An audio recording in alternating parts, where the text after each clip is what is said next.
and everything between it. Thank you for joining me on another lovely day out here in Europa.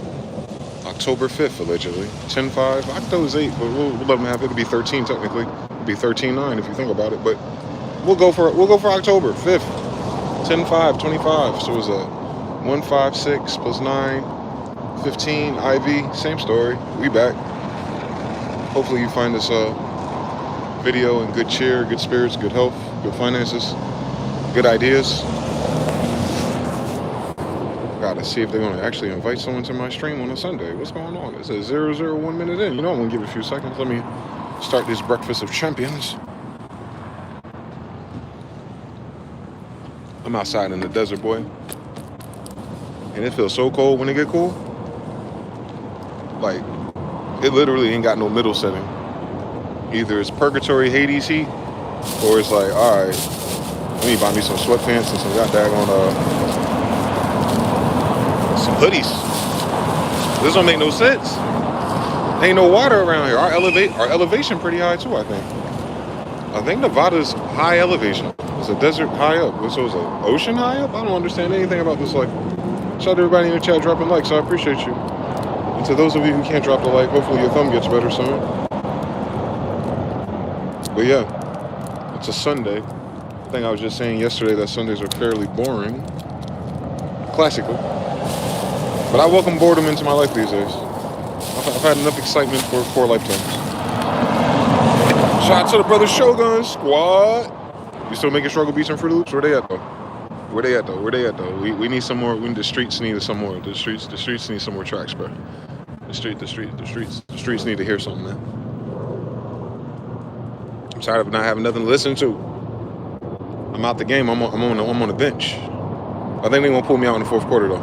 They're gonna pull me off the bench in the 4th quarter so I can get the buzzer beater. You know, I don't miss. So hopefully I'll be back in the game 4th quarter. I can't believe how fast this year is, and now I want to move all of a sudden too though. Such a strange year. Strangest year of my life actually. It wasn't all that bad. It's definitely nerve-wracking, stressful and anxiety-wise, but it wasn't bad. It wasn't like bad. I've had some bad times. This wasn't bad.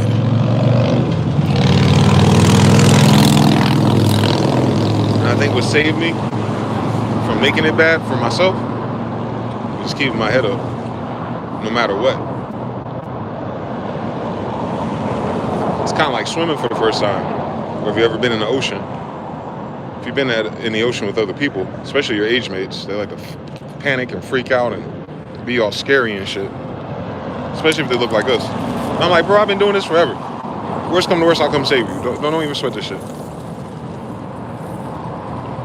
Then you tell them how to stand straight, keep your head up, and pay attention to the wave behind you. Because you're usually facing the sand when you do this. Or you can face the other way. I face both. It don't matter. But you're supposed to time your jump. When that wave rests, when that crest comes, you jump with it. It'll lift your ass up. It'll bring your ass back down. No drowning. I promise. It ain't never gonna happen. It's never happened in my human history. But you know what they do? They start laughing, joking, not paying attention, thinking shit's sweet. They get tired or lazy. I don't know how you do that with ocean waves coming, but you ain't supposed to do that there. Get out. Nah, what they do? They get out of the little buffer zone. They get out of the frequency and vibration of which this science works. They get too close to the shore where all the damn shells are, scraping your legs up and shit. And then that extra wave come and boom, wipe out. They spinning around looking crazy, snot coming out their nose, their eyes burning. And it's all because they refuse to fucking stay in the right vibration and keep their head up. I just know that's a parable or metaphor in these fortune cookies somewhere. I just know it is. Maybe I learned from swimming, man. Shout out to everybody that pushed the issue on water, man, after they gave us a silly stereotype that the people that invented boats are scared of swimming. Maybe they're scared of people attacking their boats. That seems more on code for it, but, you know, we'll get to that history lesson another day. But yeah, shout out to all the Admiral kids out there. We still alive.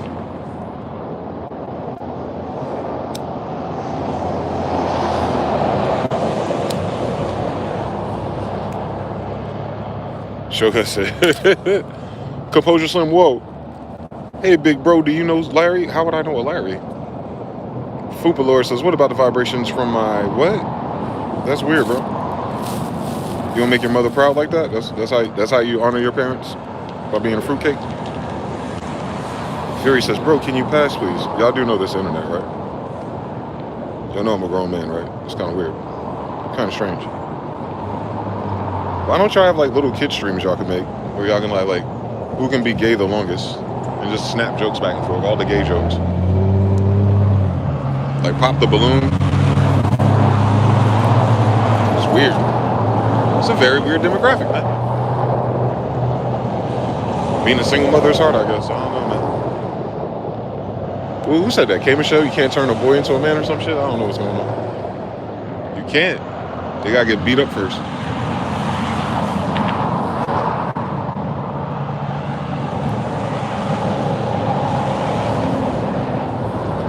I'm grateful for the era we grew up in. It was definitely toxic. But it wasn't weird like that. That's strange for it to be so common.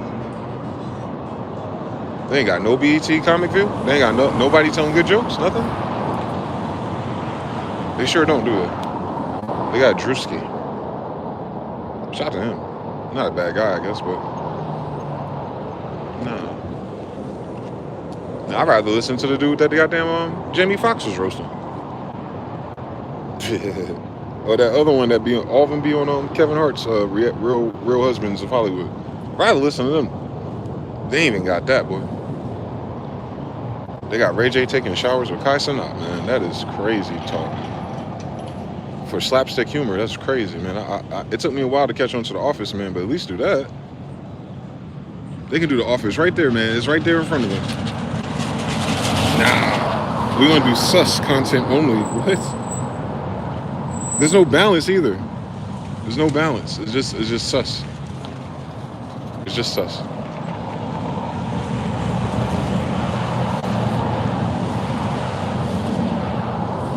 They do live in a sus-ass world, though.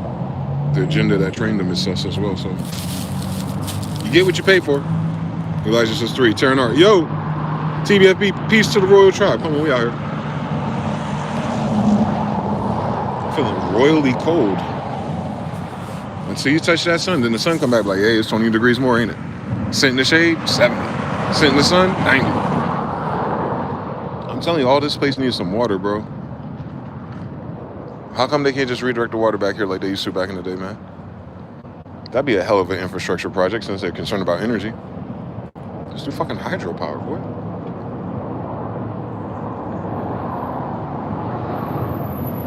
I wonder who has a monopoly on bad ideas. Because I understand the greed aspect, why they set certain paywalls and gates for the person who could choose that to like make all the money. But when the shit start dying off and fading to black, what are they going to do with the money after that? You ever wonder that? Like, I can get it. Like, I played video games before. I know how to get the high score. You know, you do weird things, but at the expense of life itself. And I'm not just talking about human life. I mean, just life, just the vibe. It just doesn't seem worth it in the end, I guess. You couldn't do both things. Like, you had $100 billion. You couldn't do $500 million for, you know, a river? Nothing? That's weird. You ain't got no beavers out there? No beaver traders? Nobody? Nobody out there. Nobody out there thinks that they could just look at the map and be like, hey, if we do this over there and get this over there, I mean, they using damn technology to move the hurricanes off the coast.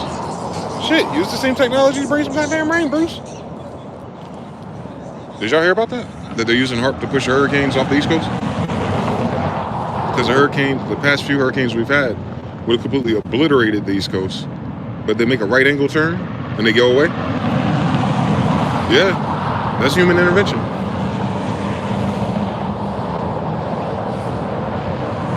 All the sharks in the Atlantic, like, not this bullshit again. The sharks are like, we just moved out the way. We gotta move again, bro. Yeah. So they playing God there with the weather machines, but they ain't making oases. That's so goofy. Even when you hear about the New World Order agendas or the Rothschild stuff, like, that shit cool, like, when you bored and you got newspapers. But when your society's supposed to be going to cyberpunk and the Jetsons, man, you would figure that everyone around these people would be like, bro, you got it already. Let's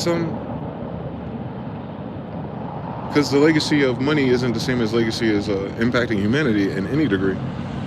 So if you have enough money to impact humanity, you think you would do that in a positive way. But they don't. They go bankrupt instead, which is the most silliest thing about it. What other company just going out of business right now? It's another one that was weird to me. Even like FedEx. Like they removed their CEO, their first new CEO in history, and they got 2 Indian guys there. I was like, that's a cool story for the Indians, but what happened? My man's ain't have no people he mentored. He ain't have nobody in his family, nothing. Just foreign corporation. You know, he get his little Sunday ticket to retire. Probably get millions of dollars. So he probably has 3 years left to spend, right? And then that shit get absolved and eaten up and taxed out and withheld by the bank. All kind of goofy shit going to happen to the big part of it. And then the legacy is just gone. FedEx going to move to Delhi, India. But that's the same thing for us individually, too. That's why them cookouts, those birthday parties, those Sunday dinners, those Thanksgivings, those Christmases, and whatever patina you paint them in, are so pivotal for people to, like, really lock in with certain family members. And it didn't cost much back then. You get you about $250, you go to a party all day back then. And that's so cheap to do. To keep everybody in the same umbrella once in a while. And then to impact that through the conversations, the laughs, the lessons, the joking, the teasing, all of it. That's all just decentralized now. And they ain't got nothing to do with the internet. That's a personal choice, it seems like.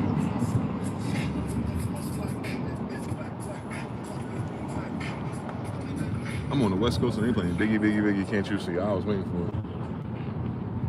I thought I'd hear more Tupac out here. I don't know who y'all be playing out here. Y'all need to fucking stop. That's so weird to come this far out close to California and then the music taste is like right here, not Cali. I haven't been to Cali yet, but a lot of people from Cali are here, I heard. The music that be coming out these cars, man, I don't know, man. I don't know about that, man. They need a DJ or something. They need somebody who got a playlist or something. They need somebody on the radio out here, probably. I might fuck around and try to.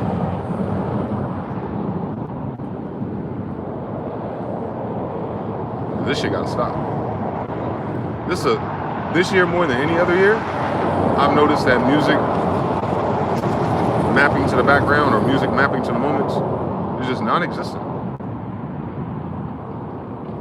That is terrible. That is a robbery, man. Even like music videos and stuff. Unless they're like an independent artist or producer or someone doing something on like Instagram, I'll see it. Like I see Hit Boy do it. I'm glad he's still going. I mean, my ass ain't old enough yet. So I got a few more years.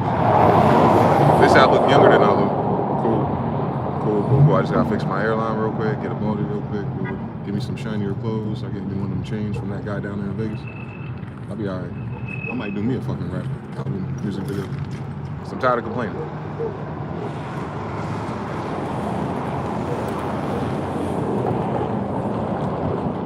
And I could rap for real if I wanted to. They got some Parmesan in there. I'll be back. I'll get it. I'm gonna get it right.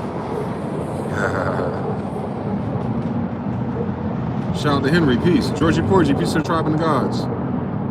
They still using the shock value spells, and it's corny as fuck. It don't even be shocking. Like you said, it don't even be shocking once everyone does it. It's like, goddamn. Wow, you're funny, dude. Can't believe you said something so sus. First thing in the morning, too? That was first thing on your mind, right? Damn, you wake up like that. You're not even out your bed yet, and it's sus on your mind. That is crazy. I'm wondering why the girls don't want it. That's a whole different issue right there. That girl's like Dora the Explorer. I ain't even lying. Dora the Explorer. They said she's blind. Is that not Dora the Explorer? That is Dora the fucking Explorer. Tsukoshi! China unveiled the largest bridge. Ooh, fancy. They got builders. Dubai has the world's largest building. They got all your money, too. America has the world's largest people. It's over. That's funny. That's low-key funny. That's low-key funny, man. So don't talk about me and my mama like that, though. Hold up, relax. L Cool J says, Hallmark, the greeting card company, is shutting down facing bankruptcy. I can see that. Because half the Negroes I know don't want to celebrate holidays no more. They try to act like it's over Jesus. No, y'all just don't want to spend that money every year. Be honest. Be honest. So yeah, no season's greetings. No season's greetings, prophets. Like they said, Maxwell House want to go to Maxwell apartment. I would did Maxwell Loft, but that's just me trying to keep 4 letters on the damn bucket. That's a Brindle. I haven't seen one of them jokers in a minute since I had one.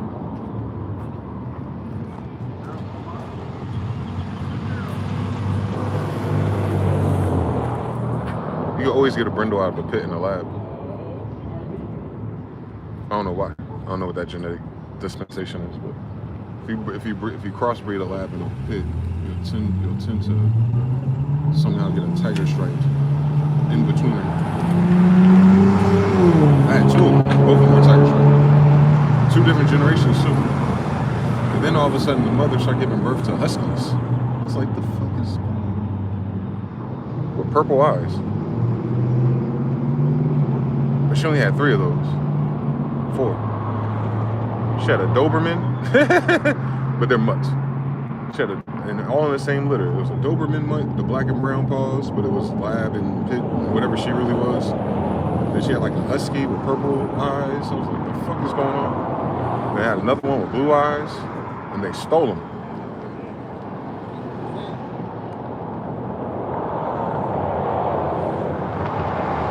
I wanted that purple eye for obvious reasons. But when we went back, someone had left a note on the car of the owner's car. Said, hey, the puppies were outside and we just took them. If you want to come get them, here's our phone number. And he said, nah, they can have them. Because he's only had 9 litters of dogs. I miss those dogs. That was a very interesting breed for 10 years.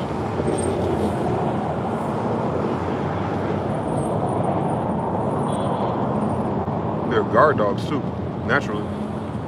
Just like they damn mama. I'm the only person she never bit. I'm the only person that dog never bit, boy. Oh my God. She don't like drunk people. Makes sense. But yeah, shout out to the Brindles out there. But Hallmark, man, yeah. The holidays ain't what they used to be. The spirit of it, that is, the energy, the consensus. That generation before the boomers, they was big on that. I think that's just a legacy of World War II for real. That's one thing that war seemed to do, and I wasn't there, so I don't know exactly how it was outside prior, but it seemed like everything from World War II forward was like an overcompensation of the Depression, an overcompensation of losing sons, brothers, boyfriends, I guess, and just the general tone of things where everyone had to work long hours for the first time in human history, for if you think about it, like mass. And then, try to thug it out. And then I think they lightened up things by parties and gatherings and church. It's more so to keep people together during such a chaotic time. Whereas this, we have a phone, which you would think would do the job.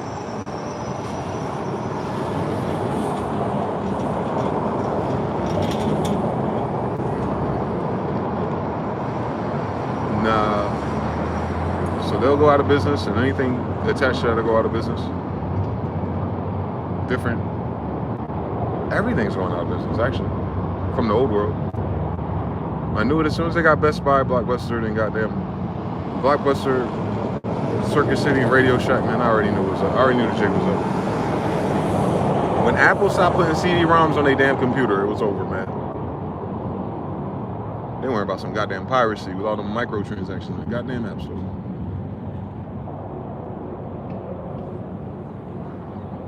So now I'm eager to see how we're going to land this trick.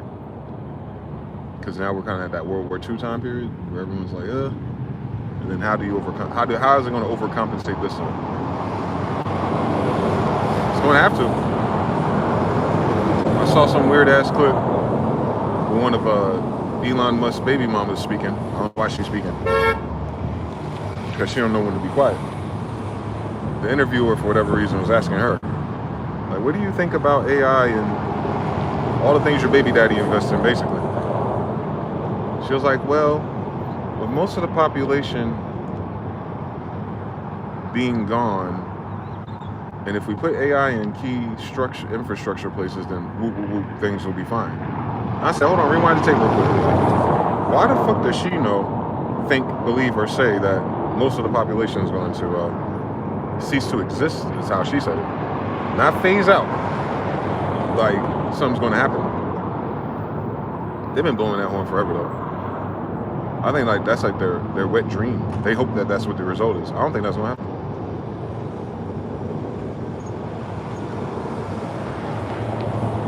I don't think half of our population is just going to drop down somewhere. I think a lot are, but not the number they think. Not in their lifetime, like not in their control of things. No. And then if that does happen, AI couldn't save you. AI can't make money, so thus it can't buy things. Thus there's no consumerism. Thus there's no profits for corporations that need consumers. Doesn't make sense. Versus the rest of the world going in a different direction too. On top of it, and like the brother said earlier, joking, the United States got the largest people, also the sickest people. So codependency on sustaining their life as it is. So life finds a way. So like if people cannot codepend and afford those things, then more natural alternative ways and activities and human behaviors will shift, and it definitely affect the kids. The kids will avoid that crisis, and then the parents and stuff will recover. A lot of them already are, man. Like I told you, with them coming forward about autism, that was the best thing that ever happened, because then it's going to open up people's mind to seek alternative therapy and reverse a lot of it, and then you get those people back in the game like EA Sports, and then that burden goes away. Everything changes. And then they're defunding all the other things too, like Medicare, Medicaid, Section 8, food stamps. Now, at first glance, it's like, that's kind of fucked up, because so many people depending on it. And then the other stamps are like, people need to get a job. While you're complaining about there's not enough jobs. So maybe they shouldn't starve to death in the meantime, but at the same time, between time, less junk food consumption, more planning, more intention with cooking and preparing food for a lot, not all.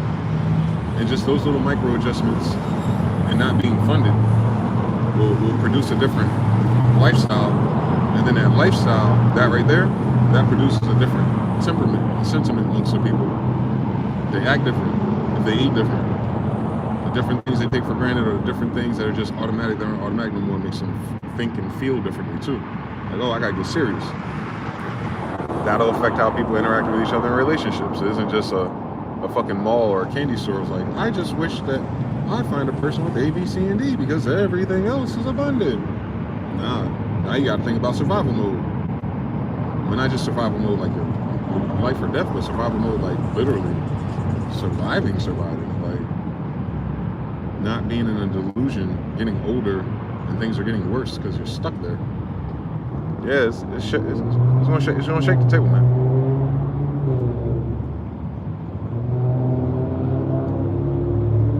They'll end up thanking him for all that. At least that part of it. Watch. They'll end up thanking him for that shit.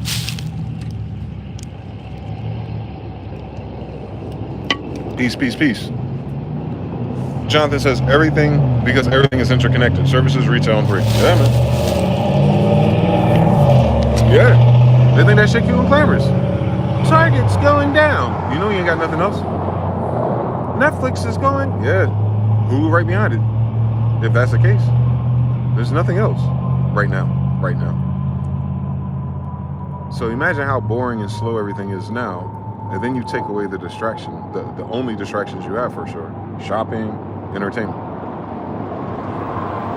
People want to start learning how to play Uno and spades again, ain't they? They start drinking a little bit. You know what I'm talking about. You gotta do like your granddad used to do it. Just be on the porch with a chessboard and some moonshine or something similar.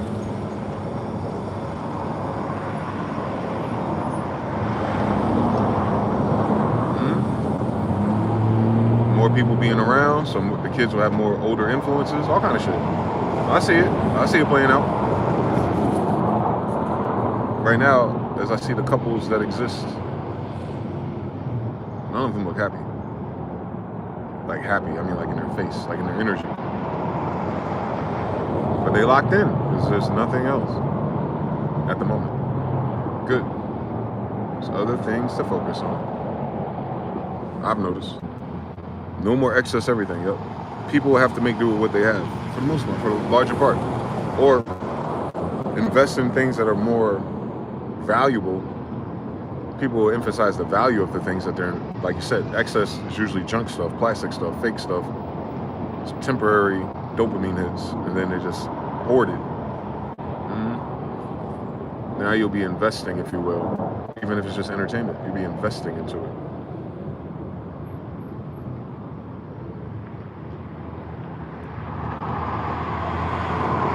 But we still got, the thing about it happening here is what's different, I think, for our generation, is that the world at large back then was coming here for opportunity because it was absent where they were leaving, at least due to the wars and the corrosion of their most previous civilization over there. So those people that fled came over here, had a holiday. Now it's those people's kids in a very similar situation that their greatest grandparent was in, having to tap into that and bring it back, that vibe back. And you know, most of them won't. But that excess thing, yeah, it'll change the game for you, man. But the rest of the world is up to speed, so to speak, with products and services and things like that too. And we're in a tech paradigm, so as long as we have mass communication and can reach the other side of the world, internet-wise, it'll never hit the bottom. Not with us, at least. It's impossible. There's just too many people over there that got it.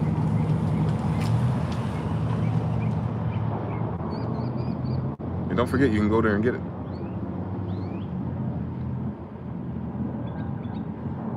That's our only advantage, is that we're compatible with every society that's in existence. It's all a frame of what we do. They just can afford to do it. We can't. Thus, because those markets would want to influence this market. The poles will reverse. So you'll end up working with foreign something to get the extra stuff, but you'll just accumulate it here. So that'd be the only thing that really changes fundamentally in becoming successful, I think, is that you have to become more of a global citizen. I've heard this term before. I didn't understand it at the time. Someone told me I was a global citizen. But I understand. You can do anything anywhere else. You need a life raft to get there. It's just not ready yet. We don't have the flotilla yet.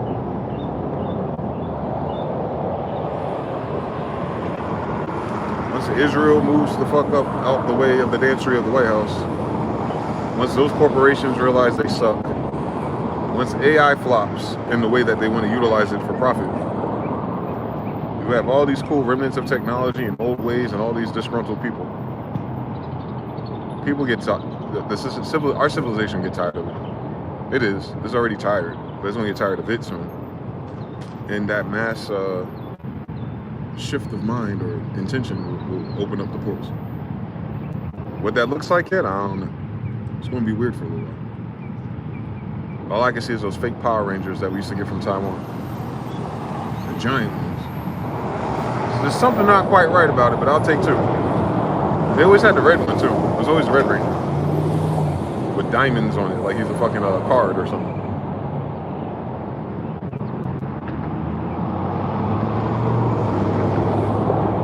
But you got a billion people there, a billion people there, a billion people there. We'll be alright. It just won't be local no more. It won't be centralized, local.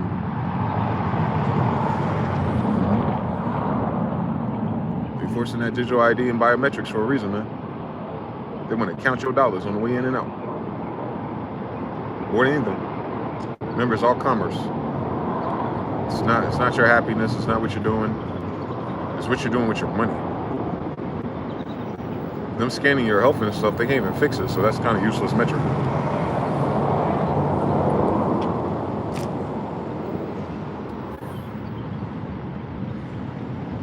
They're trying to do quasi-extortion, I think. Like the people in charge. It's not going to work. Because the people that work in those machines and those offices are going to corrupt it. They damn selves. They be acting like they be hiring good Samaritans at these things. Have you noticed your government in Pfizer?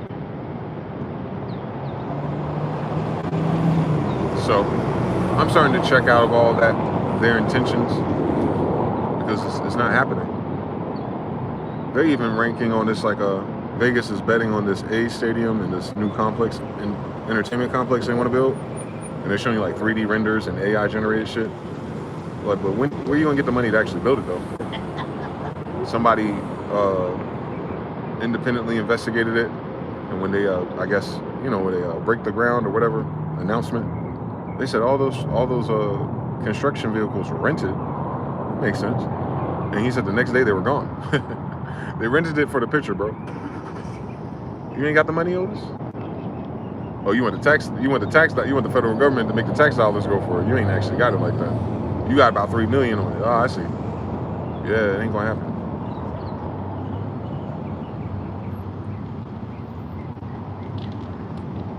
They have way more of those problems than anything else. Same thing with the data farms.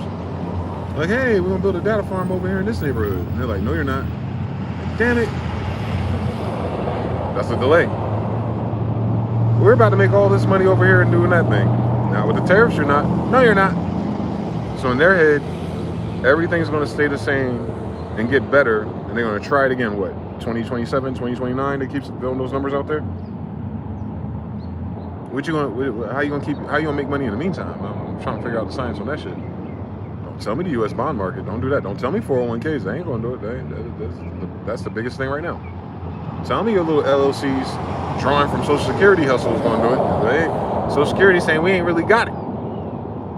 We gotta move the age back because we ain't got it. So yeah, all those old plans of the way that they used to move money around to do things, that's what's dead. Not the ingenuity of humans or being able to do it. Is that they can't do it for free. Ooh, got them. They just can't do it for the free no more.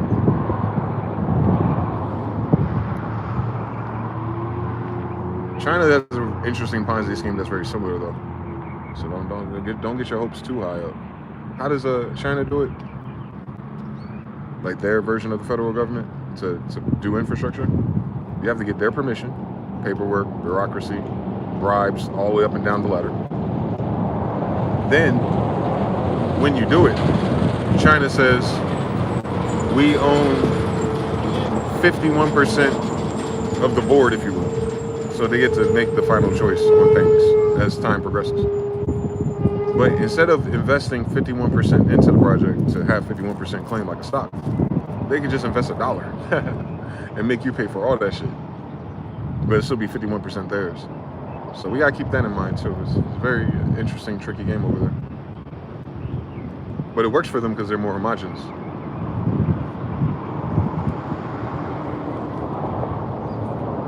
That shit would be considered racist over here. Like the rest of it's not.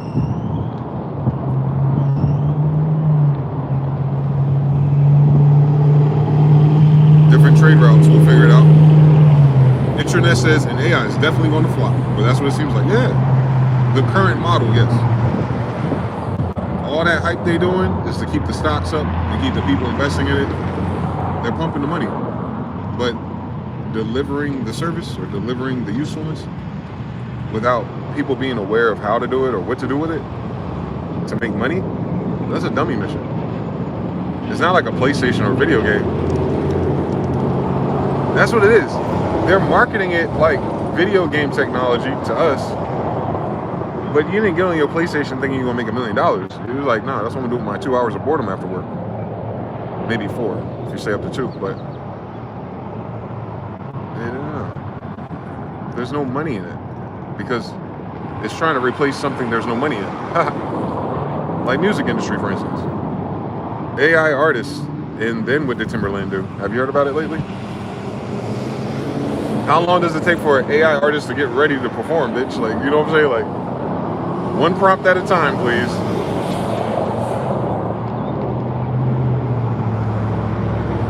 AI actors. Let's ask all the retired Hollywood people what they think about that and what's the ramifications for their job. Bitch, they ain't got a movie to be in now. So where the fuck is AI actor gonna be in? Patrick Swayze says. James Cameron says. If you don't get the camera out they fucking face,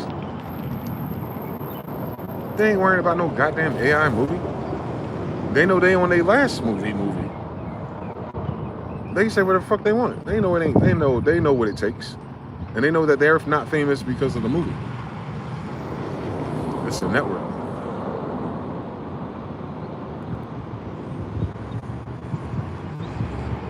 It always is with humans. Most of your money comes from your network. It does not come from the product or service. The product or service just has to be good enough for the network to allow you in. AI making the product isn't what it is. Saves time, of course, if you're in the network. But if you're outside the network and it's just AI by itself and some 2-year-old can make a app, cool, your 2-year-old made an app. Who gives a fuck? Part 5. Nobody. Oh, you made an AI movie? What theater is going to play it? Nobody. Oh, you did something for $15 a day for a grand total of $1,000 at the end of the month. And it's going to cost you $50,000 to distribute it on a low level. Who's going to see that? Nobody. But I can upload it to social media and YouTube just like you do all the other content you did before AI, and nobody cared, did they? Nobody. They haven't solved the nobody problem yet. They're upgrading the tools without products to build with them. Weird. They're getting ready for something, huh? In the middle of a societal collapse and a corporate collapse. They ain't think about that. They ain't think about it. I know. They thought AI is just going to make it happen by AI going to make it hot by itself. Hot don't come from quality. It never did. Hip hop would have never lived if that was the case. Them kids out of Staten Island and shit wouldn't have never existed if it was about quality. It was about efficiency and how fast and cool and amazing the music was. RZA wasn't a maestro. RZA was a mad scientist.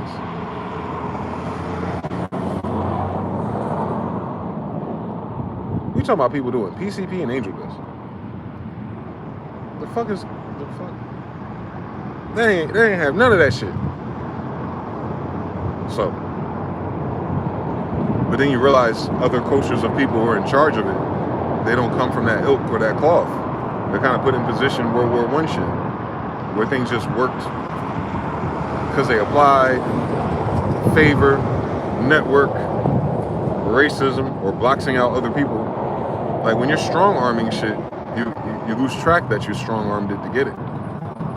When the gangsters die, you forget that it was gangsters behind it that enforce certain things, and other people are like, we don't give a fuck, we gotta do our own thing anyway. Then today, everyone's doing their own thing. You couldn't hire a gangster to enforce this shit, actually. You couldn't strong-arm much of anything these days. Smile, you're on candid camera.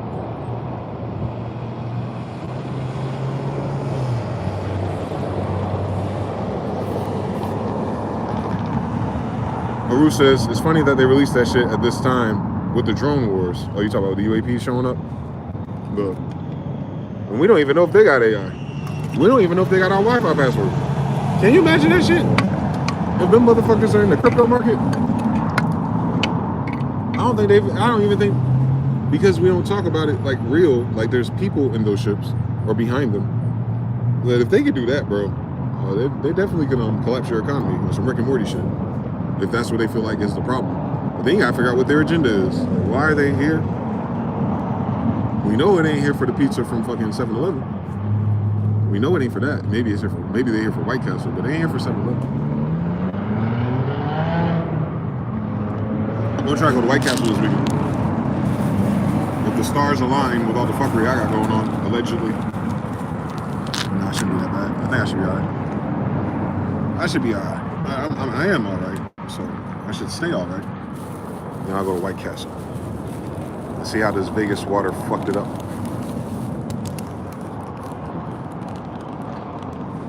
They make me hate White Castle, man. I ain't got nothing left, man. White Castle, the only remnant of my past that's left.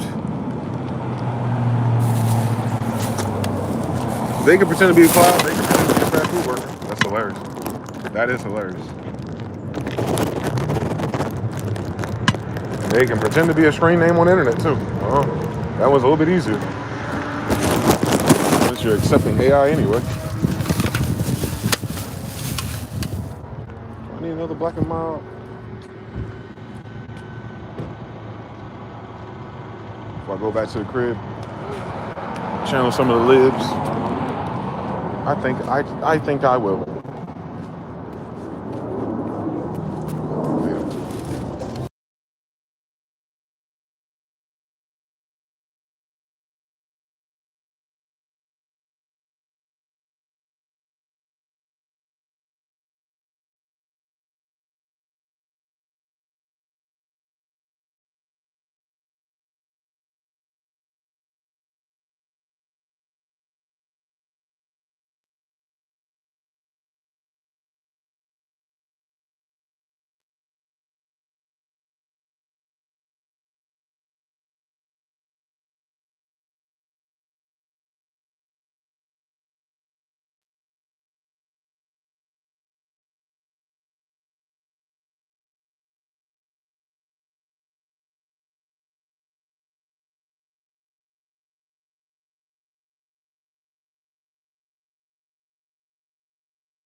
I left in the face of danger. Symbol was on it, man. He said I laugh in the face of danger.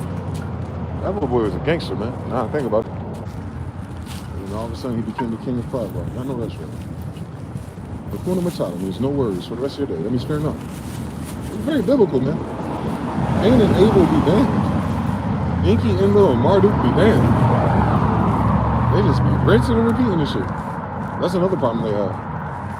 Hollywood for the last decades has been rinsing and repeating formulas. Now anybody can do the formula because it's so recognizable. So yeah, AI is the pinnacle of formulas. It's not gonna, and then they're modeling it after the people who didn't have flavor to begin with to do that. It's weird. So weird. And there's something about the designers and the nerds behind it. They're like nuance on that idea. Like, you can't just study movie scripts and fucking write it. You need to live.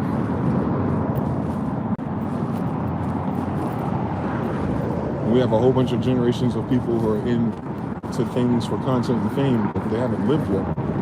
That's why they're not interested. Living causes life to shape you, right? Experiences, things you've heard, conversations you've had, betrayals, turnarounds, breakthroughs, and how you internalize that and manifest it through your character, and then translate that to art. That's where it is. That's why they always tell you, like, some of your favorite artists, their life sucked. Even your boy Raphael Sadiq. When you think about how talented he is, they don't talk about him enough like they talk about Prince either, which is weird. Raphael Sadiq's up there with Prince, bro. In terms of talent, he played all that shit by himself. He be writing them songs too, like, but anyway, his life, his early life, oh my God. Killed his brother, all kind of shit. But then he transmuted that shit. What is AI going to transmute? A prompt? Because we forget, like, or they forget, I should say, that beauty is in the eye of the beholder, but so is art. The AI ain't got no eyes. There's nothing to behold. It's a slave, I guess, in that sense. It just does what you tell it to do and it figures it out. Nothing that we care about is figure it outable. You can't figure out how Biggie did that. Given his background, being raised by a Jamaican mother, being in the streets as an immigrant, if you would, and having to navigate the hood at his size.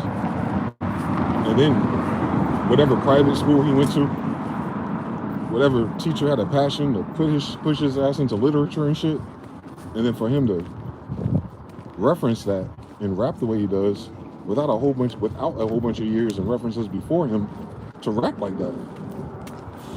Like from 80 whatever to Biggie is a very short time. And he a kid. You can't prompt that. He had to be in the streets, and then he had to be able to read at the same damn time. Like, nah. He had to get money. He had to get a lot of money earlier from other things to understand what to say to the women anyway. Nah, you don't just wake up like that. You gotta go through some things, man. And in the wrong way too. Probably did the wrong way. Rest in peace to Big, man. Same thing with Pac though. Come on now. Broken household. Has the mother who was legacy of the Black Panther movement. He's going through things. Addiction. Betrayal, I'm sure. That's what usually leads to that shit. And then he had to toughen up. Because he was kind of soft. Don't know if he was gay, but he was definitely soft. And then he just so happened to went to like one of the most prolific schools you can go to meet everybody ever famous of his generation first. And he just so happens to move across the country to Oakland and all that shit to be around all the other people that would be famous. Like, talk about timing. Talk about timing, boy. He knew all the famous actors on the East Coast and all the famous music people on the West Coast at the same damn time. AI can't do that. You're gonna go to Aiden Ross and Kai Cenat for ideas? That's not how none of this shit works.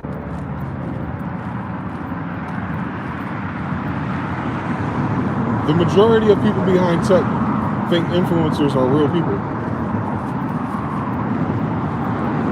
They're not. They're actors. They get their ass beat in real life. That's important. Certain shit you couldn't do because you get your ass stomped out. So you wouldn't get away with it, you know. That person would never see the light of day in that level. Where I'm from. And that was a good thing, by the way. It stopped a lot of silly hoe shit. But then, it emboldened a lot of darker things too. Jesus Christ. So we'll find balance on that one day. But yeah, our most prolific anythings are people who necessarily had overcome adversity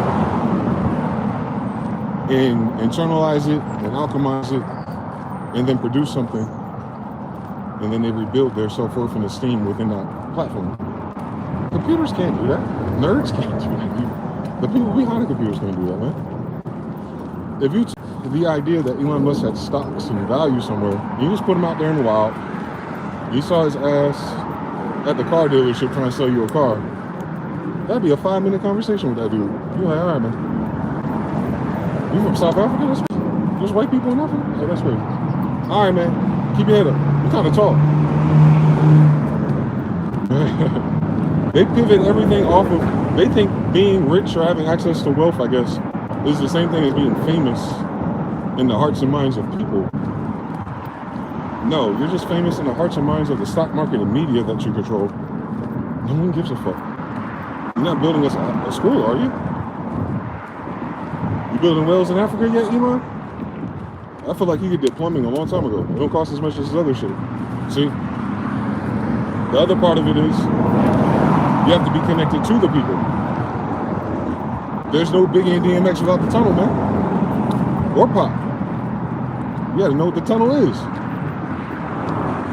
You gotta know that all your DJs on radio stations was there. You gotta know about them fights. You gotta know about escaping with your life. Like, all that is part of the damn hero journey. It's not just, let me pick a cool name, design an avatar, and type this thing, and then boom. No, nigga. To us, that shit would be corny.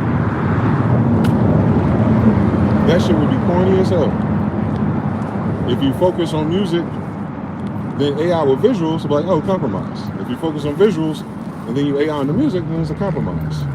But if everything's just prompted, they gotta deal with the attitude of, well, shit, if this little ugly guy can prompt it, I can prompt some better shit by my damn self. And that's what people will do. That'd be the most obvious answer. You couldn't do that with our artists back then. You couldn't just do that. We hadn't seen it since.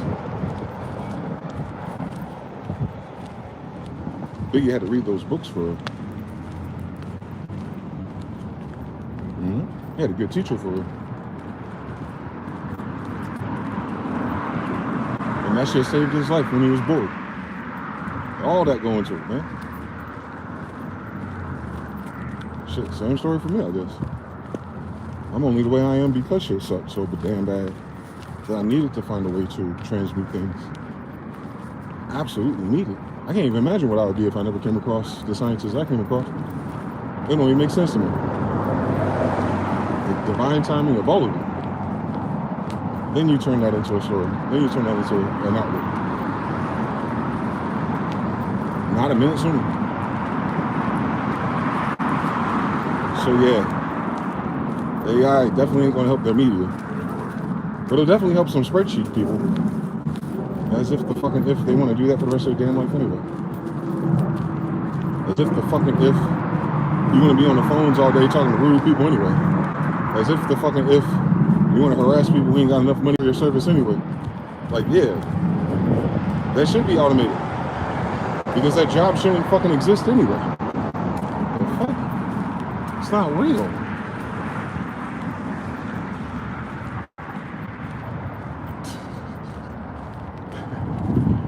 People aren't going, oh my God, what am I going to do without Radio Shack? No one goes, oh my God, if Target goes away, what about my Amazon card? There's always a replacement that's faster, better, stronger, you know? I think they think AI is faster, better, and stronger, but it's in the wrong category. It's only faster, better, stronger for the people already greedy. That don't affect us. You using AI at your job right now going to train your job how to use AI without you. That's what they should talk about. Why all the people they slave their labor, time, and energy for in good favor, they're so quick to fucking replace them. But you're all the family. We're all family while we're around. We're going to bring you cookies for the Christmas party. What the fuck? I could have bought those if you just paid me what I was worth. I would have threw a better party too. I'm known for that. So I don't think I have nothing. Me personally, I don't think AI is gonna do shit. AI ain't fixed Fruity Loop shit. God damn. I'll let you know when AI is ready. I'll let you know when AI starts to get scary. They start fixing shit. They ain't fixing nothing yet. Jonathan in the building. When they ask what's better than the cigarette you're smoking, I always say the next one. That's right.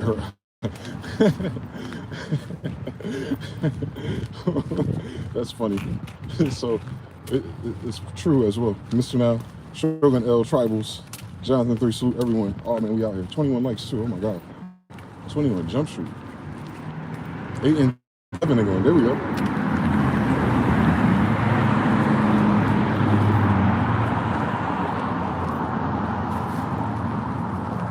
Cool.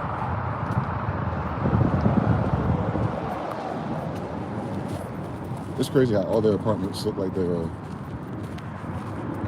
I don't even know what that style is called. I ain't heard them go to California, so I can find out. But the fact that they choose this design choice is very interesting to me. It's Moorish.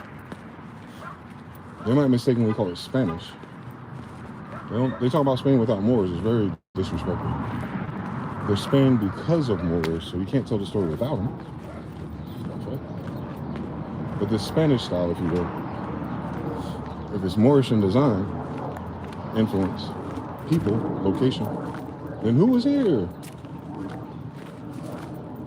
I think they just all moved to California or Texas. I saw the pictures of Las Vegas from 1919. They just did this shit, bro. That's why that girl was telling me her father was like 6 generations and stuff like that. I was like, oh, y'all niggas better than me. Literally. A lot of these people in these neighborhoods. Their grandparents, tops, was the first people here on this land, period. And it's so different compared to those photos. Like way down at the end of this street right here, or not street, but if we go street. Let's see if I can do so I get hit by a car. There's some shit down there you can't see on that hill, way back there. Like all that shit back there is new. That's where all the rich people live in comparison. Like they got the mansions, and no fucking water. But yeah, in the damn desert, like come on. And you think about how fast they got rich to do that. It's humanly impossible doing anything that anyone else does. That's very interesting to me. Where the fuck they get all that money from? Whatever that is, whatever that real answer is for so many of them, that answer is gone.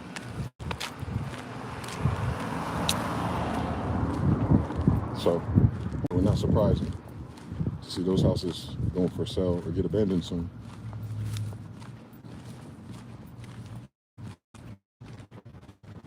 A lot of people like to do that shit for the clout, for the look, to say.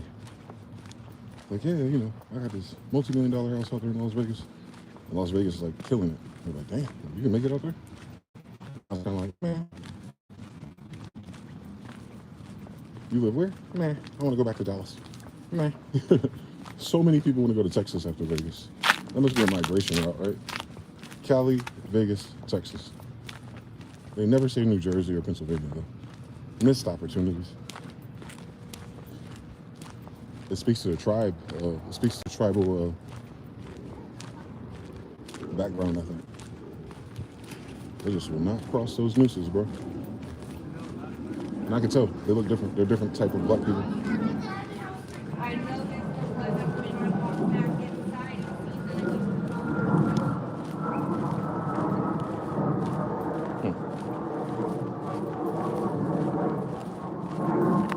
Yeah. This place is recent. Within a lifetime, I think. These got to be from the 80s or the 90s.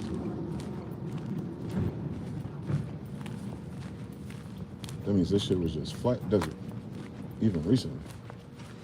You could feel it. Then the boy Newkind was saying, yeah, they hit a tofu drag on these. The material suck. True story.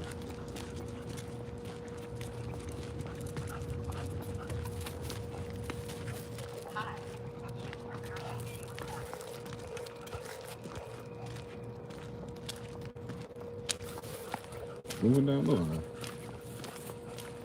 John says 3. Everyone's moving out here with the Texas.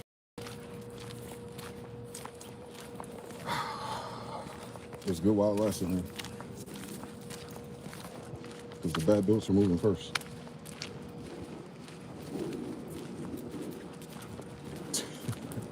That's terrible. I know. I'm ridiculous. It means things. It does mean quality of life is. Depending on how beautiful your women are where you live.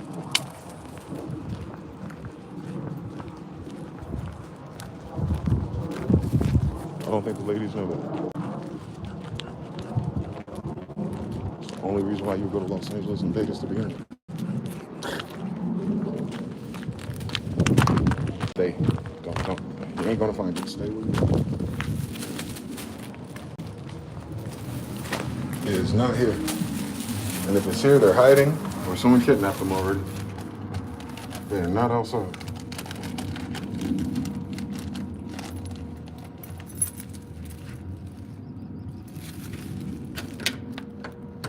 Sad story.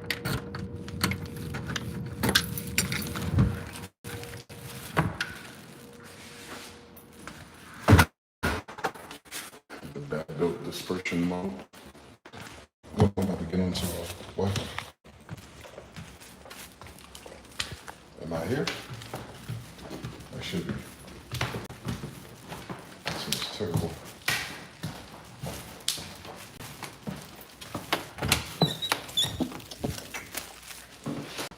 But this smells amazing. Because it's me. All right. Hold on. Hold on 1 second. I'll be right back to read that comment after these messages.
Another day,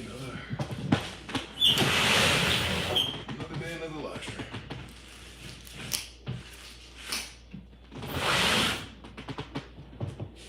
It's hot and cold at the same damn time.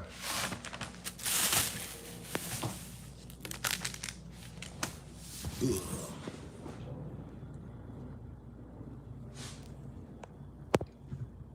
The female that I know from Houston basically ended up with a home that was a tofu house and a tofu neighborhood.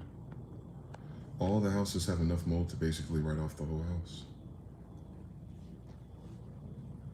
Crazy story. I wonder how they got rich off of fake materials. Jonathan says 3. Could be time to move out of Texas in the near future. I don't know what's left, bro. Like, if we're doing it based on how paper is, how life has been, you would think. I'm in California and shit. But on paper, whatever was in California when I wanted to go there, probably ain't there. I probably had to go to California to do something new. Time be damned. Age be damned. Just gotta start from scratch in this mode, bro. You gotta start from scratch everything. But the good news is, we'll be like the only generation left, so there ain't gonna be a whole bunch of competition no time soon. You know what I'm saying? It's our turn to be booming, you feel me? But yeah, by the time we're the new boomers, I think it'll all even out in the end. Have y'all been hearing anything about the government since the shutdown? I find that wildly convenient. They're still funding Israel though, so they're not even talking about that, but it seems like everything got quiet in the airwaves, and then of course in its place is the UFOs. Someone was saying that the news posting the UFO and 3-Eye Atlas stories is a distraction. A distraction from what? You already know they're funded by Israel. Like, there is no distraction. What you gonna do about it? Nothing, right? Okay, so they're not distracting you. You know already. So yeah, they don't know what they're gonna do.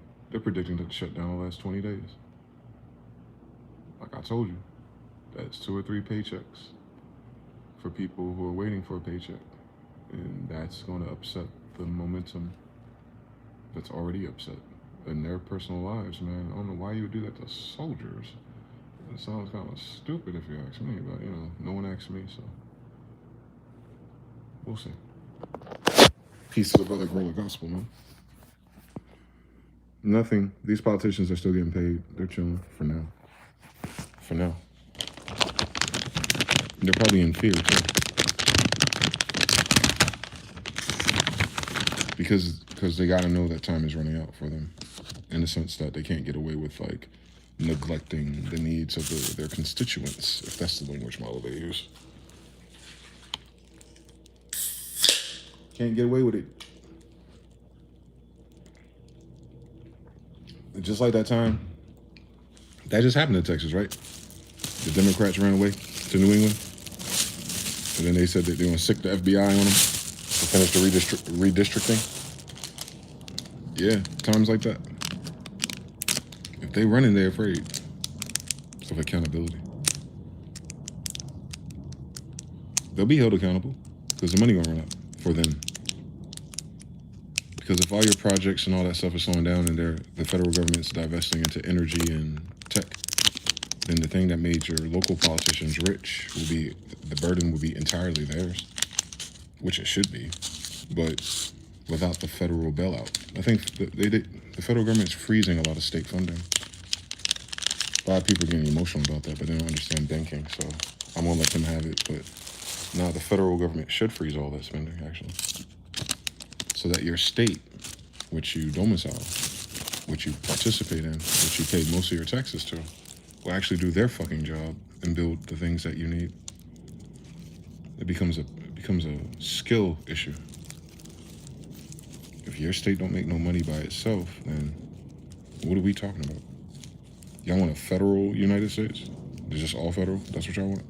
Y'all want to be all federal employees? Y'all want the mark of the beast and digital ID that fucking bad? So you can buy some more cereal? What if your state had farms?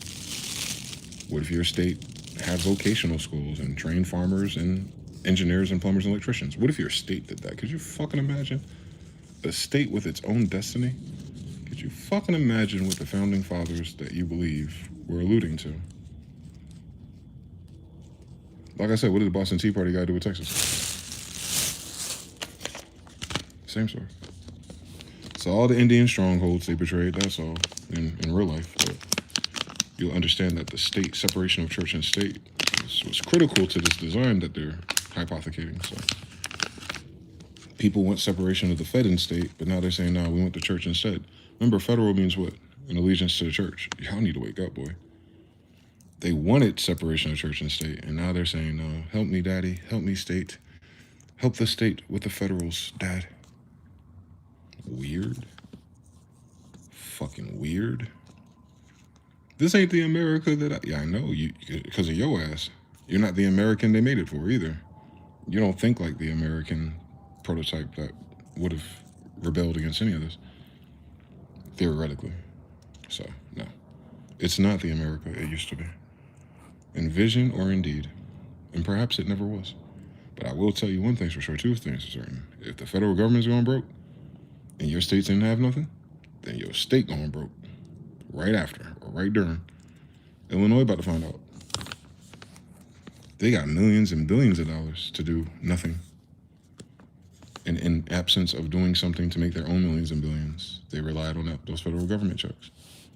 Now the federal government is freezing it, so those politicians and those middlemen and everyone in between them who are siphoning those things, what's the funniest thing is when you introduce extortion and Epstein into the chat. Extortion and blackmail only works if you can give people payments, right? They know they're compromised, so it's not like they're afraid that people will find out they're immoral characters. Nah, it's a 360. They get paid.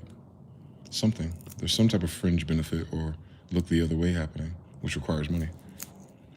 And without the look the other way money, people start snitching on each other.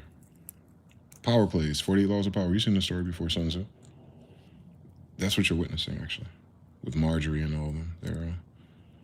They're cut out of certain boardroom deals. And because they weren't let in, now they want to blow the whistle and things. Same thing with Pfizer and CDC. That's all extortion money. They've been fined if they was in on it, I'm telling you. They're realizing how much money was used for nothing, aka how much money they missed out on. And they know who these people are personally, too. Don't forget that. These are not screen names in real life. These are like staffed people who go to certain conferences and know the same network of people. They know who they are personally, like as people. So a lot of that is fuck you. You gotta understand everything.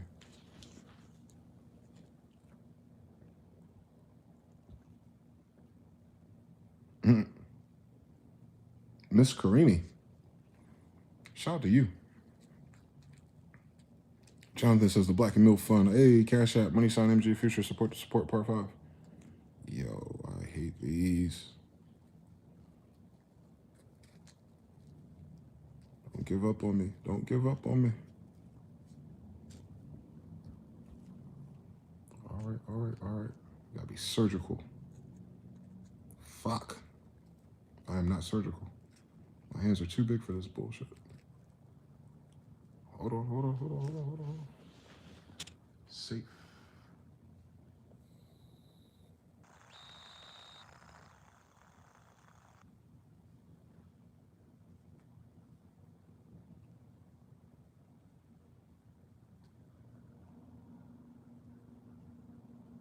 Sometimes you just have to sacrifice the greater play.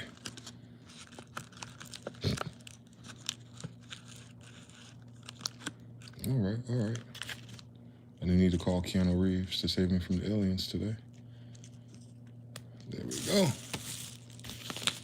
Boom. Pin message. Gorilla Gospel 3.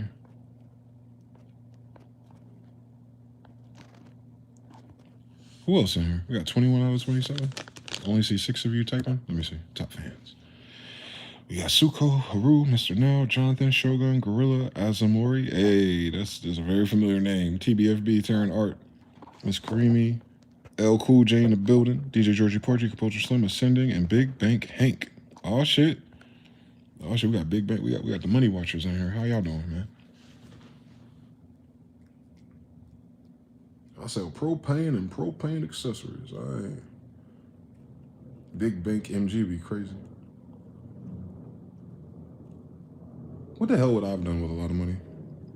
Besides just keep making studios? I don't know. Definitely would help. I definitely would help people. I have nothing else to do, actually.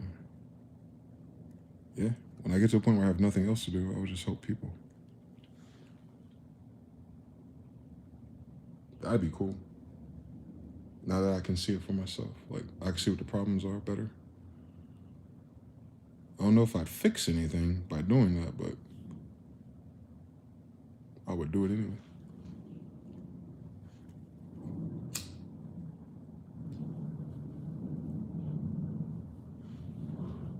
It just sucks that you had to be friendly with politicians to do any of the cool shit, at least. Where everyone that does cool shit for people, they always have to, like, grandfather you in through the federal system, 501c3s and stuff, instead of else.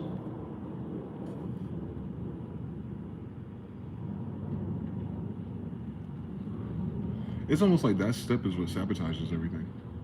The fact that you have to do it that way, or no one gets it, or no one does it, or no one supports it. From the bank to the lawyers and everything in between it. Like, the system itself gatekeeps progress of the people. Just because of how those loopholes work. Incentivizing and what makes sense, you know, they start talking like that. Profitable. When they start using words like that, when it comes to people, it gets weird.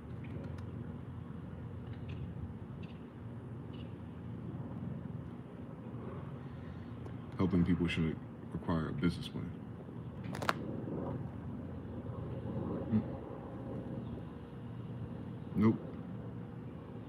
Just like stopping smuggling across the ocean should require missiles from an A1C-30. I don't think you need fire missiles. I don't think you need fire and Hellstorm on fisher boats. I'm pretty sure if you wanted to go there, a cannon can do it.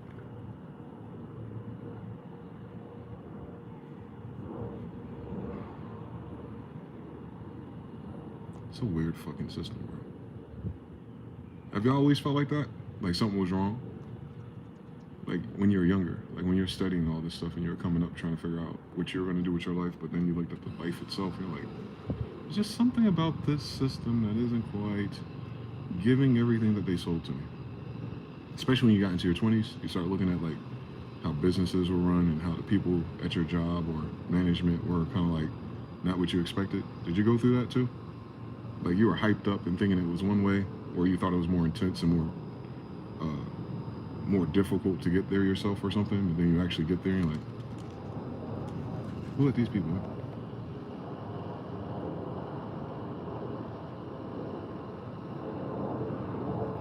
Lord knows I did.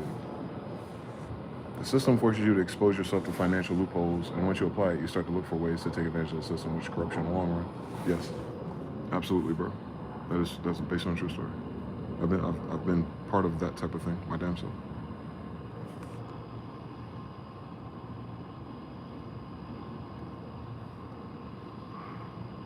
But the big kids are doing it. But the manager's doing it. But this guy is doing it. The Busy Works Beast is doing it, yo. Yeah, you start to realize everyone's been doing it, so no one's ever been doing it another way. That's what wakes your ass up. Like, damn, that's all that's being done, actually. That would set me back. It wasn't the fact that, I'm gonna say Kalo, say it is what it is. It's all fake. But it's really fake. Like, oh God.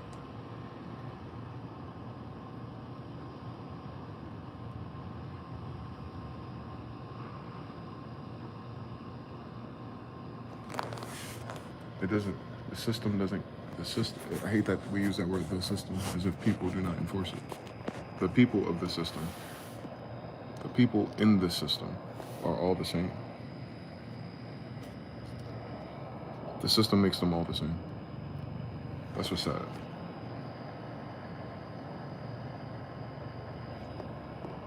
You're noticing that with women, right? Not all women, but most of the women who are into the system of things, they're all the same.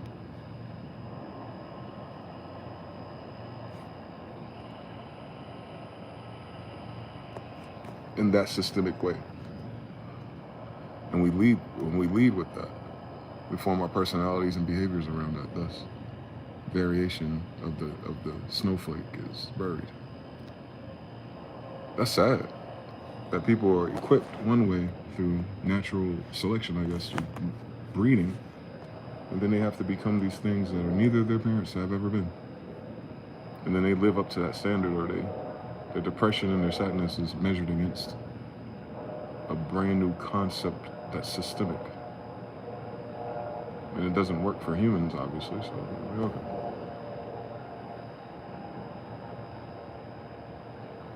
And tricked you out of your estrogen, sis. Jesus Christ. Same thing with the boys.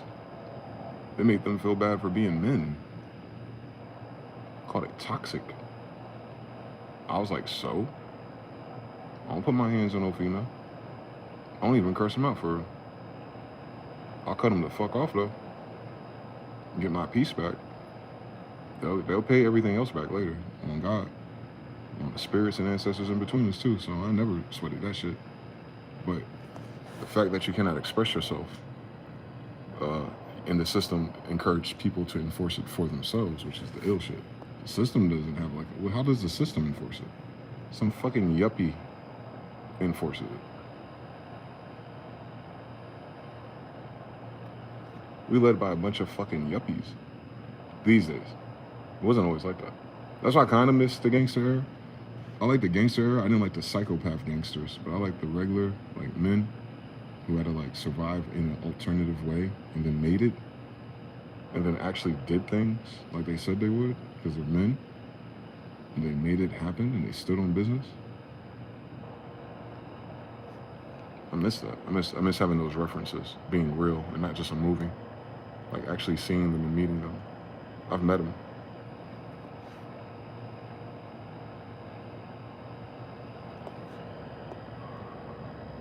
Met so many of them actually. They just look like dads.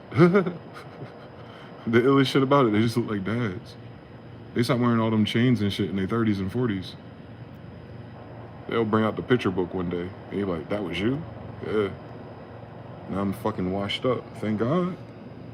Thank God you lived long enough to be washed up, nigga. You obviously kept some of this money somewhere. I want to start knocking on these walls in a minute. I know there's money in it. Yeah, we ain't got too much of that no more either.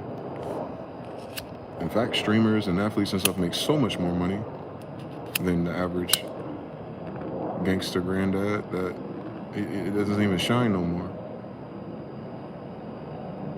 Now everyone wants to be an entertainer, even the goddamn gangsters and rappers. Like Ray J ain't around gangsters for real too, right? Like I said, I don't know about California culture, so please spare me the gory details, but if Ray J, Brandy's brother, right? Brandy's brothers grew up with gangsters and Suge Knight and shit like that. How does that turn into Showers with Kai Cenat in any timeline?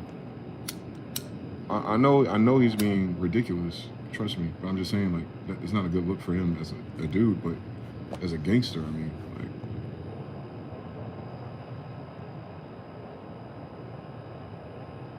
just as a gangster.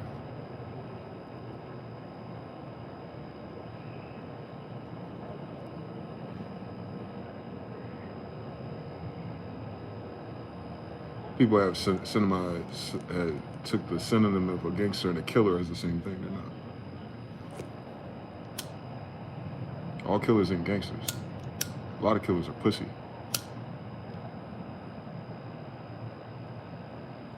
A lot of them can't fight. With their mind, with politics, none of that. So they just shoot people when they're not looking. That's a different category of species. That's a different tribe. I'm not talking about them. Gangsters have them as friends. If you want to call it that. But no, they're not gangsters. King Von and them are not gangsters.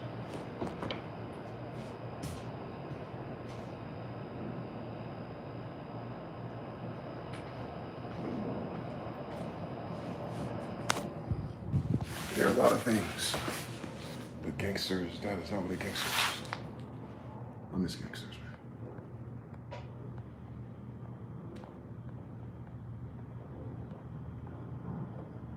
Terran says 3, he felt like that. Jonathan says 3. The first year of my community college in dynamic thought. The same year, and I dropped out. Wow. Gorilla Gospel says, I always had that feeling, especially in high school, that something wasn't quite right. I had to unlearn and relearn. Yeah, bro. And that's all. Like I said, that's a whole nother 12 years usually. So unfair. Harut says 300%. Even in Denmark, you feel that way. Terran Art says a system is Pharisees and money changers. Okay. TBFB says 3. When you realize you're the only one paying for things at Walgreens. Right? Jonathan says, before that, my first job, I was working in a dish pit at a restaurant. I did that too. That was actually one of my funner jobs. Had a lot of time to observe and think about hierarchies and systems. Yes. Mr. Now says, I had my first big deja vu in 2nd grade, middle of the class. And from then it started to click that something was off. I didn't like anything after that day in any of those particular places. By high school, it was getting clearer and clearer. Shout out to the brother King Well. Gratitude, brother. Gorilla Gospel says, I started to notice how people, I started to notice how comfortable people are with what their system offers and ready to war with you or persecute when you go against that system. Privileges and benefits, yes. Sukoshi. I still haven't bought into the streamers are making millions thing. Me neither. I don't believe it is as advertised. You're smart, that's why. especially hearing to sponsor a brand endorsement they sign for athlete members. It's that's how much it's valued. That's not how much they have in their pocket. And I think that throws people off. But they do that. That's shock. That's shock advertising too. It's like, ooh, big deal. You're like, oh, that person's about to move into a big mansion. You find out that they're fucking renting it. They didn't have a $10 million mansion money. They had like $100,000 down, maybe. That rent gonna be expensive though, so they only got a couple of years to flip that clout into something bigger. And if they don't, you'll stop hearing about it. Same story.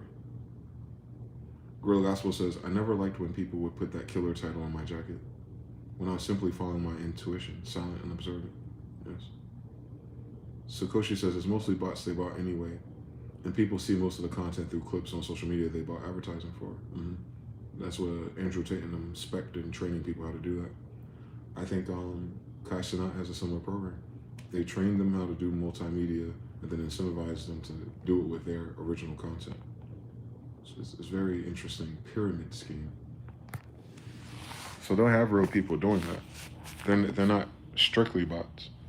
They're humans or boys or kids or grown men, you never know these days, who it's like, I know how to do this from when I used to try to do this and this. Let me follow this program, and Cashapp's the product, and I'm affiliate marketing him. But my channel that I'm running that on makes real money too. So while you figure out a way to make real money with advertising something popular, you get that locally, but then their platform stays relevant. So it's clever, very clever.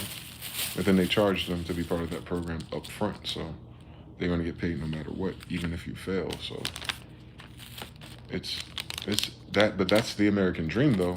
You know, what's crazy about that type of pyramid scheme of affiliate marketing, and I'm not saying that like there's something wrong with it. I've made money doing it too, being on the down end of a chain of something bigger. So it serves a purpose, but then it runs out, of course. If you've ever done it for a long time, they always, that initial why you do it, it fades out within years, 2 maybe. These days probably faster, but what I'm saying is, that is the model of the United States.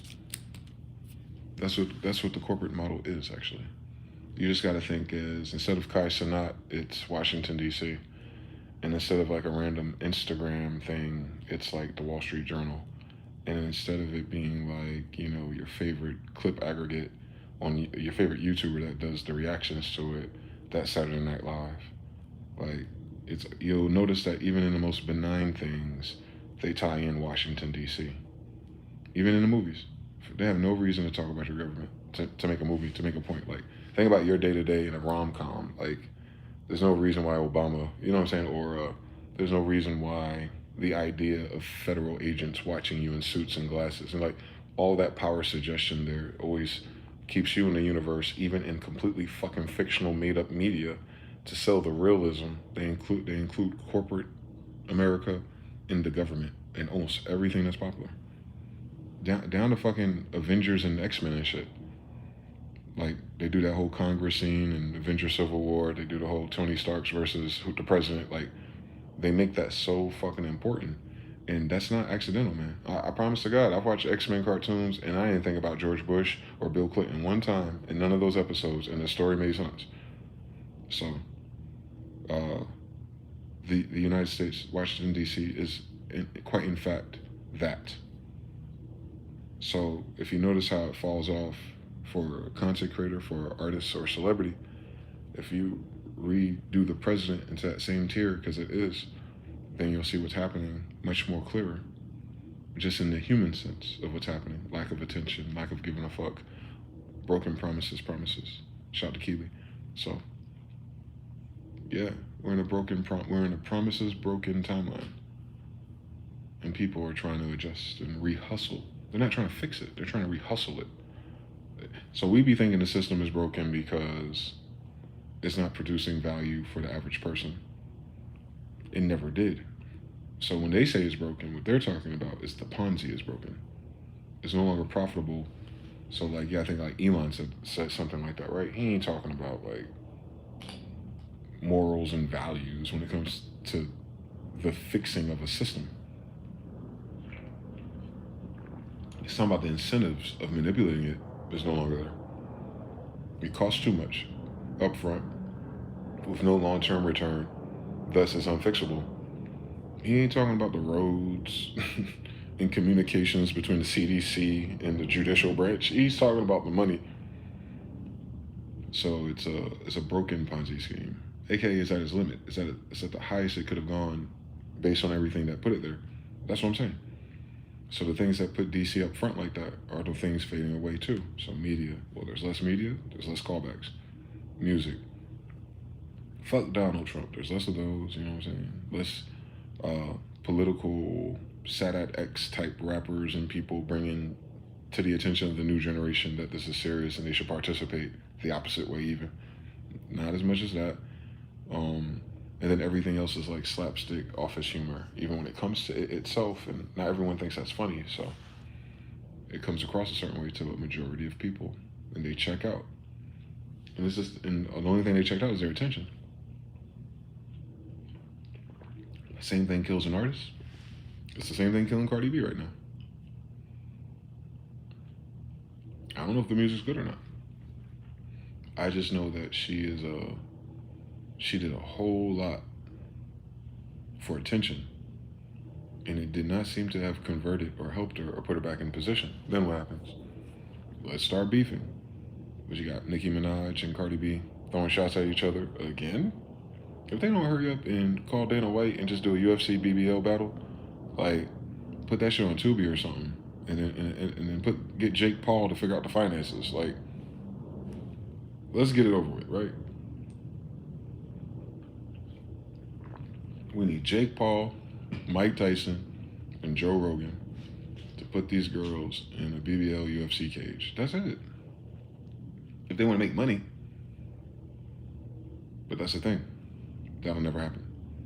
In this society, it absolutely should. But it's because it's a different battle. They're plugged into a different part of that Ponzi scheme. Because you know, she started talking about politics.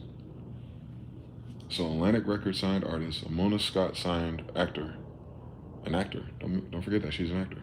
So she signed as an actor, she signed as an artist. And then she was plugged in with the Democrats somehow, right? And like very serious podcasts gave her the opportunity to share her mind. No matter if you agreed with her or you thought she was deep or not, that's not the problem. That's not the problem. We know already.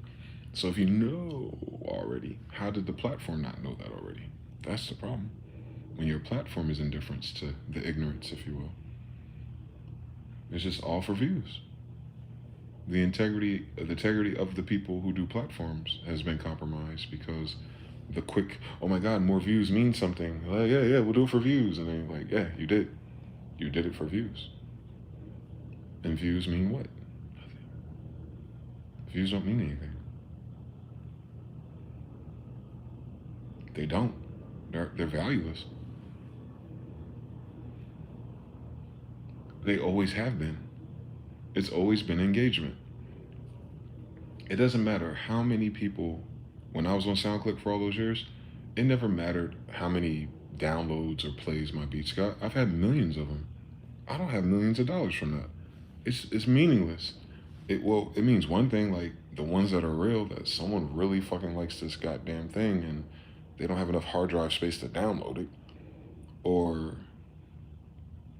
that's just the virtue of being in front of everyone and they click on it and they hear it and they go to the next one. There's hundreds of them, right?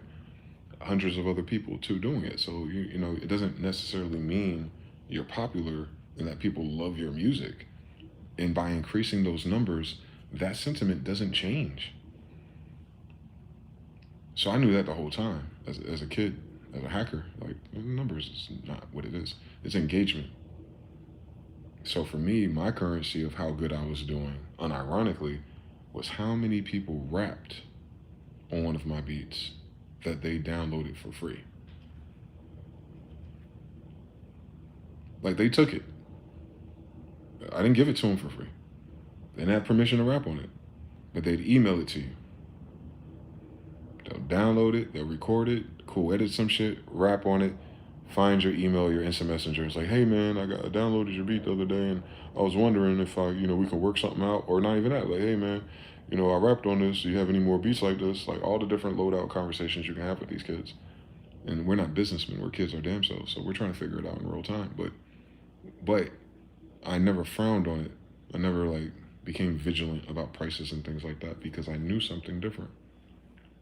I knew that that kid who stole this beat and rapped on it is going to post it his damn self. And then all the other rappers that are rapping on weaker beats or other beats, they're going to ask him, where the fuck you get that type of beat from? Because, you know, I'm more in Kanye West, Just Blaze bag of sound selection on the internet. That's not a whole bunch of Northeast producers anyway. And especially a lot of people online from down south, regional. So they weren't even doing that style to begin with. So very niche. And I got white boys and black kids and southern kids rapping on beats with soul samples on the internet. So for me, it was easy to pay attention to that flow. Like even like when I meet producers online, like through this shit, and someone be like, I had downloaded your beats when you were D-Skills. I'm like, shut the fucking front door. Like, how many people say that shit to me? Even rappers, even verbal artists. Like, yeah, I downloaded some of your beats before. I was like, now do the science. The only reason why you would have ever known that you've done that from me is if I was on the front of that goddamn page you downloaded it from. The whole fucking time. So I know.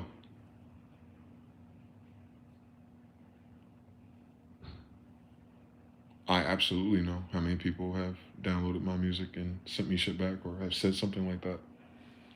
It had nothing to do with how many views it was. It was about how many people gave a fuck to do something like that. Throwing more people or more eyes at it doesn't increase the give a fuck ratio in nothing I've ever done. It'll increase incrementally though. Like if you're averaging 100,000 viewers and then you boost or add or sponsor or promo and you get like times 10 more viewers, but you'll end up getting 1 or 2 more conversions out of that. So then you understand like what that mountain is. It's like either I have a quality or relevance problem, or I just need to reach so much more people and there ain't that much more people buying anyway. So there's a threshold to even engagement farming too. It's like all of these people aren't in this culture. All of these people don't rap, take it seriously, going to record, pay an engineer, release this shit anyway. So there's no reason for me to reach them. That's not my Mount Olympus. So I don't even need the velocity to reach those people. And tech and everything in the modern era, they tell you, oh, my account has 1 million followers. So? The fuck? I'm following. What does that mean? You taking my money from me somehow? It's not the same thing. They inherited the MySpace top 8 mentality and they put that on Twitter and then Instagram copy that. It's not real. It wasn't real on MySpace. But at least on MySpace, if you're in the top 8 of someone known, relevant, or famous, you knew they had to select that. You knew, so like, you can go to my page and be like, oh, Young Guru and this person follows him. Now, most of those people have their phone numbers and I talked to them before that happened. But you can't assume that everyone that has that followers is in that circle. Whereas on MySpace, if they put me at the top 8, even if I was number 8, you would know that they know me personally enough to do that. It was real. They can't, that's, and even still, that what did that mean to anyone besides women, I guess? Nothing. So beat maker, you're like, which A&R did he put there? Let me go to their A&R's page. Boom. Who are their top 8? I know that producer from Rock Battle. Let me go to their top 8. Boom. Let me go ahead and add all these instant messengers real quick. That's how I would use it. It was logical to me. Oh, my connect know the man, not the man that know the man. All right, this is the circle of people that interrelate when it comes to music. I do not need to DM Mount Olympus. I need to get my music into someone's ears that does music. And you just go from there. That doesn't require all the numbers. Those are just 8 people out of the hundreds of thousands that was following them. See what I'm saying? You know what I'm saying? It's like crowd surfing. Like, you ain't got everybody ain't got to touch you. And the same thing with anything real. Your network ain't got to be 1 million people. Your network can be 2 to 3 distributors. They'll figure out the millions of people for you. See what I'm saying? Like, you gotta know where you are in that flow of everything. Not just the internet. That's everything. That's life. That's friend groups. That's fucking business. That's work. Like the referral to other jobs and stuff. You gotta know who's into other jobs and stuff. Like I remember to go from where I worked, from Apple, there's a couple of horizontal places you could have been, but they're all just as worrisome. But if you wanted to make more money, you either had to go to Yardi or HCL. But Yardi was cool kids only. It was exclusive, referral wise. They only do one at the time. They only did one hiring season, and then you hear about it around our building because it'd be that one supervisor who only became a supervisor so they can get the experience on the resume back when that mattered, and then go from there to go to Yardi. So once you know who those people are, you talk to them and you join their lobby. And you might not even like their lobby, but my personality is malleable. So Nikki and what's that other girl's name? Tristan, something like that. It was a white girl with like a weird name. But they kept talking about Yardi. And one of them was my supervisor just for like 2 or 3 weeks, like training or whatever. So, Kirsten. So, she was telling me about Yardi. And then the South African dude, Brendan, he was talking about Yardi. Everybody else was just working and doing what people do in different worlds and dramas. But they were trying to figure a way how to elevate up in this particular career, if you will, but on a local hustle level. Like how to go from here to there, and then from there you can go something RTP. So yeah, most people, if a new person comes and gets hired, or if you have other team members who are like complaining about vertical ladder climbing or raises and stuff that'll probably never fucking happen under that contractor, that doesn't even come up. And then the few people that hear about Yardi, they're so, what's that called? Not shook, but like they disqualify themselves because they don't think they're tech enough, smart enough, or whatever, good enough basically to even entertain it. So it becomes very niche. Very niche. It becomes, oh shit, you work here for 6 months. They probably pick you up at Yardi because half the goddamn people at Yardi come from here anyway. So you just gotta know them, right? Yeah. Meanwhile, I never got the call from Yardi, goddammit. Nah, missed opportunity. I don't know why. I was the last wave of people that began that process. And Dustin got the Yardi, but I didn't. I don't know how he cut me in line, but he knew someone else. He was closer to someone, and that's fine. That's fine. But I ended up going to HCL, but it was the same thing. HCL was put on to me by a foreigner, a brother named forgot where he was, but I think he was like part Kenyan or Ethiopian. And one day he saw me walking to Apple when he stopped working there, and he just stopped in the middle of the road, got into the post office parking lot, and signaled me over. I was like, oh, Jonas, how you doing, bro? This is fucking weird. I need to hurry up and get to fucking work. What do you want? Like, man, you're very smart. Okay. You need to go to HCL. I was like, the fuck you talking about? He took his badge out. They'll hire you. I said, that shit ain't carry, bro. I ain't got a car yet. No. You know how Africans are. You can't give them logic. They don't want no excuses. You got to do it. And so that was a major post because I knew how he was in Apple, and he wasn't like the smartest or the techiest. Hell, half the time he ran his mouth, he didn't know what the fuck he was talking about. But he had good energy, and he was older. He's an older gentleman too. He's like in his 40s, so he knew the game. That he did know. He knew the game. So I followed his lead by that. I think that was like October or November, and then I was hired there by December. Just like that. So, but mind you, my building had like 500 to 600 people at a time, and I just named like less than 5. That would even give you the dream, if you will, or the hope that you will, that there's something besides this bullshit all day and their fucked up schedules. Yep, there was. But you had to climb that ladder socially. But I was actually smart and good at my job. And even I still was like worried.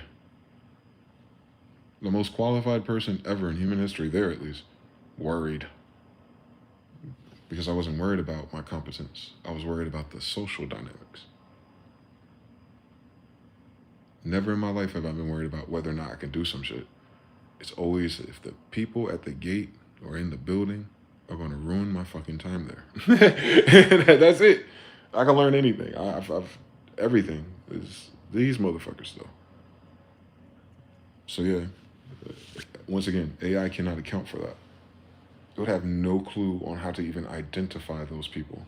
It'll scan messages and emails and dumbass people talking about it. Everyone talks about it, but it will have no idea who the doer is. They ain't gonna know that that brother just stopped the damn traffic to make an illegal turn into the post office parking lot to talk to me, to give me my referral to my answered prayer. No, no, no, no. Same thing with tech. Just because the kid got great grades at doing a system that's limited to begin with, because that's to teach general populations, doesn't mean that they're the connect. And even if they had a connect, doesn't mean that he's the man. And even if they knew the man, his man don't know the man that know the man. So it cannot do that. I don't think anything can. I don't think most people can do that. Honestly, I don't think most people are aware of the status and ranks of people, like on some Dragon Ball Z shit. Because everything's just bipolar with us. It's like up or down, good or bad, rich or poor. So they'll always pander or heavy hand lean into like the guy you heard has the things. But then a lot of those guys don't have these people. He already won. All right, next. So he's not active in that network. He has no the network doesn't need him, especially when he ain't spending money. So I don't think people know that being rich can be absolutely make you useless if you're not spending your money with the people. And I'm not talking about like taking care of kids and all that dumb shit. No. We're talking about America. I'm talking about greasing palms and like stupid ideas and like wasted parties and drugs and stuff. Like, I mean, on the people. So you gotta know that too. You gotta know that you're the coolest people at your restaurant at the Christmas party, there are cokeheads. So it'd be a bad idea to bring up someone's a crackhead in your family or how against drugs you are. Right. Mm-hmm. See what I'm saying? If I wanted to work at a better restaurant, I would have to be so cool with cocaine. Me and cocaine would have to be friends. I would probably have to sell it to move vertically. I'm dead ass serious. It had nothing to do with the dish pit. It had nothing to do with my competence or memorizing the menu or the wines of the season. I thought it did though. That's challenging. It's obviously not that goddamn challenging for cokeheads. Jesus Christ. But I was wondering why they were so bubbly and moving around all fast and so serious, and the girls, why they always had these emotional, unstable times and stuff. Like, these motherfuckers are stressed out and they on cocaine? I'm doing this shit sober October. God damn it. But you won't understand them unless you're on cocaine, I guess. It seems like you're working with people from a different planet. And once you know their secret, you see it clearer. It's like, oh, this is the effect on cokeheads in a restaurant setting. Oh, wow. You're a cokehead too. Oh, you're a black guy. You're a cokehead in the 2000s? That's new. You didn't watch none of those movies in the 90s? Oh, you did? No. They got you. Okay. All right. They got him. Oh, no, you're not going to get me. No. Bad. Weird story. You can't get me. But, yeah, you'd have to be okay with that. See, it's not moral and all that other dumb shit and red and blue and all that dumb shit. Nope. Not when it comes to getting ahead in a local environment with hierarchies and Ponzi schemes. You gotta pick your poison. A lot of those people that went to Yardie were crackheads. They had that rumor flowing around that Miss Nikki had, like, she was married to a black guy and she was at a hotel doing crack or something. I was like, I don't mind my business. She Hawaiian, too. It's like, wow, Ruthie from fucking Real World Hawaii. Same story. Just a bad built version. And, yeah, so you had to be okay with drinking in tech. All them motherfuckers are alcoholics. Mm-hmm. It ain't just your fucking qualifications at Harvard, my brother. Especially with these jobs that you don't need that. It's definitely a tolerance of certain human behavior. And then on the flip side of that, if they think you're ignorant and that you don't know, they play you different too. That's what be pissing people off. That's probably where a lot of your beefs are too. You don't know that you've been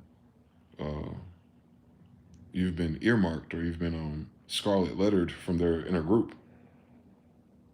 Not because of your performance, but because of your lack of reaction or your lack of participation in the fuck shit.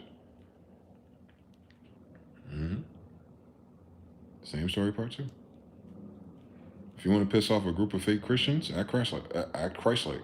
Start quoting the Bible and holding people accountable and talking about positivity and how good God is. You'll see how unchristian that Christian is. So fast. Mm-hmm. You'll blame that on spirits and demons. No, those people are just fake. Don't forget that. Sometimes nothing did that to them. That's who they are. Unfortunately, that's who the majority of the United States raises.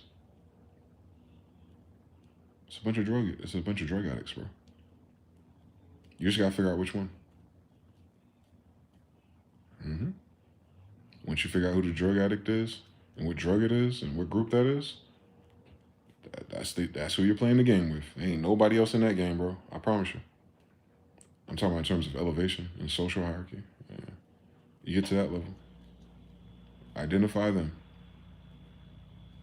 Just find your office narcissist. Just know it. Don't fight it. Ain't no fight. You ain't gonna win.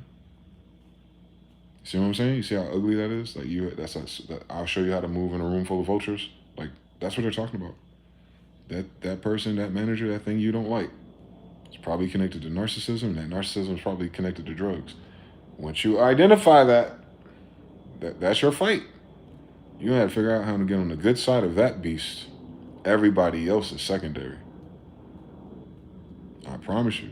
If you conquer that one right there, if you get that one on your side, then the whole thing go your direction. For a little while. Until they call you in for favors or, until you piss them off, basically, accidentally, or any of the other variations of bullshit that happens there. You'll see. I'm telling you something good, man. I thought it was everything else. Like, clocking in on time, doing your job, not abusing in between time, straightening up your area, being an outstanding fucking citizen, actually, if I do say so myself. Nope. They'll be over there bullshitting with a person that's supposed to be working like you, but they get to linger around longer because everyone's happy they're on drugs. Oh, she got those pills. Oh, she's my best friend. Y'all don't understand nothing. I get it. But that's the thing. That's not the devil, man. The devil tired of these niggas. That is not the devil.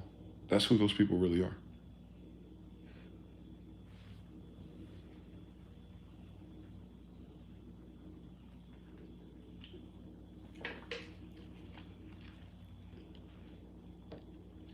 The majority of the people in power in all dimensions are those people. That is obviously the breed or patterning that they targeted the boomers with. And Gen X took it to another level in terms of privacy. And then millennials were lied to twice, I guess, to look the other way.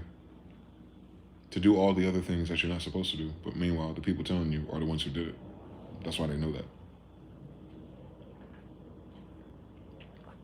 But then you ask them, what's stopping you from doing it now? You're older than me. Why is it different? Just because you're older? Doesn't make any fucking sense. You can make a mistake and heal and learn from it and not do it again. But the people who are telling us are like, do as I say, not as I do. They're talking about drugs.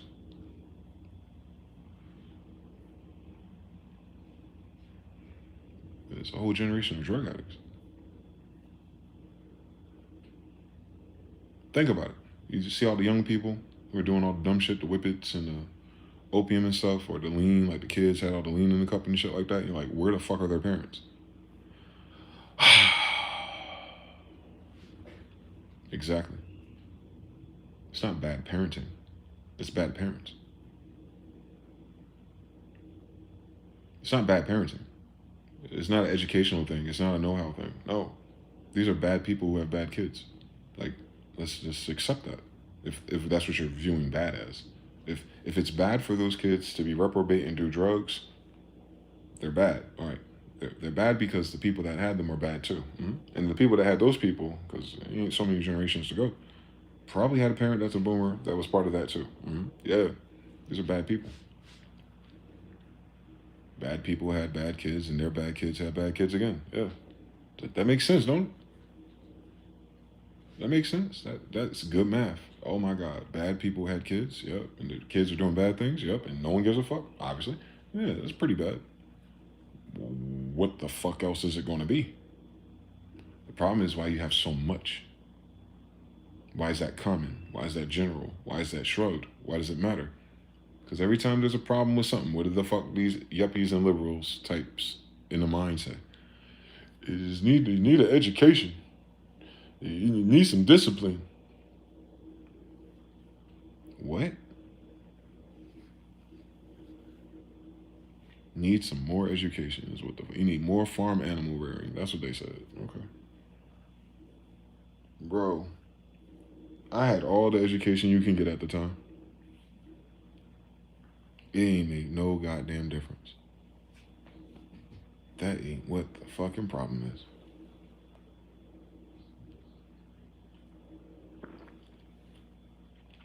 The United States is composed of bad people.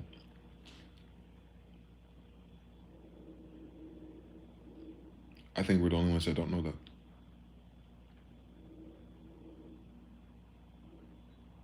The United States is composed of bad people.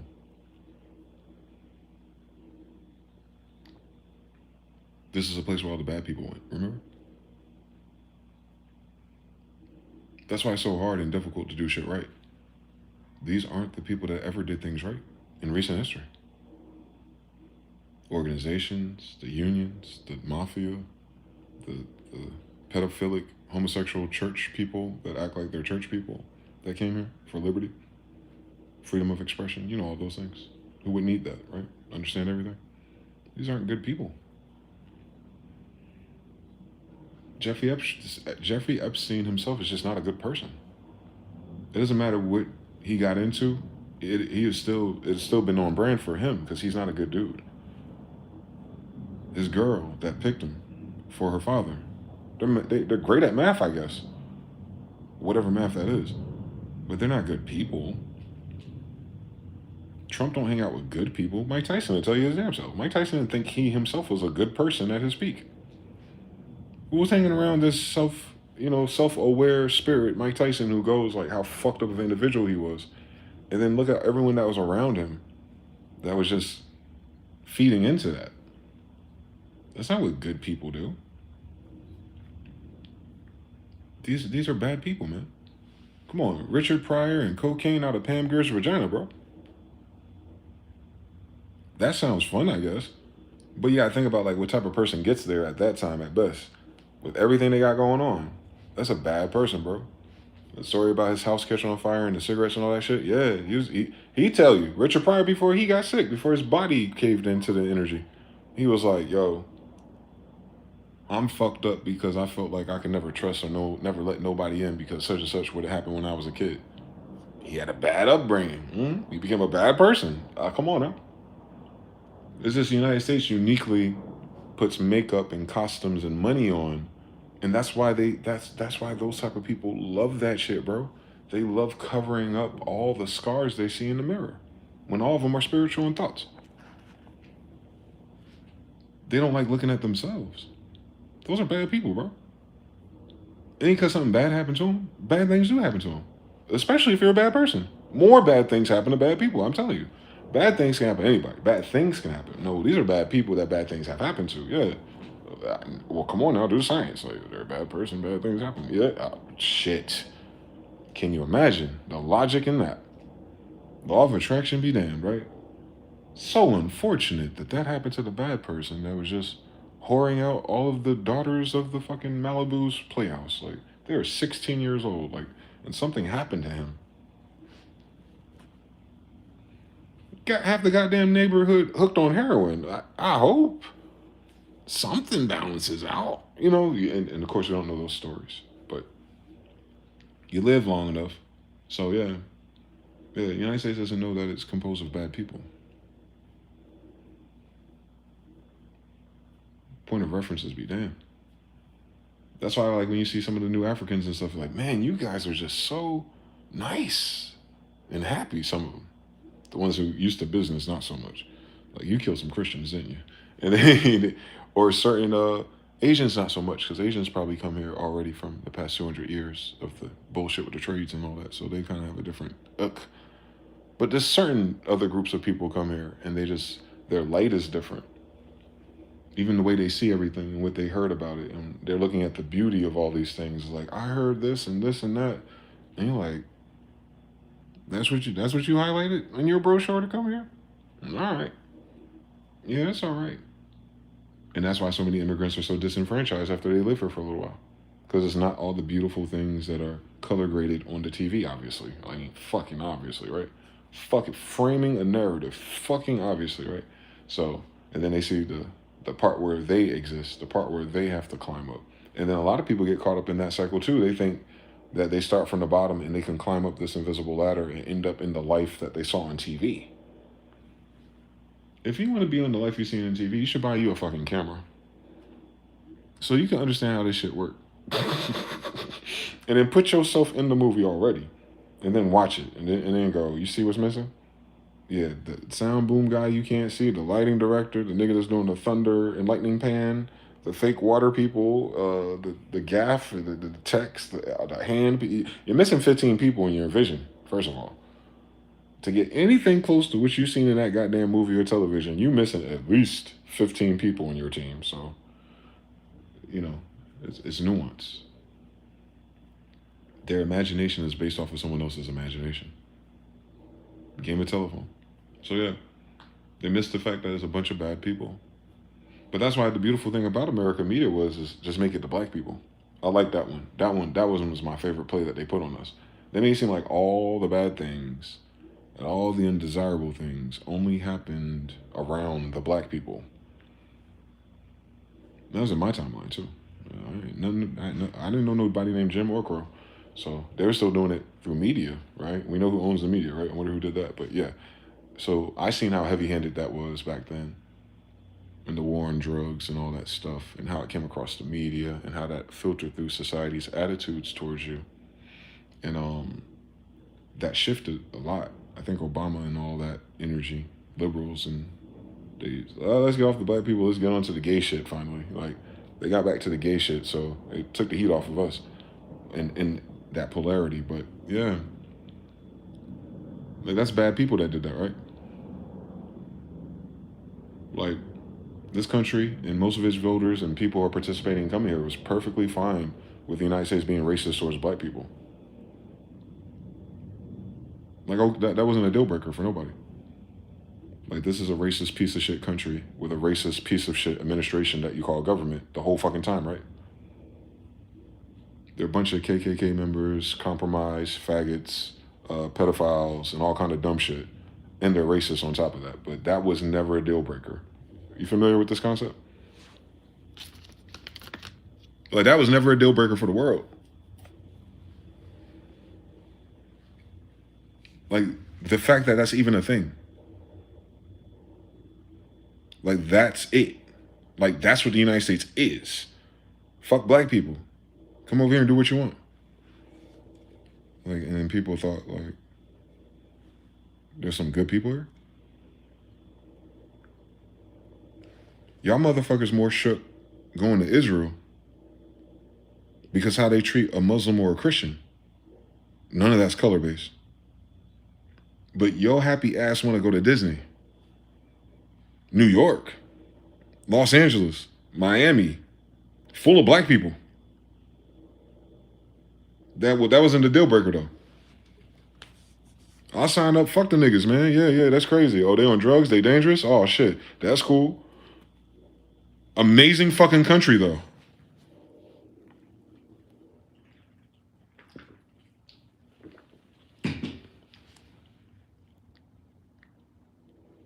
Ain't that crazy?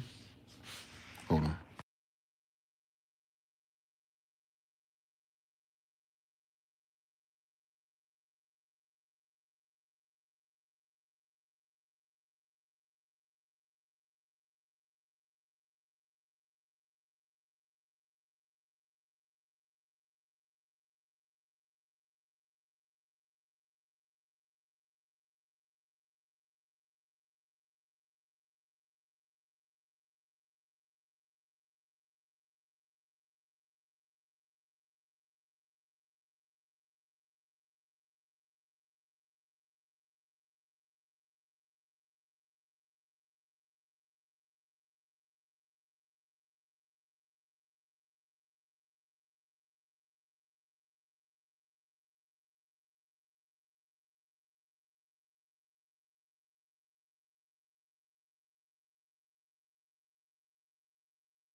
What a narrative builder.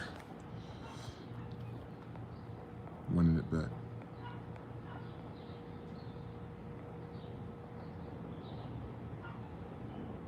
High school. I never liked that people put killer on my jacket. Jonathan says it's like affiliate marketing. Speaking of pyramid schemes, do you remember 12 Daily Pro? 12 Daily Pro was why I got PayPal. But I missed the opportunity. I didn't get my PayPal approved or whatever the fuck it was fast enough to benefit from that. Kane Beats did though. Kane Beats. And who else was that? Herb Tactics, and a few of them brought it to rapmusic.com. Yep. A lot of people bought their Tritons off of it. Sakoshi says facts. Even had CIA in the Black Panthers. Yes. That would actually be hilarious. Oh yeah, the CIA had Black Panther in New York. The BBL in real life MMA match. Who got the BBL Jitsu? Come on now. I know how this game works. Penny Prop says one was arrested and tortured. There's always something. Sakoshi says so they make hundreds of thousands off of Twitter talking to each other. Plus the conversion rate of the USD to their currency, it becomes life-changing money for them, just gaining the Twitter engagement system is. Nameless 90. I'm working in aerospace manufacturing. All of the higher-up management and directors are in a big club, and it's just nepotism. Don't forget the hoes, don't forget the drugs, and the little boys. Mr. Now says, left when I saw start to a bunch of producers about music, you'll see how music-driven they are. You start to mention things you did when you were younger, and they light up at the word younger. That's crazy. 3333. Mr. Now says, there is no 80 saxophone that starts the second you start your alcoholic journey at any New York bar or even Rome for the tourist expectations anymore. There is no personal saxophonist in any of those places I've been to. That is correct. Patrick Swayze lies. Shogun L says 100, Royal Gospel 3, Terranor 3, TBFP 3. That vent has 12 horizontal slits, 18 volts, covering track during the chat break. John Finn 3. Oh, we caught up to the Matrix. Ableton Live and shit. But yeah. So, you imagine that shit. I got a chance to live through that shit. It don't seem like that no more though. It's honestly not as heavy as it was back then. But I think largely had to do with narrative in the media. Exacerbating it, enhancing it. That was evil. Because I was like, fuck, why am I thrown into some shit? I ain't do nothing yet. Now I might, though. Keep fucking, boys that call wolf type shit. We'll turn into a wolf if you want me to. The fuck is going on with these people? They moved to Indian territory. I didn't move anywhere. Like, man. How do you go to a nigga's house? It's not just bad. It's just like the audacity is ridiculous. The ignorance is what's the just in that, the way that even manifested in a reality in any time frame where I would have been born, in fact. Like the fact that anybody who wasn't there, in fact, would even borrow such an attitude and energy and not find a problem in it in their damn self. Like, fuck what they think or believe, but in their own mind, like, it doesn't serve them to give a fuck, or that's not a deal breaker for their own personality. Talking about mental health, like, being that goddamn hateful and ignorant gotta do something to their mental health too, don't it? It's got to. Can't act like they all died or nothing. No, I was a kid. I remember everything. Especially how things felt and how people treated me. Oh my God. Everywhere, especially in the North. Down South, they're just passive aggressive and covert because they get their ass kicked. But it shouldn't be like that anyway. I hope people wouldn't feel like that if I visit Japan. No, because that could never happen. I would have to visit Japan talking about I hate Japanese people. They brought their ass here to us. Why the fuck would you relocate your whole life and your whole family to a place around people you hate? Anyway, like in any dimension where does any of that make sense? And then you don't know these people because it's your first time there. So how do you come there hating them? Like, where did the hate come from? Well, that was during the times of slavery. These ain't slave masters. These are brand new motherfuckers who don't know who you are. So where do they get the hate from? It's marketing. It's almost like a minimum requirement to get entry here. If you notice something.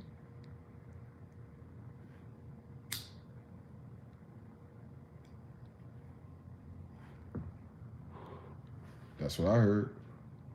Cool. Do not do business or deal with us for some unstrange known reason on our land. And they haven't even figured that out yet. That's why. That's the why. It's not racism and slavery. It's worse. There's a bunch of lying, capping, ass, bad people. Period.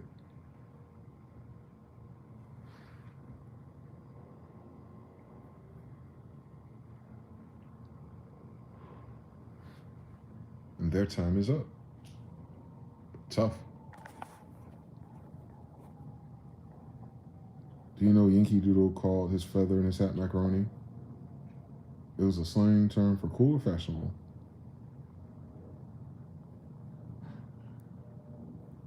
In what timeline? In what timeline, my brother, would Yankee Doodle come up ever in human history? You said, do I know why? Like, you said that, like, did I know why that dude from Immature had an eye patch on? Now, you said Yankee Doodle Dandy? That's you went back to what year was that? Mr. Mel says, yep, they got the Avatar military briefing before setting foot on Pandora. Yep.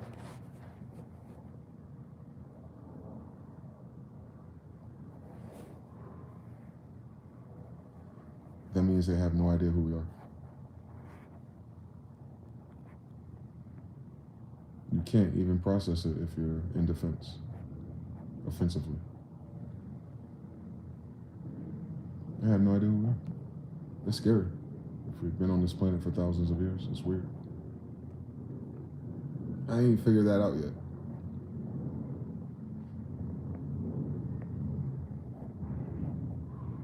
Because who agrees to that?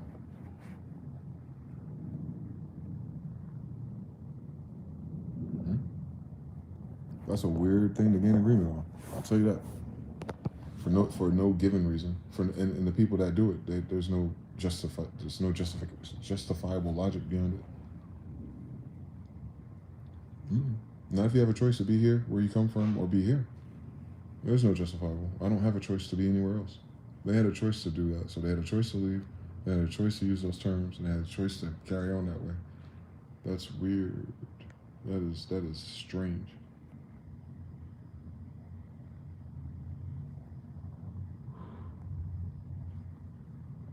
No one I know has the energy to do the same thing. It don't even make sense to us. But if that's all we knew, then why does it make sense to us? Because it's new. So they have a whole subset of civilization willing to do dumb shit and believe dumb shit and then monetize and monopolize the education pivoting off of dumb shit and then wondering why everything is dumb. Shit. Root cause, man.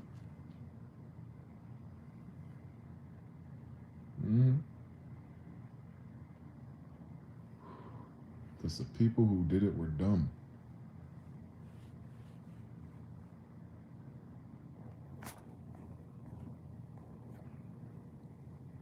He's so far back in time, he might need a new account to type again. That's hilarious. Oh, you blocked him? I don't know, but what did Marie Antoinette? Let them have cake. Because if that's all that is left, perusing random live stream channels, man, good luck, YouTube. You're cooked. They ain't buying nothing. They're dying of boredom, starving for attention. That's a bad position to be in.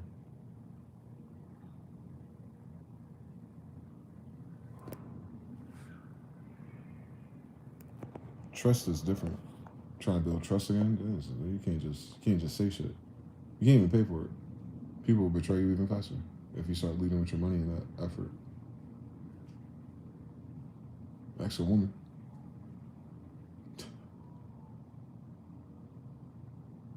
What are the women worrying about? Does anyone talk to women?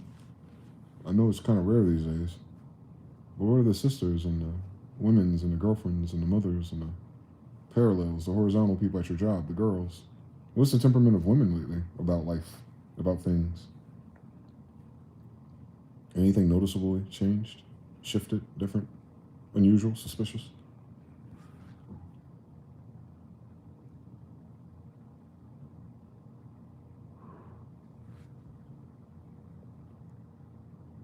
I don't even know how to talk to a woman these days.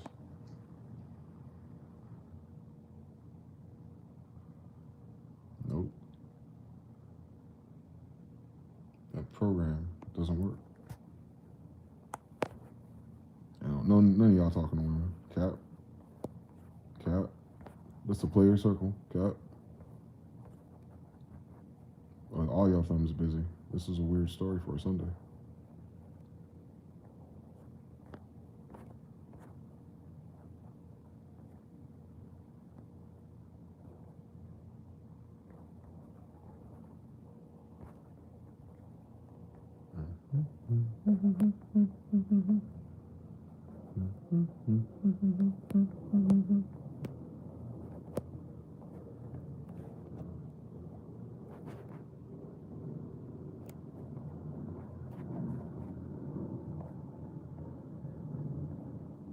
Even just on the women in my family, aunts, cousins, and etc., they're all on the type of time of, quote, I'd rather not know.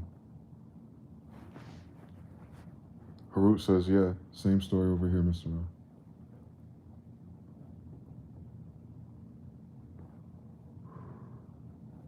They doing with my cousin. What I say about my cousin, what she did when she was 8. She want to hear about the bad news. That's a safe engagement practice, I guess. I wonder how true that is, though. For it to be system wide like that, for that to be the consensus over there. I'd rather not know.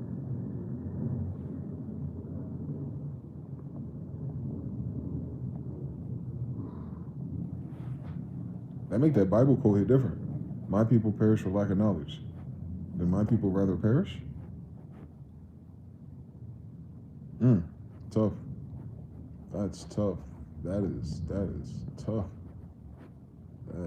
That's. I understand why men do it. Nothing changed. But your ... was the same instability. Many are still living on hard mode by personal choice.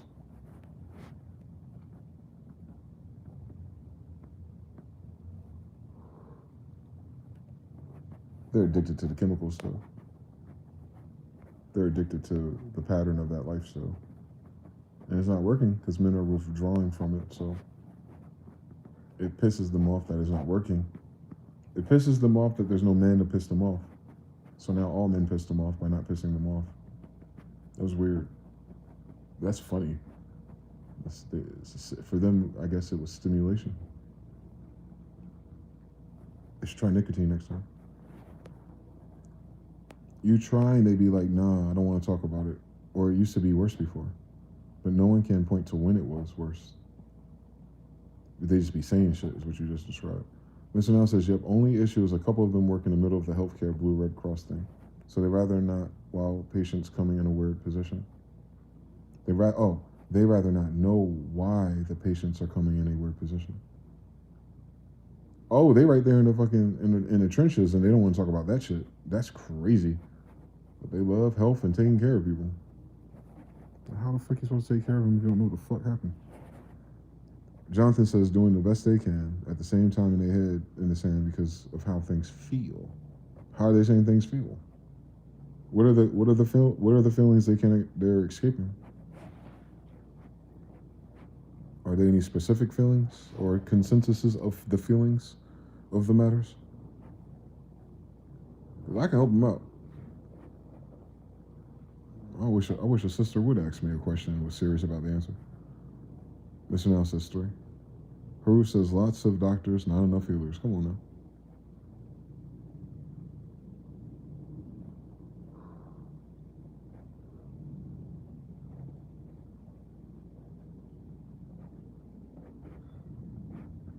Not enough Moors, too many associates. That's hilarious.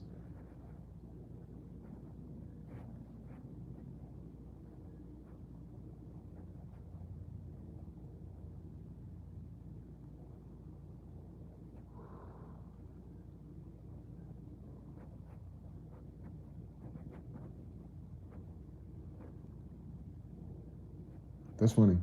The Moors come from a kingdom and brought their kingdom here. Then the Indian associates will be in the kingdoms too. They'll be the Indian kings or the Indian monarchs and royals. It wouldn't be random people. They're very clever.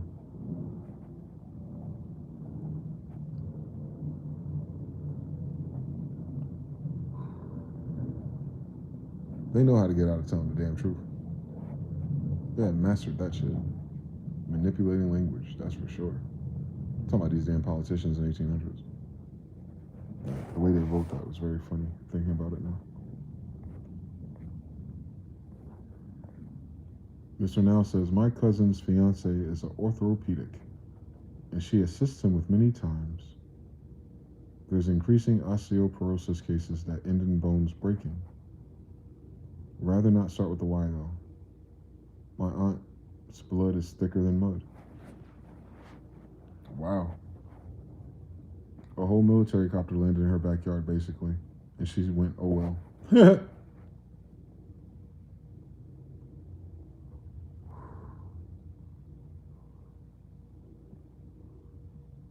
So what else are they concerned with? What do they put in place of the obvious? What is taking up their airwaves? Jonathan says their feelings that are... Oh, their feelings are in regards to the why variables of why things are the way they are.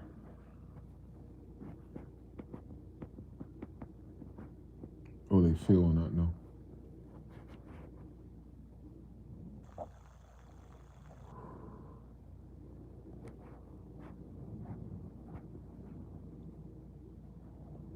That's where all the worry and all that stuff comes from. That's where that loop I have comes from. It comes from women. Trying to make sense of their feelings.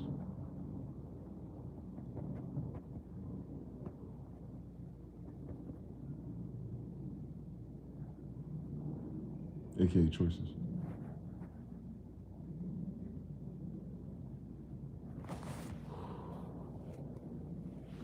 That's bad math on my part. That just opened that up. I just realized that.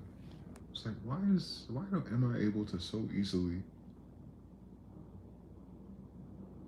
travel into the negative outcome of things, no matter what it is?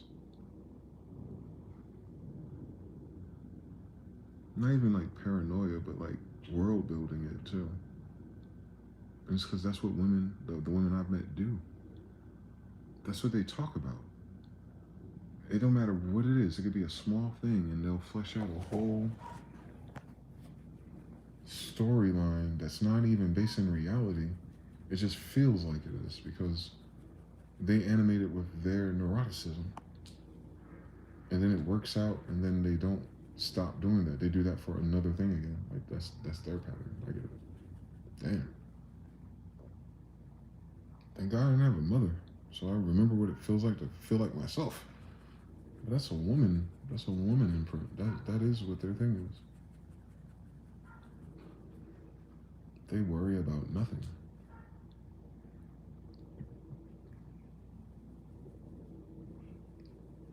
Instead of worrying about things that you could worry about, they worry about nothing instead.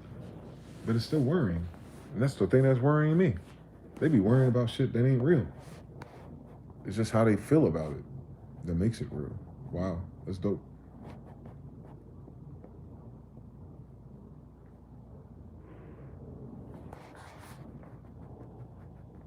Then the society's programming is very similar pattern. They don't want to let go of the old system. They don't even want to acknowledge that the old system was flawed. They don't like the way that fails. Mr. Now says logistics, schedules, and figure out where the happy hours next or escape on the weekend again. It's not replaced. They don't drink heavy enough to be the stuff it down types either. Jonathan says they don't like that they followed the old system. They don't like the feelings that arise from embracing such a truth. Huh?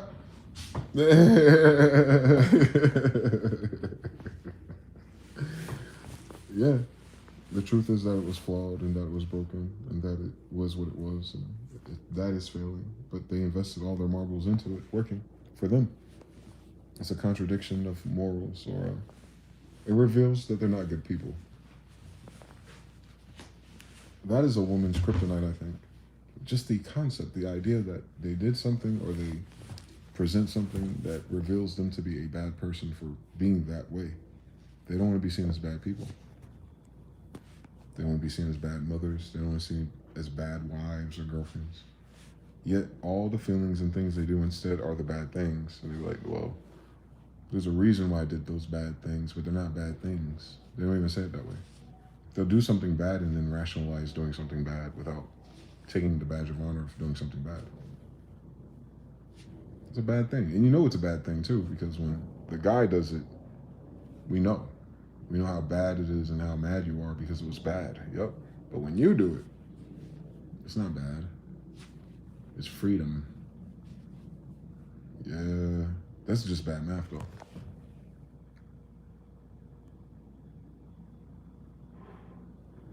That is why they didn't notice the old system was bad to begin with. It matched them. That's how I know it was created by women. Like structured, like the steps, the paperwork. Men didn't have time to do that. That's what the secretaries and all of them were doing.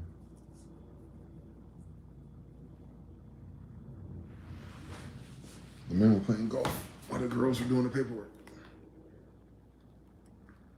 Yep. Shout out Dan George, man, for the Cashapp. Appreciate you. I gotta get back on the charger, my bad.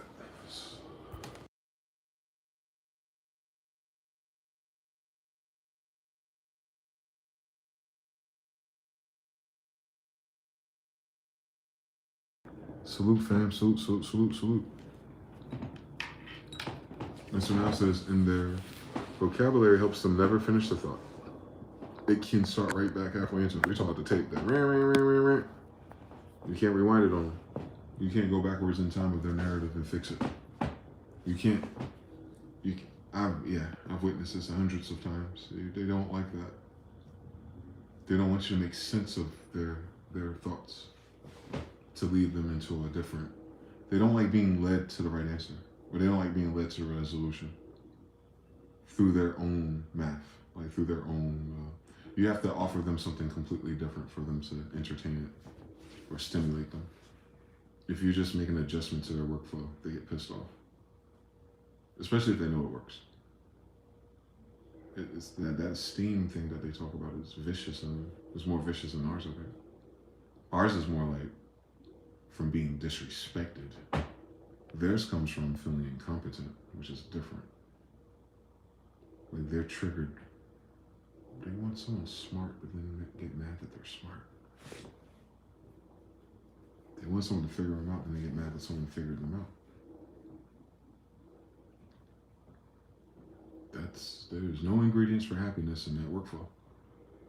And then no one's surprised that they're unhappy if they have that workflow. But them. Damn, sis. Maybe it's okay to be wrong. Because if you're wrong, you're wrong. Like, that's the illest shit about it. It's okay to be wrong. But if you're wrong, you're wrong. Anyway, that's the thing. You're wrong anyway. Whether you think you're wrong, you want to be wrong, don't want to be wrong. If you're wrong, you're wrong. So if it's okay, then maybe it'll also be okay to do it right. That is the comeback story. The comeback story is not just admitting that you're wrong or did something wrong. It's the fact that you don't do this shit again because you're going to do what's right after it. Like, time goes on. So you're wrong in 1995. Cool. You learn from that. And now you're right for the rest of your life about that. Nah, they'd rather be wrong. And then justify it. And the boys they raise are the same. It's a pattern.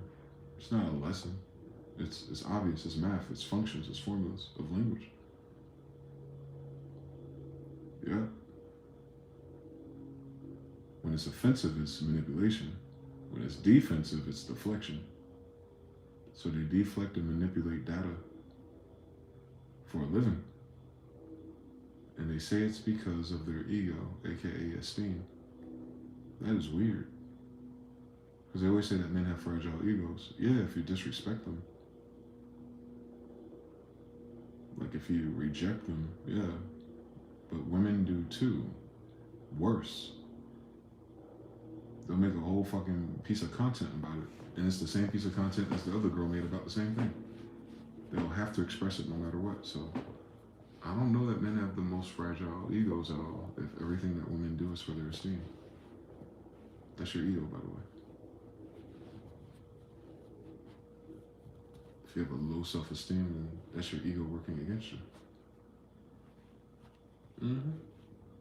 If your ego can't do it by itself, you need everyone else's approval. Yeah, that's a low self-esteem.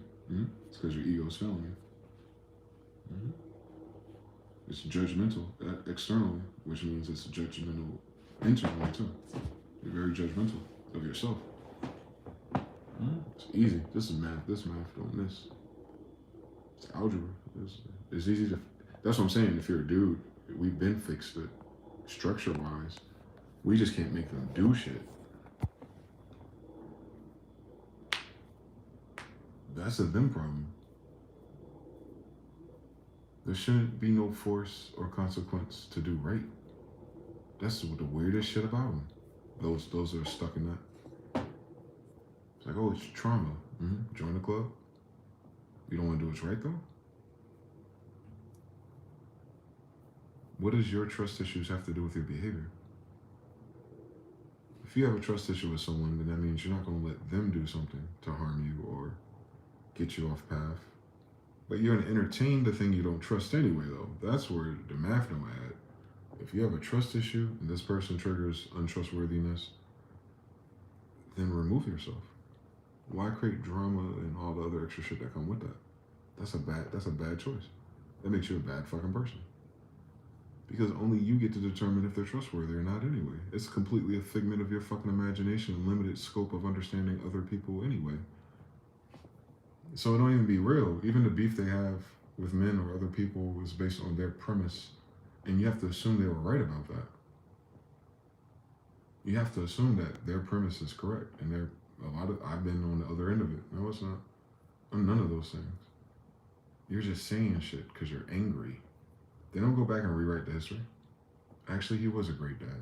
Actually, he did pay for everything. Actually, things didn't change until I started bitching. But like that math is just not there. The ones who struggle in the meantime, they're kind of like still telling the story and justifying it the way they said it happened and not the way that it did happen. So they can't fix that because they're right about it. Yeah, you're right about what you made up. It would be right if that was true. Yeah, what you're saying, what you're feeling is valid in your fucking imagination. Hallelujah. That we know that works. So now imagine if you're honest with yourself. Then do the same animation. Does it change anything in the story? Their triumph and glory is being bad people. I've wasted people's time for 20 years. Now I'm healed and I'm ready for something serious.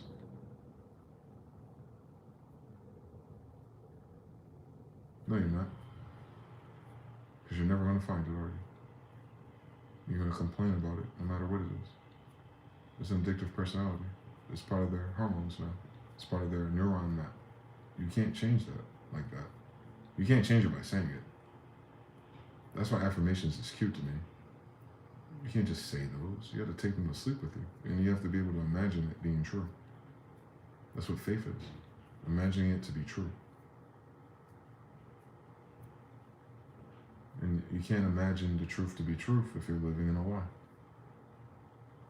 And I think they know that. I think they know that. I think they know that they are capped. I think they know that they're hiding something. That's where all the neurotic bullshit comes from anyway. They're always hiding some secret from themselves. Everyone else just gets the feedback. They get the kickback of it. Yeah, for them girls, not all girls. Just the ones that seem stuck about that. Sis, you're a bad person, bro, and it's okay. There's worse people than you. We know. But you know them because you're in that polarity, and you're not going the other direction no time soon. If you do not just admit, it is what the fuck it is.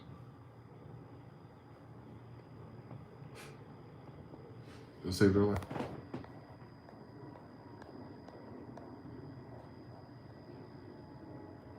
If you come with a truthful answer, they'll get defensive and their intellect shuts off. Jonathan, 3. They're scared of the end way more than anyone admits. The end of anything, Mr. Now. Dan, Mujin Yuchiya, shout to you. 3.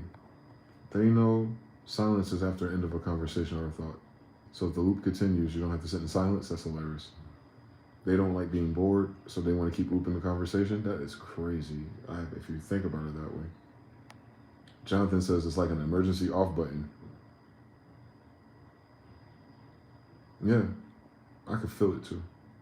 They switch gears.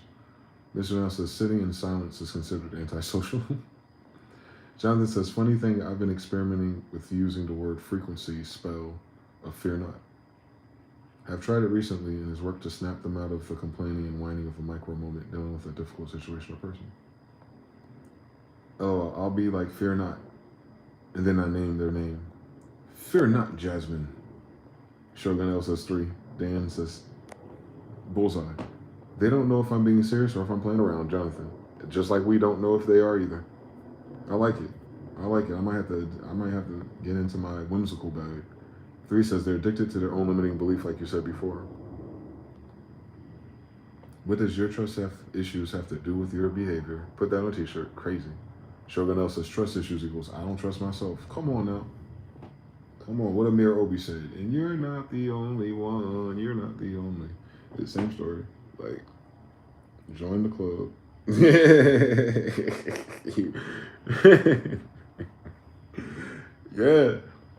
Yeah, that's their I think that's where their psyche, their collective psyche is broken at. They'll create the issue, they'll make it true, and then it stresses them that the other person on the other side of that cannot work with that, resolve it, or take it to a higher degree. That's it. You gotta play by their game and their rules. And if their game and their rules is that I have trust issues because I can't trust myself, then you're gonna have to prove to me that you're trustworthy and that I'm worth trusting too. Because there's no way to fix that, right? If you don't trust yourself, then no one can do. There's nothing no one can do. That's you versus you.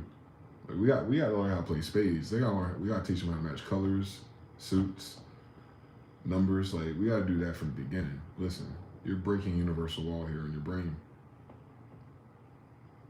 We know you are because you're not happy. So there's not even an argument.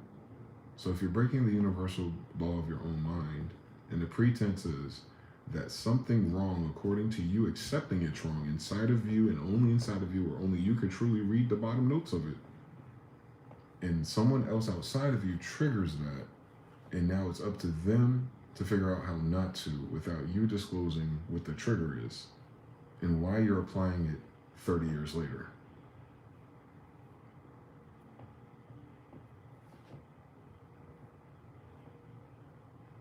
But if you trigger somebody, no, you cannot bring that up right now.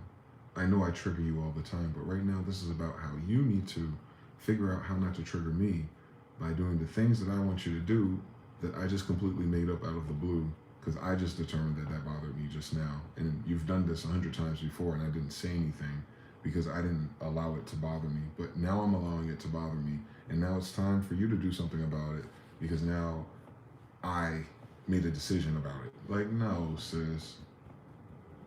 No, sis. They even treat their kids like that. So we know it's a universal thing. It's not just with the boyfriends. It's not just with red pill dating. It's how they treat each other too. They can only play that game with each other too. It's the craziest thing. Yeah, very myopic socially. They want everyone to respond to them like women.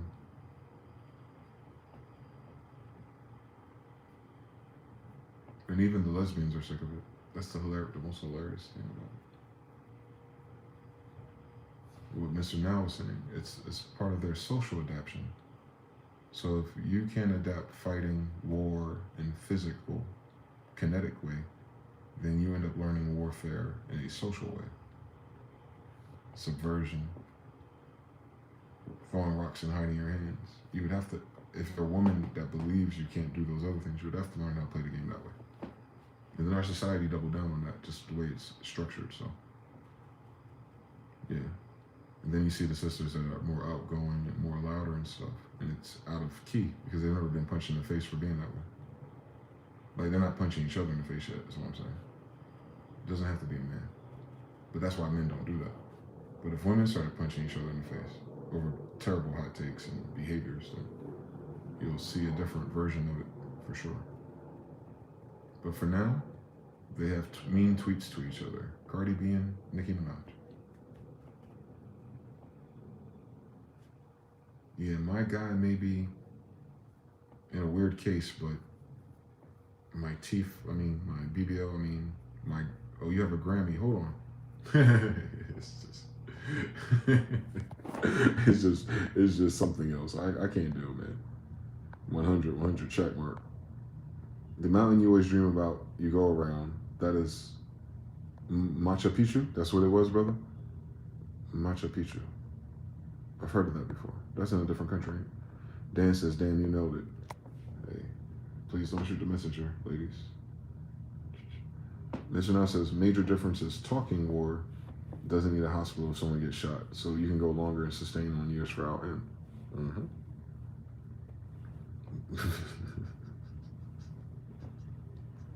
That's a weird stack for any of them to have. Yup. Machu Picchu. Or whatever he is allegedly. Now, it was a strange case. He had a girl at knife point and all kind of other shit. It was weird. It was very weird. It was it's actually violent. But something, I don't know. It's just too much for me to give a fuck either way.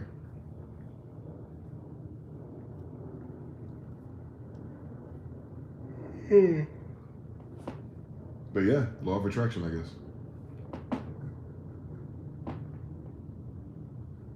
Nicki Minaj did not marry a good guy because she's not a good woman.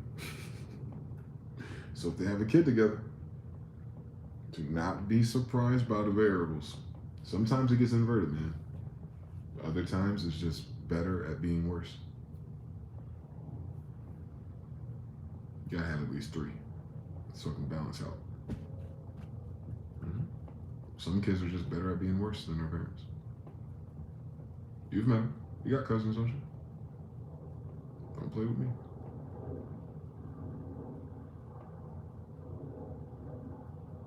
Yeah. That's crazy though, if that's like the backdrop to the collapse of the social norms. What would make everyone so accountable at once though? What would turn that off? What would turn that water off all at once though?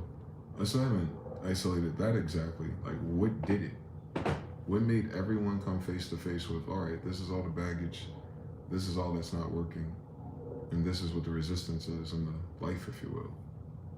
Politics or whatever that people really don't pay attention to anyway, but that's enough influence, enough nudging for them to fail at that social game altogether with.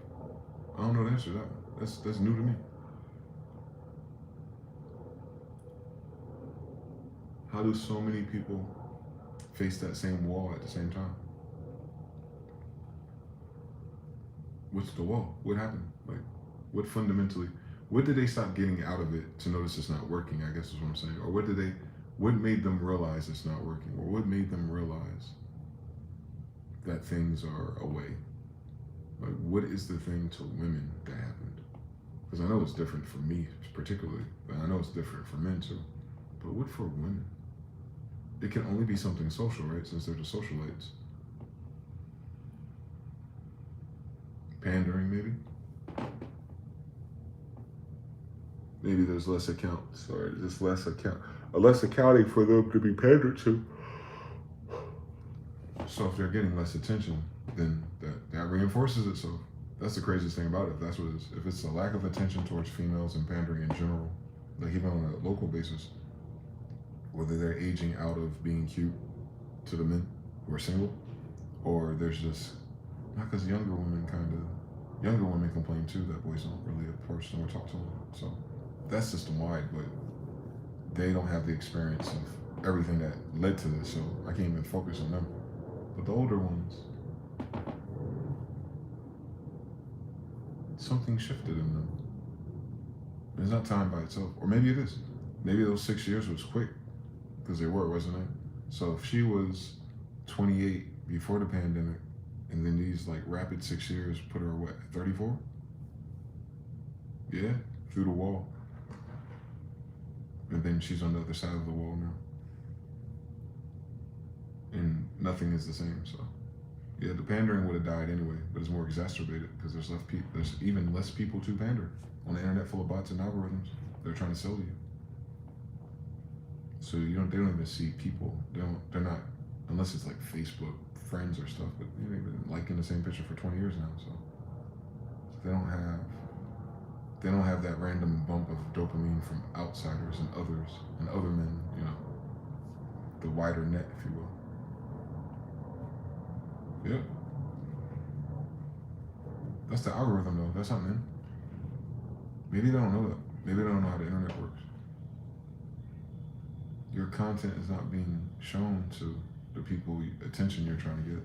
But then they have to admit that they're trying to get very specific men's attention. So they can't even lead with that in conversation.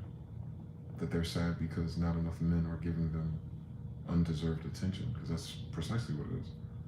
It's not like they ain't got a man to text. It ain't like there's not a man or two in their DMs.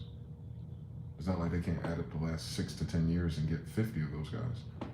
It's that there's no new guy. It's just senselessly fawning over the bullshit, the narrative, the post, the affiliate, whatever it is. There's not a bunch of yuppies remaining, as much as they thought there would be. And that's the saddest thing about the internet. There never was.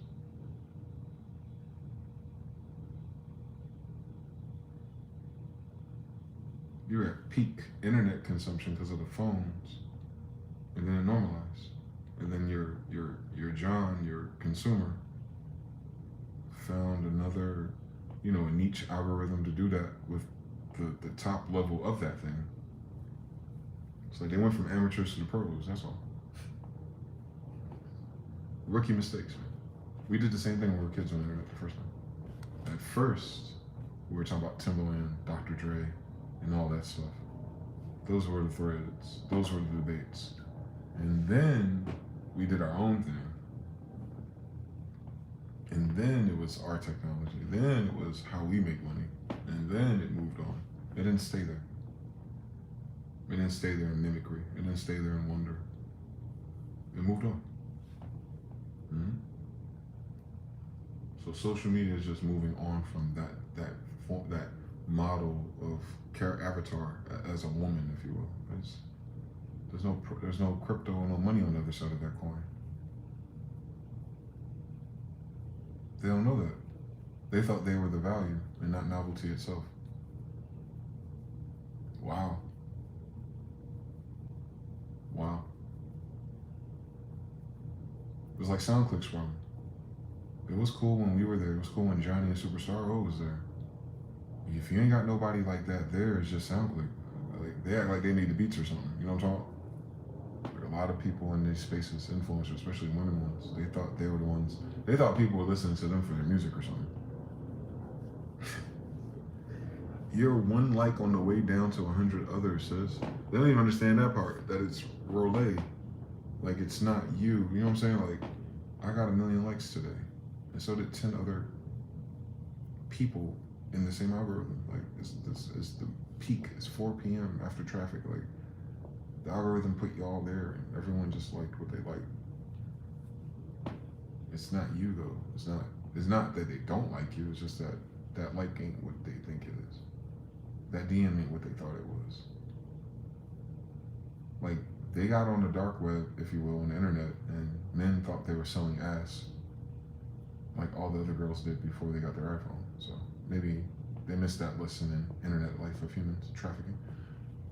You look like you're selling yourself. Your ass is out and you're showing your arms. That's how the whores do it. That's how the escorts do it without getting in trouble. You do it just like them. Oh, you don't do that. Oh, okay. So you're a normal woman, right? So why are you always on the goddamn internet? See, you can't fix that subconscious awareness. Mm-hmm. They're still trying though. They're still trying to farm attention for validation, for their feelings. They're not doing it for men. They're correct. They're doing it for their feelings, but they require men to pander to them for those feelings. So they're halfway crooks. They absolutely are doing it for men to respond, but they're not doing it for the man that's responding. There you go. No, they do everything for attention, which requires a man, but they're not doing it for Brian. Yes. So if you remove men from their equation, then all of a sudden there's nothing to talk about. And that's interesting, because it proves that fundamentally their program is they do everything for male attention. If that's why they're flunked out, lack of male attention, and that system don't work, and the system they keep going is pissing them off because males are not placating to those rules, then you created that whole system thinking you would be in control of males' attention. We know, sis. We know, sis. And that doesn't mean it was good attention either. Don't miss that one right there. It's not a good thing. It's a manipulation through low self-esteem. They've mastered the manipulation, but not the esteem. The esteem is still fragile, still broken, because it was never from the outside to begin with. Go for yourself.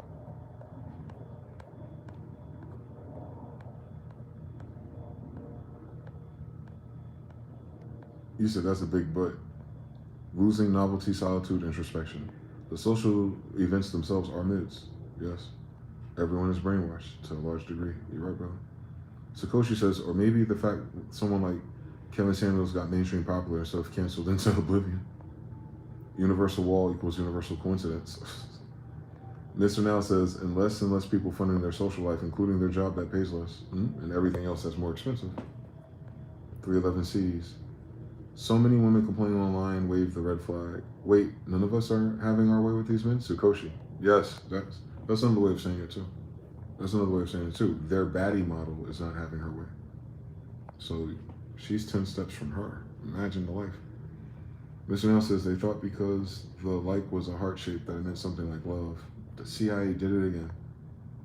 It's like pulling a lever on a slot machine, but only for attention, yes. Sometimes there's a jackpot. And other times it's like whammy, whammy, whammy. Shogun says manipulation, 100. Jonathan says 3. Yeah, they learn how to manipulate. To their advantage, like they learn how to manipulate to their favor. Listen, you can't hate the player, man. But what they learn how to hate is that that's no longer the game. They hate the game. They don't hate the players. They hate the game. They don't like the game they're in. Because you can't pivot off of manipulation to something positive. You have to go dark. You have to go full dark empath. You can't just backtrack, join the church, and start tweeting about Jesus, and then as soon as another man gives you attention, it's like, oh, you're a real woman. You're learning from your mistakes. And all of a sudden, she's going to start putting them through the same fucking pressure Olympics. The same shit testing. It begins all over again. All the good that the universe and the spirit and the ancestors and Jesus, all that, all of a sudden they forget that manual right there and they go right back to fucking 6th grade.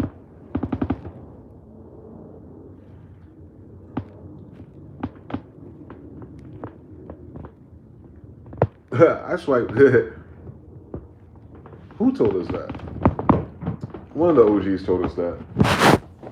To watch out for those girls who are 28 to 33 who go to church, who are leading with that, like they're back in church or something. You're like, stay away from them. The women who hit the wall, so they're trying to hit the clearance rack at the church of the last simps, the nice guys. I don't know if it's Patrice O'Neal, Tariq Nasheed, or Kevin Samuels, but I think it was before Kevin Samuels. It was during the pandemic, and that shit was so funny to me because I seen it vicariously in my life, but I never said it I never looked at it that way. But I noticed something. So I was on Tinder or somebody, and there was a girl just like that. She had tattoos and everything. But her bio was like whatever. She's looking for a man, something. Put God first, all this stuff. So when she matched with me, I said something to her. I forgot how I said it. I think I said, oh, that's kind of wild that that now you want the requirements for you are these things, but it wasn't that way a couple years ago. And I was pressing the issue on like, how realistic is it that you think, because I wasn't interested in dating her. So I really wanted to know as a scientist. So like, how interesting is it that when you're confronted with someone who's not playing that game with you or who doesn't believe the same thing as you, that isn't that interesting that doesn't work, basically? Like, isn't it interesting that you pick this character just now and you set these standards out of fucking nowhere because your feelings changed and you joined the church. Now everyone in the environment has to match those things the next day. And she got pissed off. Like, very Christian, like she was very pissed off. The suggestion to her that her little game doesn't work on fucking grown-ass men who are also over 28. They choose this character like they choose what college to go to. That shit only cute when you cute, sis. And even that's annoying. Cute girls don't win, especially if they're fucking annoying. So like, no, it's annoying is universal. It doesn't matter what it looks like. Annoying is annoying. Like, they choose very annoying paths, bro. They become very fucking insufferable and annoying when trying to do like last minute adjustments like that, because they're dishonest with why that is. You don't give a fuck about no man and no church and none of that bullshit, girl. I could tell by what kind of tattoos you have. You have no frame of reference for that to even work. You want to find a sucker who's going to hurry up and marry you before you run out of time, and you're just going to divorce his ass anyway. You just want to make sure you got married by a certain time in case you can have a decent kid with a father that gives a fuck. Yeah, we know. But we know inevitably you want another tattoo. We know inevitably you want to change your hair. You want to know inevitably he ain't going to let you dress like that. We know inevitably you're looking for a fucking a miracle worker. And you're not going to find it on Kevin Samuels. So, yeah. That's crazy. Hate to see it, man. Worse regression than Benjamin Button. Terran Art says the reborn virgins. Yes. Mr. Now says, back to the church, major red flag is like a back to college at 45. Everybody there is 20, but 20 sleep deprived and semi-hopeful in both of those places. What are you doing there? Tender science experiments. She got caught out. All of it was, I knew, man, listen, Tinder taught me, speed taught me about women and their games. Because you get to see you see their esteem masking, you see their language model, and then when you're talking to them, and it goes somewhere and you can talk to them, it's like, oh, y'all just be saying shit. I got cases on so many of them. They don't live up to their bios, man. They don't live up to their standards either. That's just like you know what that is? That's like a beware of dog sign. It's a deterrent for the wrong type of people. It's a tuner. That's what it is. It's not real. It's a tuning. Like, their words is them tuning the frequency and vibration of what they think. But then that's not what they are. So, of course, they color out the lines when you see them in real life. It's like, oh. This biological, this real thing, like, what are you really about? Not what sounds good. Not what gets you the best results. Not the best lottery ticket. No, it's who are you? Like, are you an artist? Do you draw for real? Or do you like art? Are you a musician for real? Like, you recorded a song ever? And have you recorded a song recently? Okay, so you're not a musician for real. You don't have a song yet. You see what I'm saying? Like, there's some American Idol shit out there, boy. These are some American Idol contestants, man. These are people who are auditioning to be on Real World, my nigga. They think that shit slap, too. Like, oh, I'm going to kill him with this one. PhD in marine biology. Full-time mom. Part-time healer. Well, no. No, sis. They don't listen to men. We were talking about how fucking corny that sounds. Anyway, but we're haters. I'm okay with that. Tinder is a Pokédex, yes. I have all 151 Pokemon. Know that. She got the caught out. If you can't close your eyes and still enjoy her company, run. Tinder is a Pokédex 3. I never had Tinder, thank God, LOL. I thank God for Tinder, actually. I did. I had a good run of experience. Like, I know. It woke me up.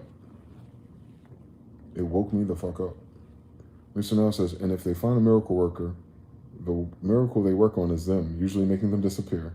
They get blinded by the hunter talk and don't see that type of violence as definitive. Jonathan says, was there for the not into hookups, but they were definitely there for hookups. Listen, I got stories to tell. Jonathan says 3, fake it till you make it language models and visuals. That's what it is. It's always fake it till you make it. And their flavor of faking it is the type of class or the type of it's the prototype they are. It's not the thing they're faking, it's why they're faking that. You got to reverse engineer their bullshit. Like, why would you choose this language model? You're not that at all.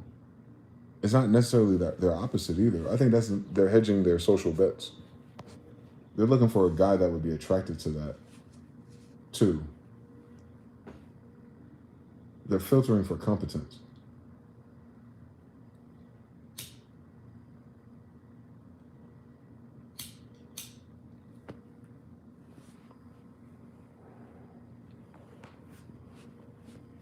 I don't know about these days. I don't know if I'll install Tinder ever again.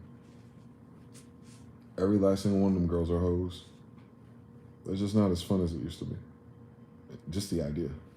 The idea was fun or funny. But when you see how bad it is, it's bad. It's worse than they say, man. I can tell you something. I'll tell you the truth, man. I'm gonna tell you all of them are hoes. I ain't got no reason to kick it or lie about it. They're hoes. First.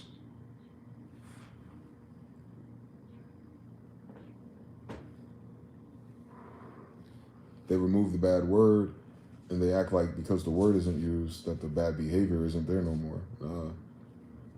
Nah, they put makeup on that shit, that's all. They still hoes. And that's okay. If the bio reflected that. If the language model, if that phone call, if that date reflected that, then you, the man, makes the decision that you're gonna waste your fucking time and energy or money on this.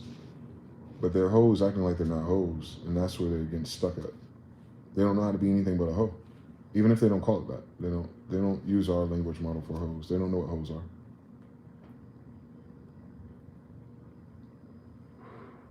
They still think that hoes sleep with everybody. We never said that. We know who a hoe is because she slept with everyone we know. That ain't everybody. So, nah, they play polarity games with the word. And because of that, the behavior is in the gray.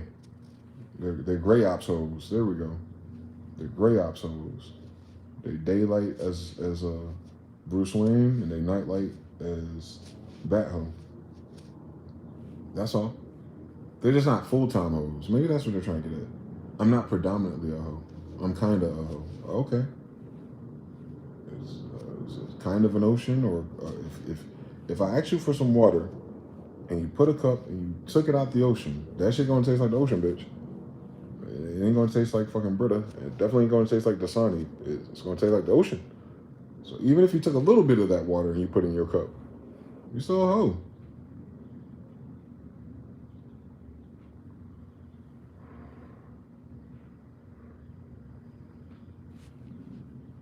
Yeah. That's all it is. They tell you, this is a universal law. You cannot turn a hoe into a housewife. And all these hoes have not become housewives. It's based on a true story. We're watching it happen. These hoes cannot convert their energy and their path and their skills into housewifery. They can't. They can't. Like, it's because the poles are different. It's polar. It's not just polar difference in their sexuality. It's a polar difference in their attitude and their mindset. And all their influencers are hoes too. So it doubles down. The attitudes, the words, the behaviors, the reactions. That's a whole loadout. It's a whole loadout.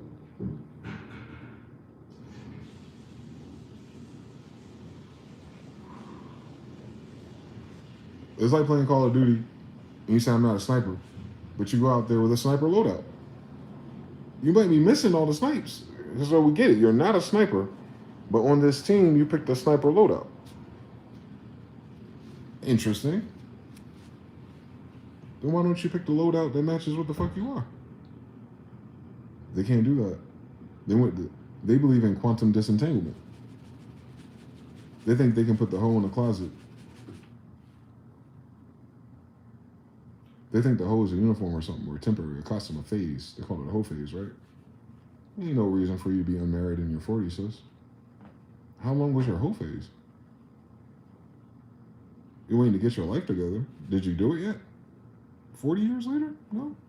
It's probably not going to happen that way, is it? No. See, they plan this past generation, the past 20 years of people that were growing up, whatever age they are today, from goddamn 35 up to goddamn 50. They planned around the hoe years. I was watching the Wonder Years when they made that decision. They were planning around the hoe years. Ain't no such thing as a hoe phase. You're just a hoe. If the first thing you did was hoe phase and not get married, you're a hoe.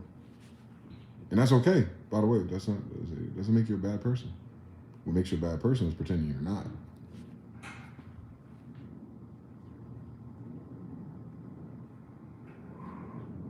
They don't want the whole benefits package, that's all. They say hoes don't get paid high enough in the retirement and social hierarchy, so they don't want to be They don't want to be misclassified as black when they're really sovereign. I get it now. I understand it. I understand it. The game that we're playing. I understand that you think you can switch to Democrat when you feel like it. I get it now. Nah, that's corporate rules, and corporations are prostitution. You're selling your soul for cotton, so you can exchange it for shiny things. We know. We all got to be a hoe to something.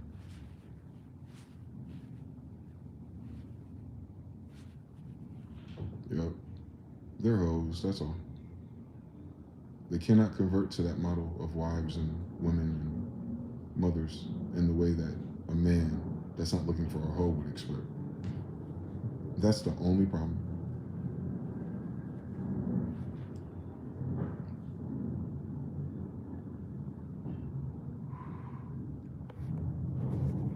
They got rid of the word hoes without getting rid of hoeing.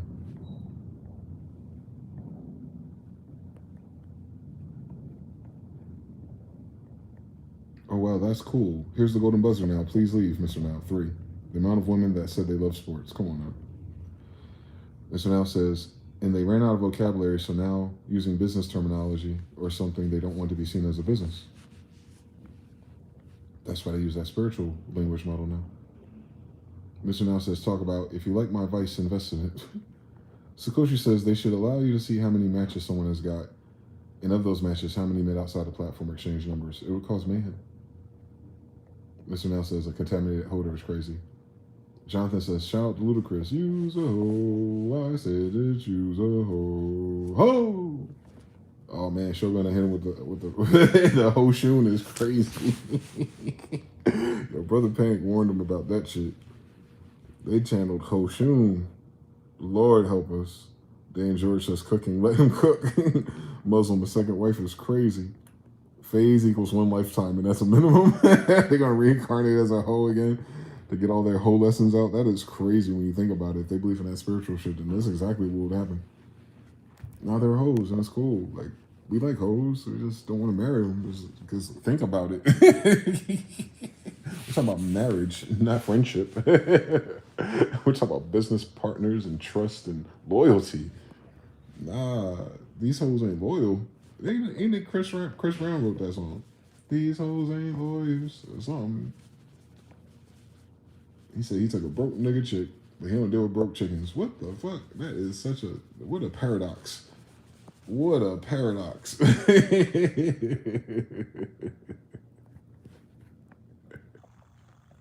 That's funny.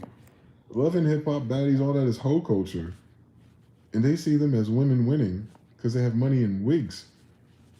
No, those are hoes. Y'all know that, right? Do the women know they're hoes that they're watching? Like Cardi B's a hoe. Like y'all didn't know that? That's weird. That's weird. She was a stripper, right? That's a hoe job, ain't it? Like, where we drawing the gray line at? I don't even know. I'm confused. Because the same way your grandmama wouldn't want you to marry a stripper is the same way she wouldn't want you to marry a hoe. So they're in the same box at least, right? She don't hoe no more. No, that's not how that works. It's not a career.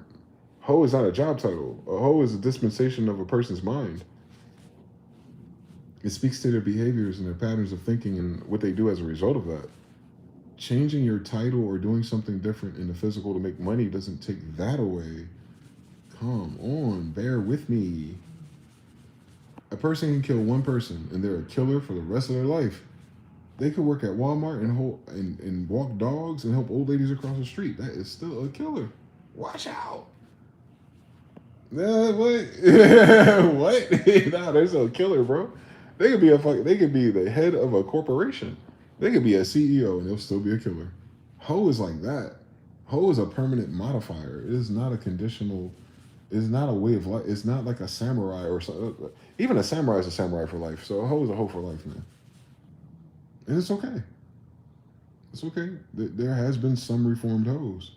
We know there's some legendary reformed hoes. They're just a dime a dozen, man. They get tired of it.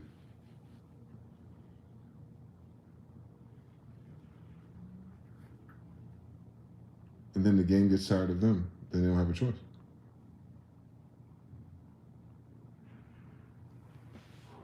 That's what 28 used to be. Now it's looking more like 48 in their mind. They think they have until they're 50. You don't. You don't. Making a change that late in life will be useless. No one cares by then. No one cares anyway, but then more people don't care by then.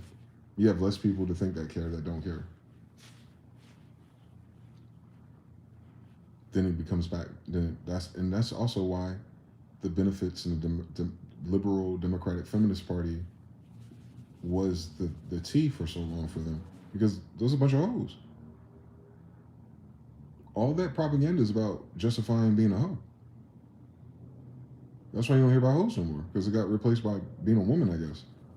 That's a liberal or a feminist or something. It really is. It really is. Social media brought the hoe out of a lot of them. They don't want to get married because the whole life is more valuable. We know. That's what we're telling you when we're kids. We're dooming you to destitute and homelessness and crack. We didn't say you were a crack hoe. We're just saying there's plenty of hoes. There's more hoes that are not on crack than are on crack. There's plenty of hoes out here. You know, if you're a man, you know. And it's the craziest thing. She's a venture capitalist, as in capping her way to an adventure. Johnny Dew says, there's a Pokemon theme song parody about single moms. If there are no good men, then why are you still pregnant? Shogun said, mask off. Fuck it. Mask on. Fuck it. Mask off. Yeah. They're no good men, but they're still getting pregnant. So you're getting pregnant by bad men on purpose, huh? That's what's going on. They still having sex with bad men. Whose fault is that? Whose fault is that shit? I can't find no good man. Let me give this another bad man another chance. Oh, now I got a bad man kid. I need help with my kids. All my badass bad men kids. Society needs to know, bitch. You never had to fuck to begin with. You didn't have to have sex with anybody, actually. They be forgetting. All their consequences be based on an action to be fucking somebody. That's the weirdest thing about pandering in this society. It's not like someone was born that way. You know what I'm saying? It's like, nah, these is an accumulation of hoe activities and hoe tendencies. Hoes are your friends. Hoes are your enemies. And then it was like, but you gonna pay for all the hoeing I did. This society gonna pay for all my hoeing. All right. It's not because you're black. Trust me, all black women ain't hoes. The fuck kind of bullshit is that? They crying that the hoes are losing benefits. Yeah. Yeah, that's a good business. When have hoes ever been good for business? That's why men don't marry them. Marriage is a business. Hoes are bad for business.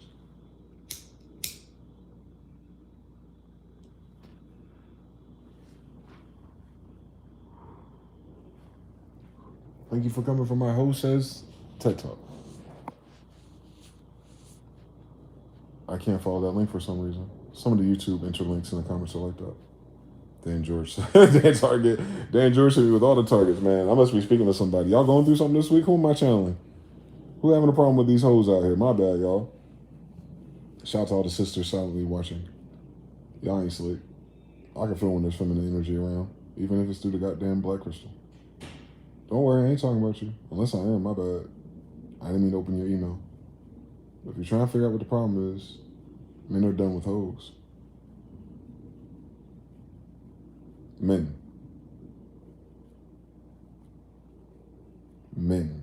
Most men are out of their hoe phase. By this big age, could you fucking imagine it?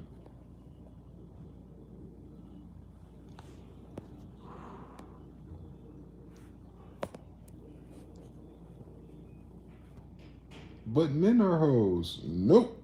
Only 20% of men ever have children. And 80% of the women are sleeping with those 20% of the men. Men can never out ho-hos. The numbers. It's a numbers game, sorry. Men can't hoe enough. A man that you think is a hoe hasn't slept with more women than a regular woman could sleep with men. Like, that's a skill set. You have to develop that as a man. And most men do not develop that. That is cap. That's cap as fuck. That's cap as fuck. Most men cannot do that. Nope. Not enough mana, not enough money, not enough time, not enough charm, not enough anything. A woman just has to be a woman. And she'll be prolific at home. Men require something a little different.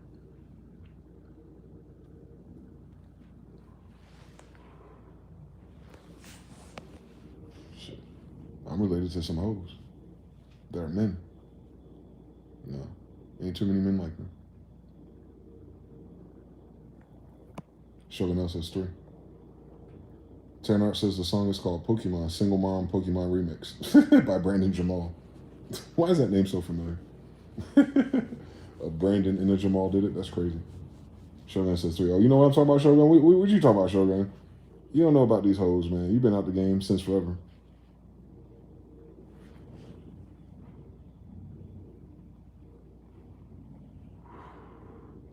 I had to get an update. I had to get a post-pandemic update. I'm like, oh, the hoes are still hoeing, man. Tragic. They're not doing good, man.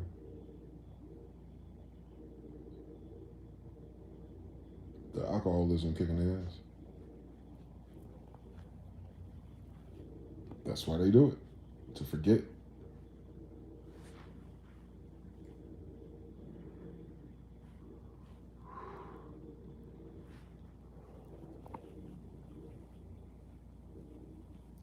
Mr. Now says, Shogun says, been out the game since before I was born. That's hilarious.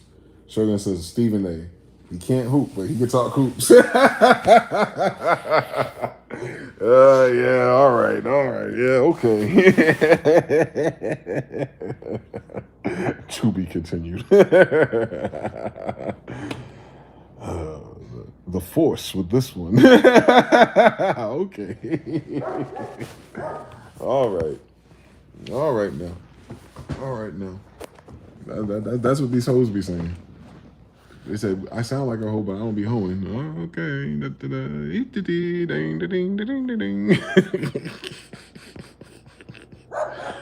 Set your timer to 6 minutes. Stephen L. Nagasaki in the house. Stephen L. Nagasaki is crazy.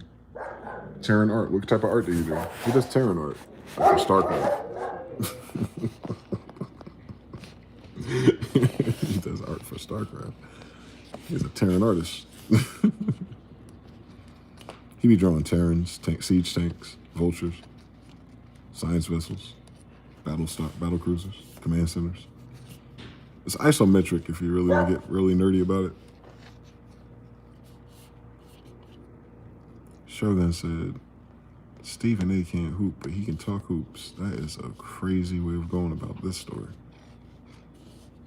I had to go to the draft combine. I had a red shirt, a D-League team. I almost got a junior varsity out there, man. I was like, this game ain't for me, though.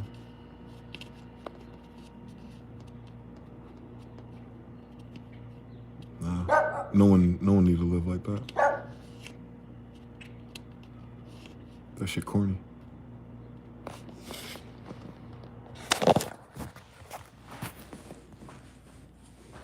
Johnny know about StarCraft. Oh, snap. We need to get StarCraft. Well, StarCraft need to get new players. That's what they need to do.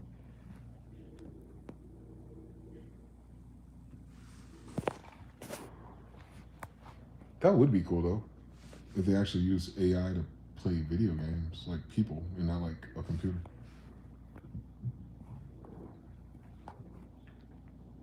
To mimic players. That'd be awesome, actually. Especially for StarCraft. We can use some fucking AI people.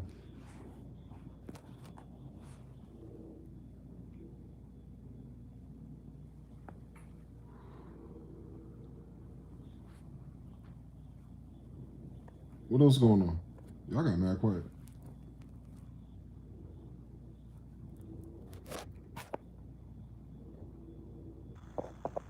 I don't want Dan to run out of fucking target emojis.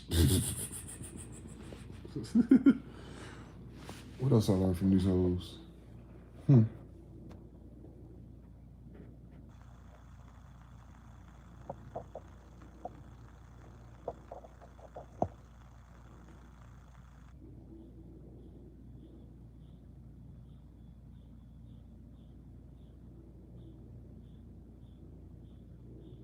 So much, actually. I've learned so much from hoes. Johnny Dew says, I'm a painter, so I had to ask. I'm also into all things nerdy. I sell comics and games full time. Oh shit, squad. Mr. Now says, refreshes mids. But all I've been seeing since last night is everyone dressed in red a lot. I'm even seeing that in real life. It's the polarity of red versus blue. Blue objects, red clothing. But the season change part 2? Red is the lower chakra. No wonder. Septimus X. Peace and power, Dazon. Shout out to you, brother. In the tribe. Shout out to the tribe, part 5. We out here. And we got 38 likes. Oh, shit. I'm almost looking like a YouTube channel in this place. I'm at 906 subscribers. I might get to 1,000 subscribers before my birthday. Look at that.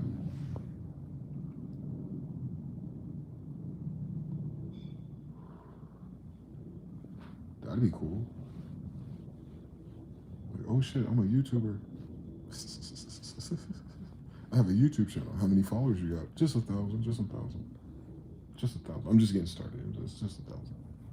I've never done it before, so yeah, I did it. I did it without ads again. I did it without promoting it too. That's weird. I don't promote nothing. Same story. 913 loop. Oh shit. Up there. Squad.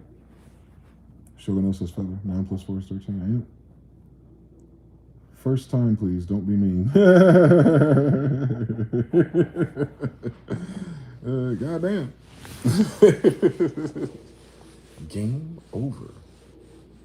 Another damn YouTube channel. What am I going to do with my real life, though? That's the real question. If I just keep making YouTube channels, I'm never going to be able to live.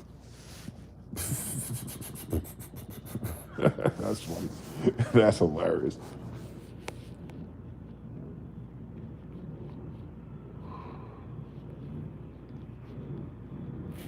Nah, life is boring either way I do it, man. At least this make my day go by fast.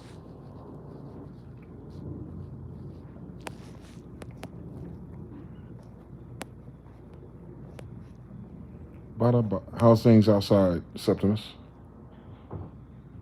You said I was born to YouTube, but forced to channel. Yo, forced to channel is crazy.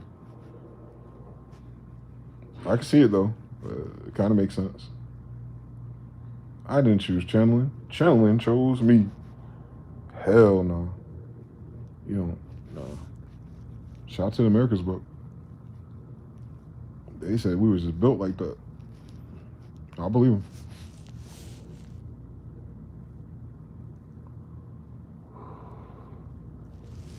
We woke up like this. Mm-mm. Dun, dun, dun, dun, dun, dun. Dun, dun. Dun, dun, dun, dun, dun, dun. Dun, dun, dun.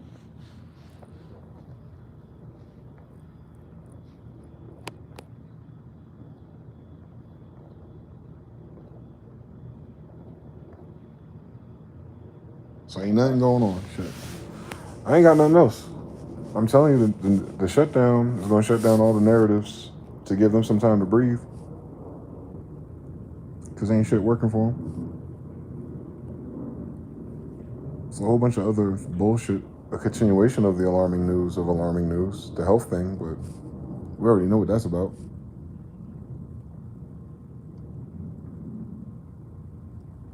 Yeah. We're in a different holding pattern now.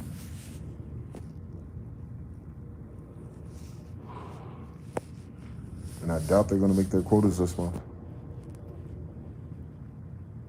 It's going to be the lowest quarter in recent history for many companies that are already downsizing and shutting down physical locations.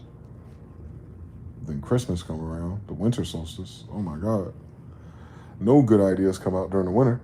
So if they don't figure out something with the jobs and the money by Black Friday or Thanksgiving, then the next time you'll hear anything worth a damn will be spring again, March. Full loop. The loop of when this started. So we're approaching the quiet before this storm of this year, which was what, September, October, November? Yeah. December was quiet. This is the end of January and then the end of March. So yeah, if nothing happens between now and goddamn Halloween and Thanksgiving, then it's just going to be a holding pattern with whatever the variables are, I think, for people. People just sustain through the winter, basically. Or prepare for the winter, in that sense. Winter is coming, same story. They'll get through there, you'll be all right. But most corporations don't do nothing in this season new anyway.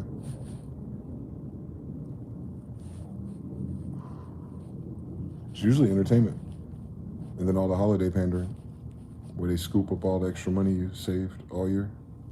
This ain't one of them years, so it's going to be pathetic for Black Friday. It's going to be pathetic for online stuff, too. Amazon, all of them. I don't know how long people won't be able to just sit home and bed rot, though. Especially when it gets darker and colder earlier for most of the population, not all of it, but for a lot. That's going to be a weird to see. That seasonal depression, if you will. On top of his financial depression or recess. Nah. I might hibernate this winter. Fuck that.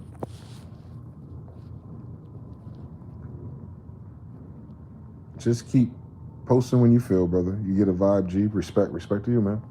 Southern X says, I'm a New Yorker, but I'm in Oklahoma City. It's in the upper 80s, and it feels beautiful out there. It's marvelous. Yeah, it's nice out here. It's just a little bit more colder than usual because we used to be in 100 degrees. So this shit feel like it's 60, but it's not. Johnny Dew says, what do you think about the UFO disclosure stuff that's been popping up? Distractions. That's all distractions. That's what people be saying. It's a distraction. I'm the UFO whisperer. I'm happy that it's happening.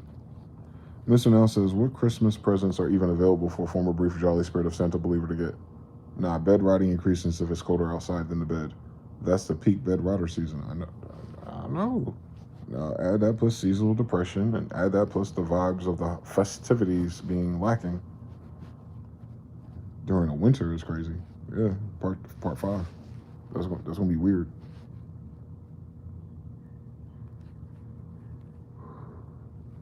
But UFO disclosure in general, they're not disclosing anything. It's not disclosure. They're reporting what the internet is saying. They're reporting what the internet has been saying. Wow, there's an image that may or may not be real about a thing that may or may not be here. And we don't know what it is. And we would like for the government, who we paid billions of dollars in tax revenue to do this. To you know, maybe you want to share with us what's going on since it's right in front of our damn phone, Bruce. So it's not going to go nowhere if the government doesn't release the files or the narrative with it. It will just be speculation.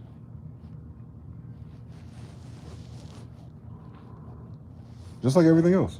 Like, people didn't know the economy was a problem until Trump said things about the economy. But the whole time before he became president, it was bad.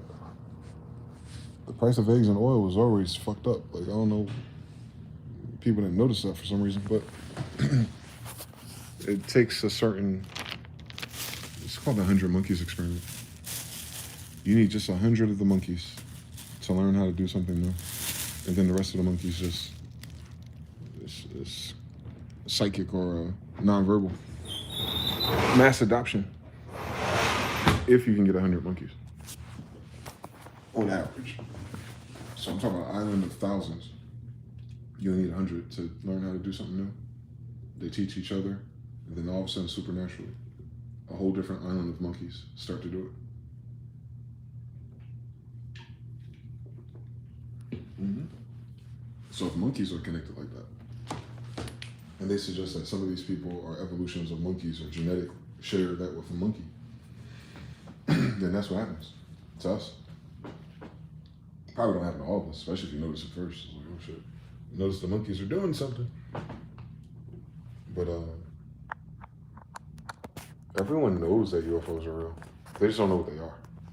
So until we know what they are or who they are, then it's just going to be X-Files and Star Wars all over again.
Flawless.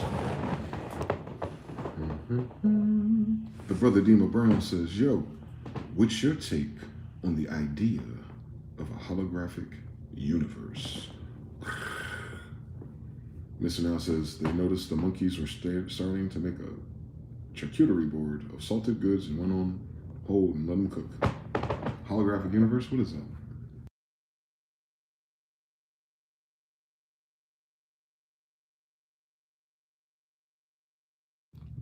What is the holographic universe? What is the mainstream consensus of such a concept? Because I know they ain't talking about what I'm thinking they're talking about. I know they ain't talking about the spiritual world. I know they ain't trying to call the spiritual world holographic. I know they ain't trying to rewrite the narrative. I know they ain't what they talking about. They talking about something else, ain't they? So they're suggesting that your universe is not fixed, that it's not physical, that it's not actually material, because there's a field of consciousness that animates the particles. Pretty sure that was the idea the whole time, boss. To them, I mean, like something Einstein, something Tesla. Nothing's permanent, nothing's fixed. If you tell this mountain to move, it'll move. I think the Bible was describing the holographic universe. Think about the Bible. Every story in the Old Testament just about is set up for a problem in physical reality, and the physical reality determines the outcome If you know, you know. Like if you have the background of their society or the background of your society, even if you're mirroring it as you're reading it, so you know it's bad news. And then the person goes to God to make an adjustment to the outcome of a physical reality that has yet manifested in the present moment. So when the girl was being falsely accused of being indecent at the bathhouse with the two old creepy men who were the judges of her community, that's a death sentence. They're the judges.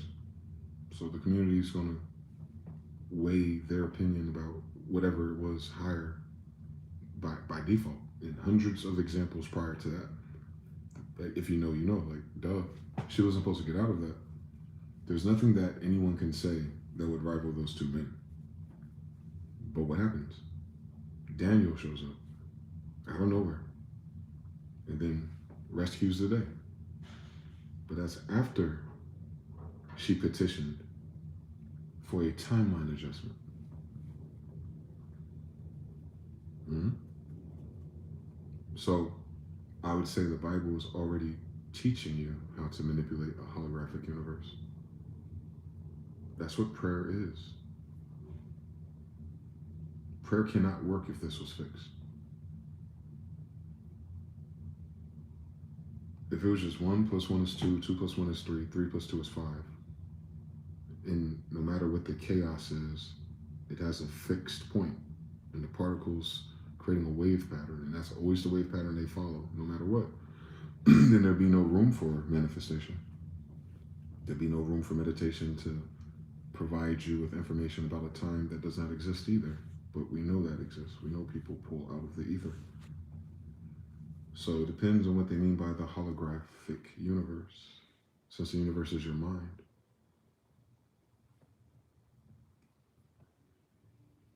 The universe is all and the mind is mental, all that kind of shit. That's a law. That's why most of the Bible is written to spirits.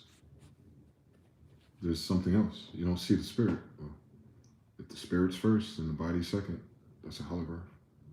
It's a hologram. If you're a soul, soleil, a light, but you see a physical presence around it, it's holographic. Our limitation is our senses. Our senses are not at the top of the senses of the universe. I don't even think our senses are at the top of the animal kingdom in a lot of ways. Especially not our eyes or our ears. Humans don't even have the highest updated senses. So our reality is holographic just in the nature of the fact that we don't see the whole reality anyway. We see what the brain gains consensus on. You ever see something out the corner of your eye and you thought it was one thing, like an animal or something, then you get closer and it's a plastic bag? What's the difference? It put you on alert like it was real. That's the holographic nature of it. So they keep describing the same thing with new words or new language models to approach it differently, I guess because the other ones are copyrighted, but they just keep trying to re-describe life. They added the universe to the equation. You right here under a damn firmament. You ain't seen nothing else in this universe yet. The fuck? Just right here where you stand is holographic at the very least. You ain't gotta invoke everything else. Just where you are. That's why manifestation works. It's changing something in the unseen. And then it manifests something different. You just can't test it without. What if I didn't ask for that? What if I didn't pray for that? What if I didn't go there? Well, the world may never know because it's always present.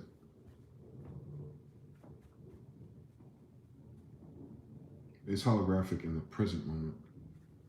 I don't know if we have those access codes or the awareness to manipulate it presently, but it's there to be manipulated in that way by these particular vessels. That's why they feel like this was created for us, certain belief systems, like to learn from, to experience, to build, to edit, to destroy things, like a sandbox, but for the human.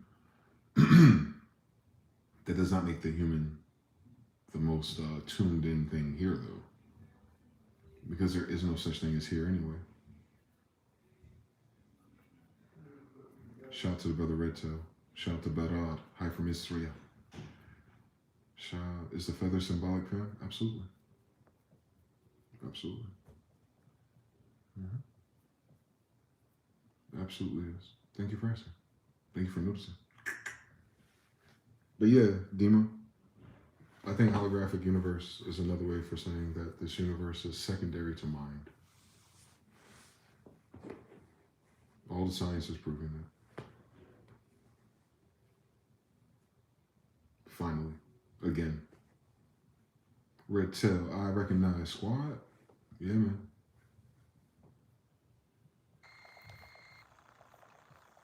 I am all of those things that it symbolizes.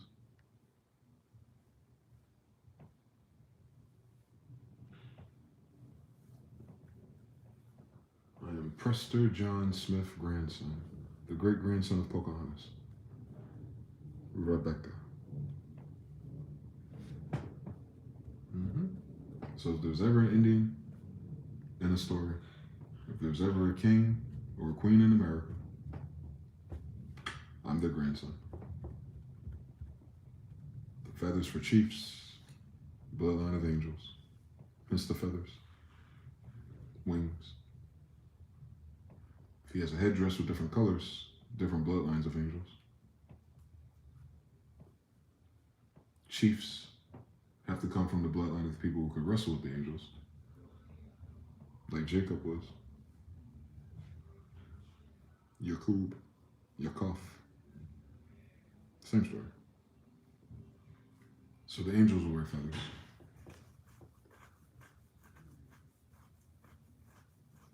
Pretty much it. So that's why all of that has the great spirit concept to it, or the holographic universe of it all, where you go, okay, you're being initiated by something unseen, and then what's the reward? The feather. Well, what gave that to me? The bird. Why did the bird give it to me? Random. That's the physical, gross reality, where there is no other things happening behind the scenes. But the problem with all that is, today, when they say that or suggest that to someone like me, I go, then why my ancestors do it? Why can anyone do it, actually? Why is that a thing at all? Why would it be so spread culturally phenomenon if it's just a mass illusion or schizophrenia? No. Vantage point, awareness, ignorance, all kinds of things. Incentive too. Incentivized to lie. We have no reason to lie. We're exactly where we've always been. Everyone else is strange. So no, you cannot be a chief and not be a spiritualist. You can't even deal with that Bible and not be a spiritualist. You will miss everything if you have your eyes closed. So the feathers just let you know that you're awakening most of the time. I've collected almost all of them that come around. I ask for them first. I pray. I forget what I be saying though. It'd be a inquiry. It's an inquiry to the unseen, and then they show up, and I take that as the answer, and I accept it as the answer, and I assign meaning and value to it, and then I do it again later, and the same thing happens. Then I do the same thing later. It's just, oh, it is. It just simply is. Yeah, that's what's going on. Okay. Something is responding to me using whatever convenient physical tool is available to communicate or convey or confirm or affirm such a thing. When you start noticing that, that's when things get very interesting. Because then you go, oh, that's always been doing that. I just was ignoring it, or I just didn't know what to do with it. It was just a question mark. And you spend all your time asking questions, researching, reading, hearing things, putting a model together, and never getting the answer. I've never gotten the answer. And I probably never will. So then, once you get past that veil You go to the next veil, it's like, oh, because I'm not asking people. I'm asking spirits, something spiritual. And right now they're pretending to be people, so asking the wrong crowd. So let me just ask the spirits. Let's get past going that shit. What the fuck going on? What does that mean? If this is this, then show me that. If this is that, then do that. All right. I got some control variables.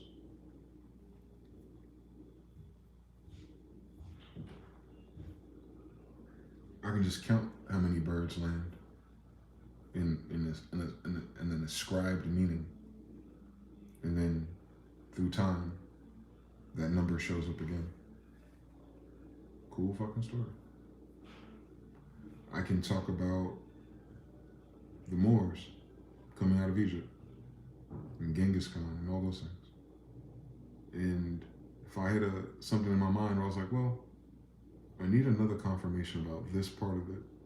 Am I thinking about this correctly, or am I headed in the right direction with it? And then let it go. It ain't that big of a deal. I ain't writing a fucking book or nothing. And then eventually, someone else will bring it up to me.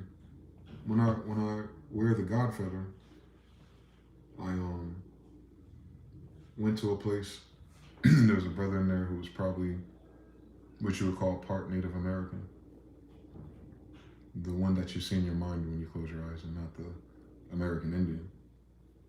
And he had asked me, he was like, hey man, I like the feather. What feather is that? And I think he knew already. And I said, oh, it's the American kestrel. It's a falcon. He was like, oh man, that's God. I was like, yeah, I know.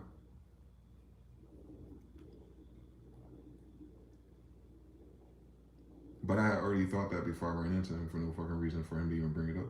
And then for that to be his answer. Like, he initiated the conversation, and then he gave me the confirmation and initiated it. So like, spirit, his spirit, or that thing we don't see, timed us up in the same location. His vessel is available with an awareness of variables. And then I provoked him by wearing this or the other one to make small talk about it. And then the human side, maybe he just wanted to see if I was serious. And then because I knew the answer, like I didn't pick up a random feather and just put it in my head. I know what it symbolizes. And I'm trying to find out more. And he just gave me the cliff notes. So yeah, that's a God feather. Like, oh, okay. All right. It is what it is. It's exactly what I thought it was when I got it. I asked God for it.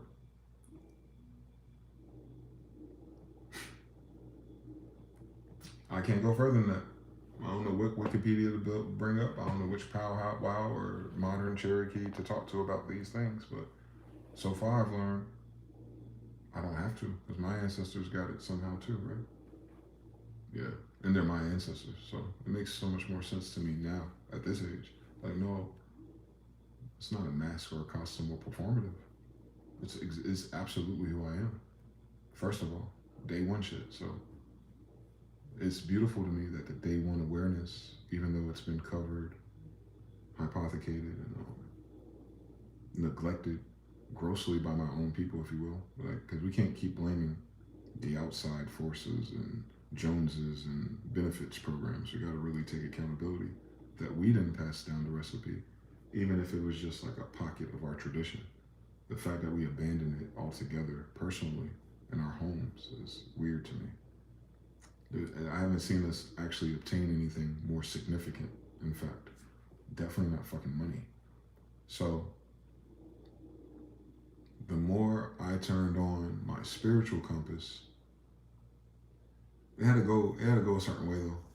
I had to go through all the school stuff and all the mainstream arguments. I had to go through all the white people, Graham Hancocks and Jordan Maxwell's. Then I had to go through all the black spiritualist things. Then I had to go through all the black Egyptian, pro-black spiritual things.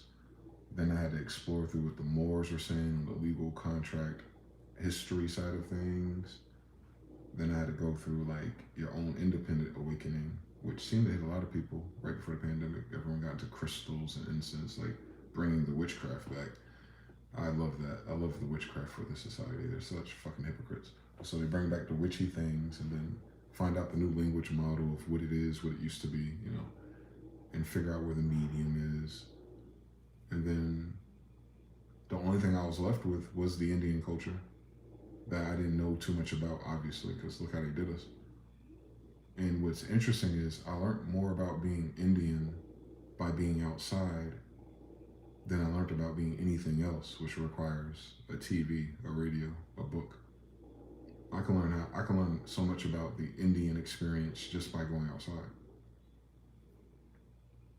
But I needed the backdrop of all those other things first to understand, like, completely, like, what's out here, like what the other people are, what the other factions are, what the other beliefs are, and where the laziness of that is, where people aren't really thinking or questioning that itself either, like where they stop at, what door they stop at. I was like, okay, this is all very rudimentary stuff.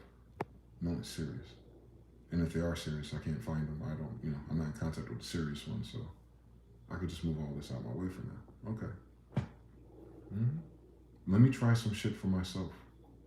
Let's see what fucking sticks. And yeah. Yep. Another feather falls. Boom. The American Kestrel God, within the same time that happened to me, he shows up in the desert for me. That's weird. That's weird to me. All right. I thought, you know what I'm saying? Sometimes when you're testing the spirit, if you will, because I'm investigating. I'm a scientist, like in the way that I approach it. I'm not trying to necessarily gain a benefit outside of knowing the truth first. So, like, all right, maybe not, right? And then that happens. It just compounds the interest on your ass. Like, nah, bro. Not only did I show up to you and drop 2 kinds of my feathers for you, your dumbass lost one in the dryer, I think. But ever since then, I sent all my relatives to come see you too. And they stayed long enough for you to take your pictures. And then I started landing on a totem in your backyard, which, you know, Indians and totems and things like that. It's like, okay. And I already knew that Khan's, his was an owl. Then the owls started showing up.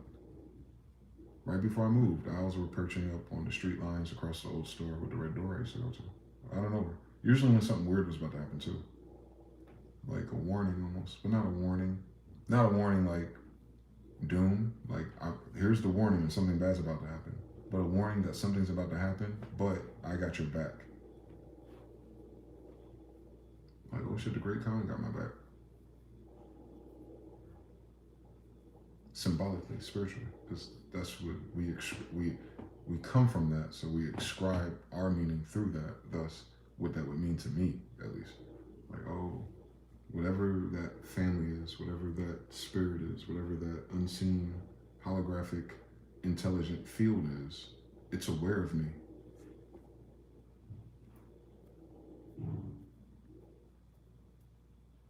It sounds like a no duh, but it doesn't play with everybody.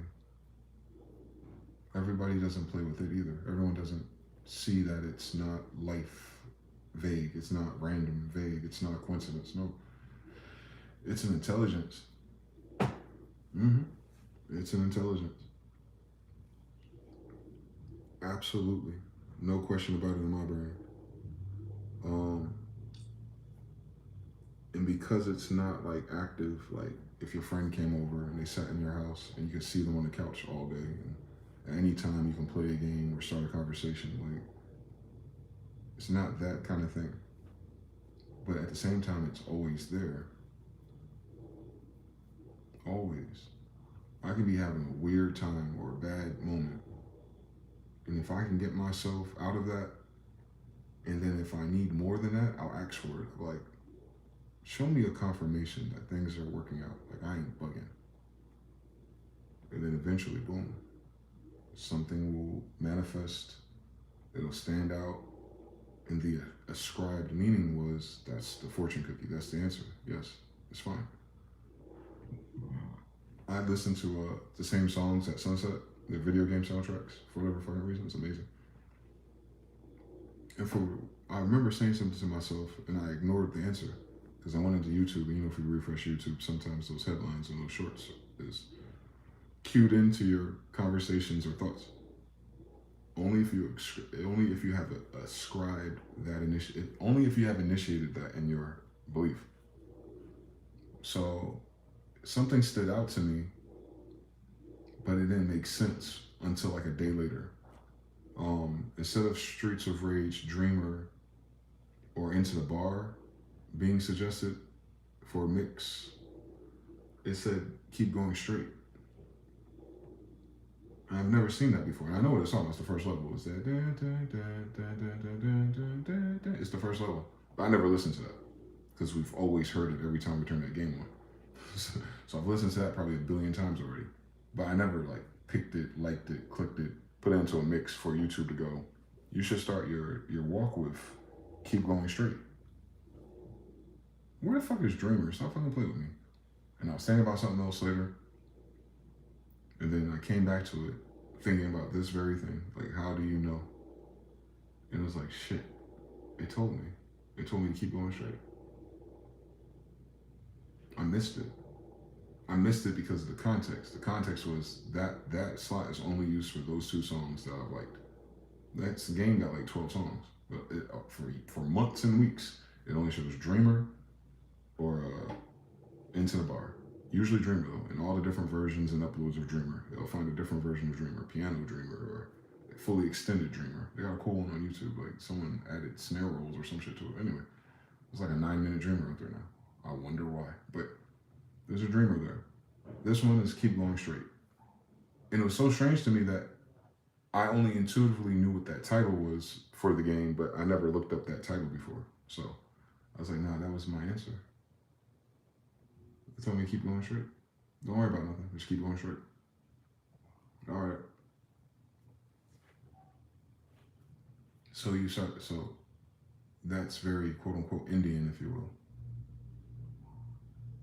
But then the problem you have in our society is code switching between Indian and Christian, because that's like the only choices presented to black people per se as a consensus in terms of our language model about spiritual things.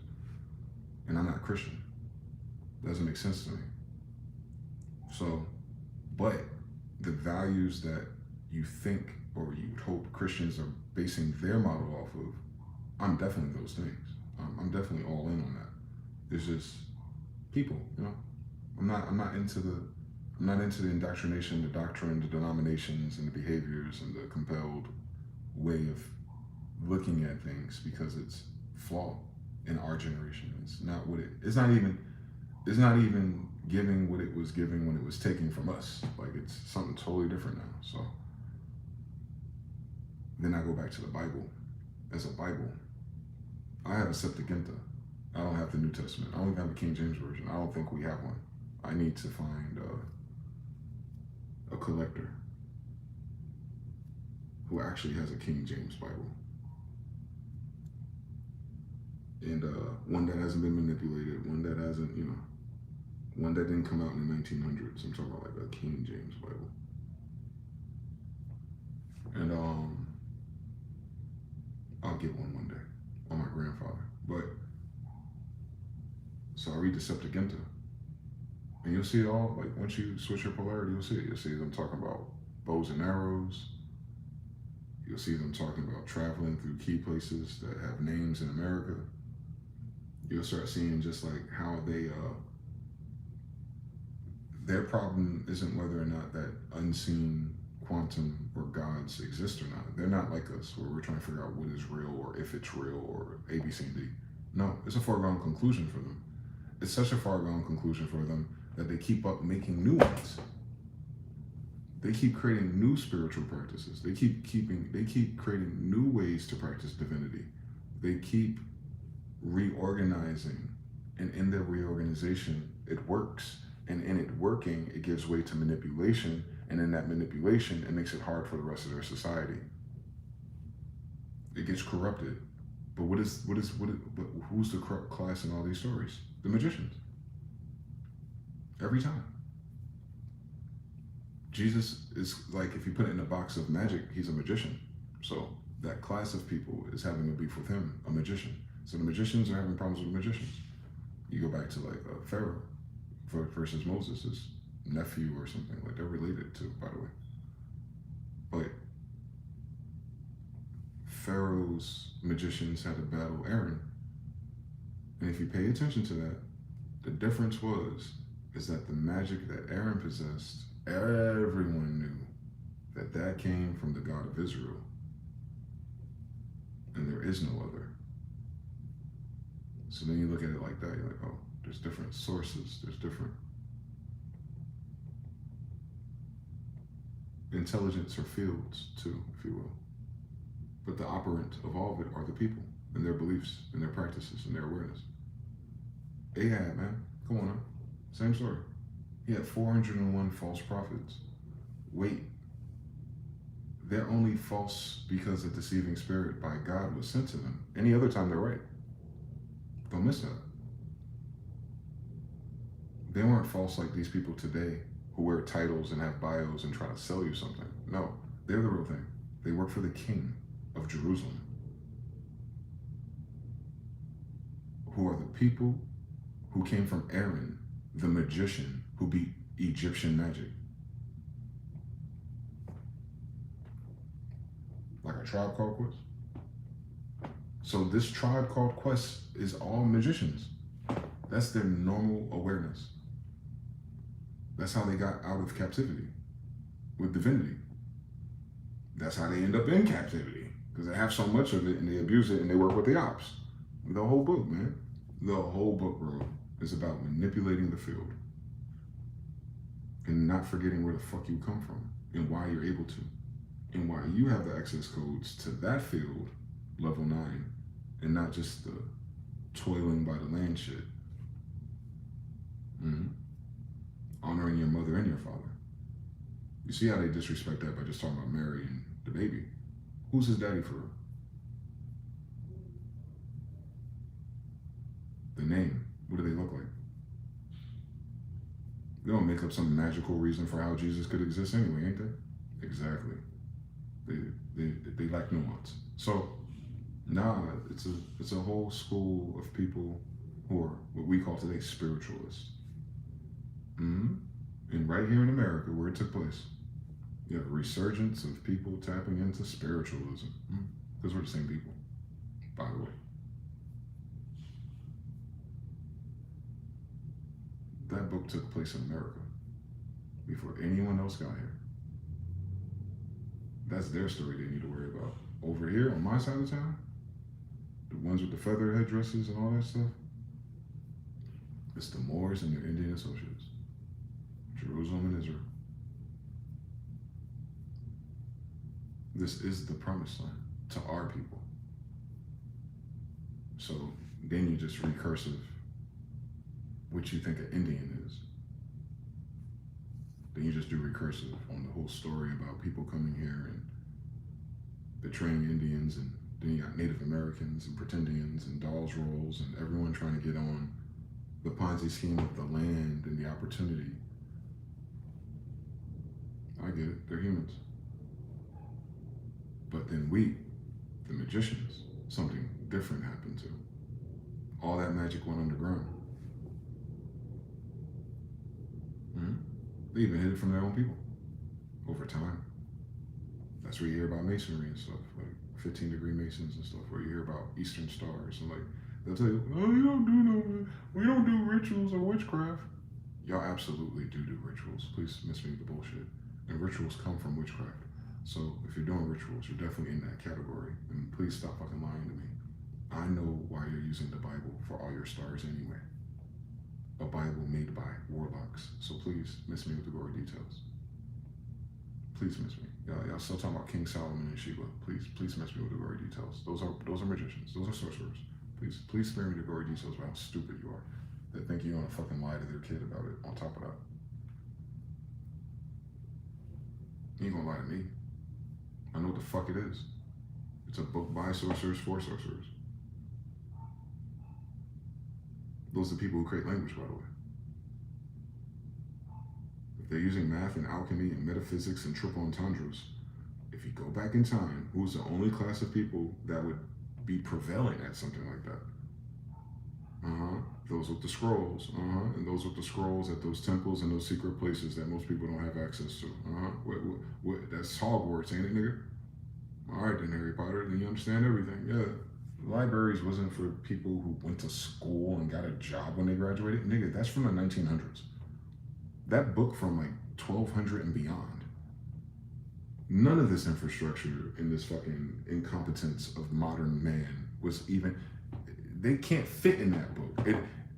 If they ever started with those people, they'll realize that they're 10,000 years BC now compared to them. These people were wearing gold, bro, in captivity. They made a golden bull out of the gold they had on them, their earrings. They were lit. The captivity didn't mean that they're a fucking Amistad movie. The captivity is that they're being used for what? Their magic. The fuck? We are a magical people. You feel it when you come around us. You don't understand it, but it's in the blood, that's why. And it's not all active. Everyone ain't controlling it or managing it. That's what influence and fucking mind control has ruined. But every fucking once in a while, we'll slip through the cracks without the cracked mirror. And I was very blessed and very fortunate to be able to withstand the things I went through and not allowing it to rob me of that. I know who I am. And even if I don't have all the artifacts and all the scrolls to make sense of so much more that I can sense that I'm not aware of, I don't need it for that because I'm still self-initiated through spirit itself.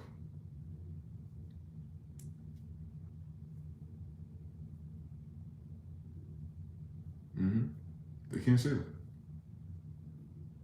It's taboo to them because they're reading someone else's shit. It's taboo to them because they're trying to join, convert, get baptized, get Christianed. That's all rituals, ain't it? You take a dead man's flesh and a dead man's blood and you consume it. That sounds like necromancy. That sounds like cannibalism. But you don't go to heaven. That's weird. Or the christening, to put your head underwater and all that with the holy oil. Holy, angelic, from heaven. You don't have holy oil then.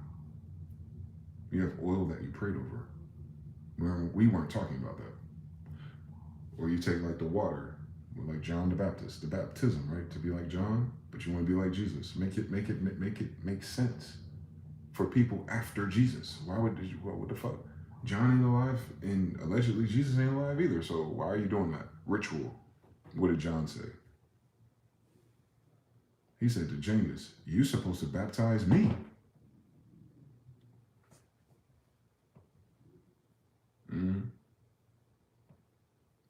Yeah, why? Because he's holy. Why? He's the Son of God. Why? His Father's in heaven. Why? So what I'm saying is that's not a role you pick at a fucking Baptist church. Unless your Father from heaven, keep your hands to yourself. The fuck, the hell? You see what I'm saying? And they have to make a clause. Oh, it's not literal. It's no, nigga.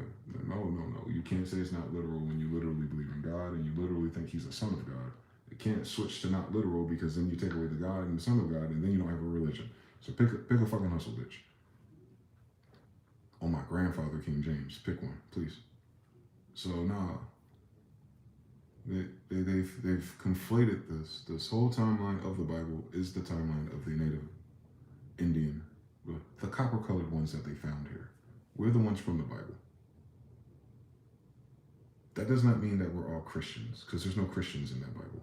That does not mean that we're all in some church or religion, because that book ain't about that. You see what I'm saying? Like, it's conflated. And then because we've been rinsed in our brains with a paradigm, and then we have to unrinse it and land in all the wrong places and then refine level all over again, like as if Israel hasn't done this enough already. You do it again. And that's all I'm doing. I'm representing for my district. Fuck they talking about. I know what that book talking about. I know what I see the damn UFOs my damn self. Tell them stop fucking playing with me. I get a damn God feather my damn self. Tell them stop fucking playing with me. I'll translate this and find the oldest books in English my damn self.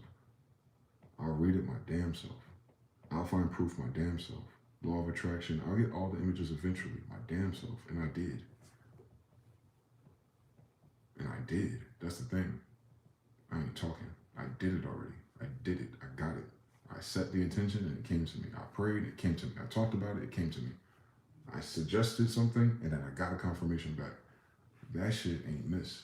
It just keeps happening now. Now it's almost like I gotta remind myself how unusual in my own path that is, because I can remember a time where it was not as such.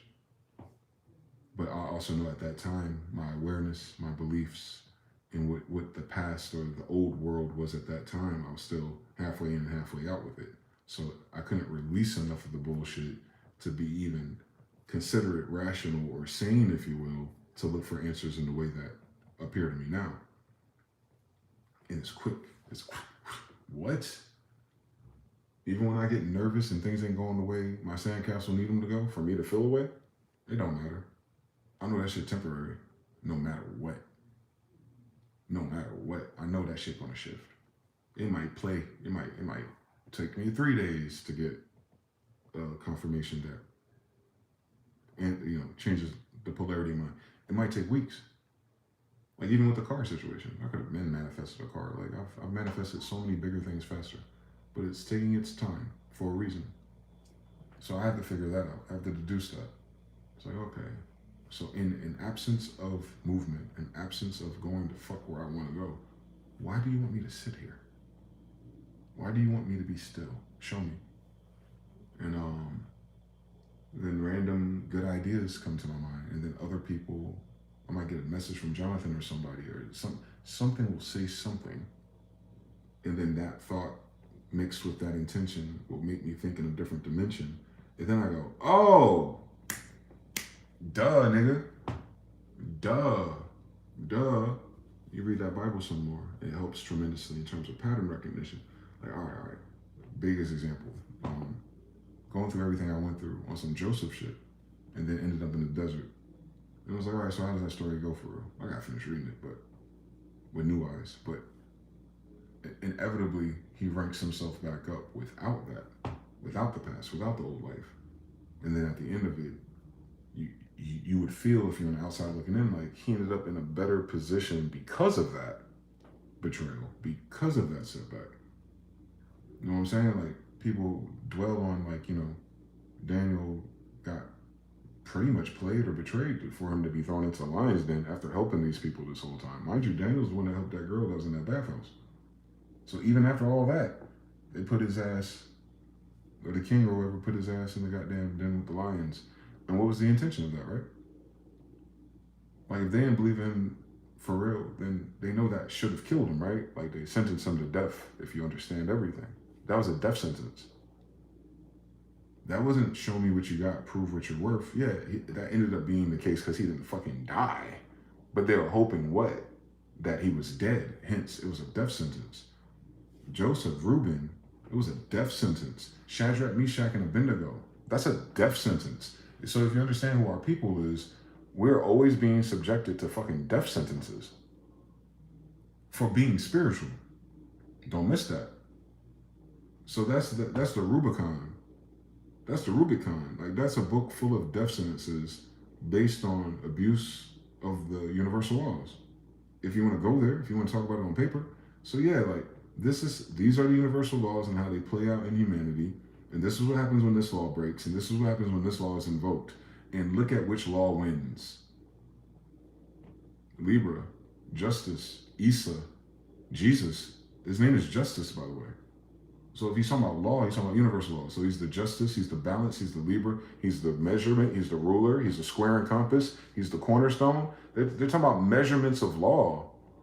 Add up the costs. Line it up. Pull your arrow, aim, then release. Like, they're not talking about white people in courtrooms and Judge Judy, bro. This is hundreds of years ago. A tribe full of niggas who outdid Pharaoh's magic without no difficulty. We talking about just turning water into wine, alchemy, We're talking about walking on water. That's some other science. I don't know it quite yet. I hope it's alliteration, but what if it's not? We're talking about raising up the dead. Ain't that what you're trying to do in the ICU and ER? Nigga? Then what if they could instead? Since all your illnesses is electric energy anyway, what if they had control of the energy in their body anyway? Like, obviously they did. So then they monetize that. That's that Roman thing. That was what Jesus did wrong. He did it for free. He didn't go through their 501c3. He didn't go through their corporate Sadducee program to be one of them that's supposed to do it. They're the ones following him. Because they couldn't do it. They were just saying shit. Is it not written? He asked them, did you not read this shit? They didn't. That's why they walked away. They couldn't fucking read it. So who taught Jesus how to read? You just go on forever. But it's a world building exercise. You're trying to imagine the circumstance in which that would be profound. Like, oh, obviously the society's in captivity again, and then they're being, these foreigners are doing the way that they do and using them for the win. And then they have their own independence. They have their own Kohen of Jews. That means king, by the way, but it's Kohen instead of Khan. Don't miss everything.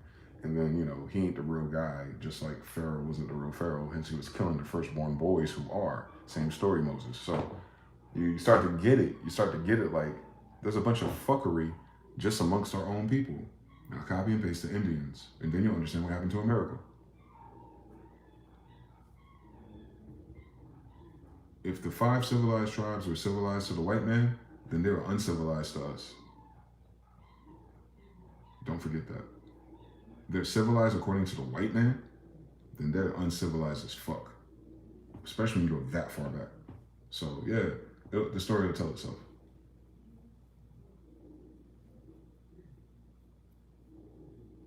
But yeah, the feather just signifies that I'm being initiated. But why wouldn't I be?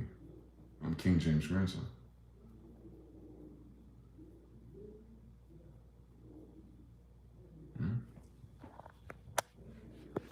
That's the only reason why my dumb ass even give a fuck. I wouldn't have given a fuck if I wasn't. Same story.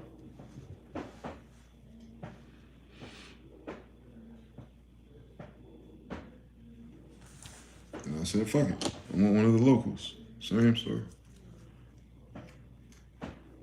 I said, fuck it. I want one of them translucent black ones. Whether you know, it looks like Labradorite. Same story.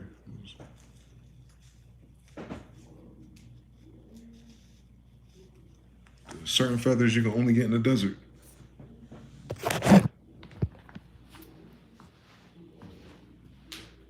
That's all. Different stories, different lessons, different spiritual manifestations. It's teaching you. It's walking me through it. No cap. I don't like it. I don't like the pace. I don't like the reward system either. I'm so used to making money, right? But then you realize, if it can do this, it can do the other thing, trust me. It's just preparing me for whatever it actually needs me to do.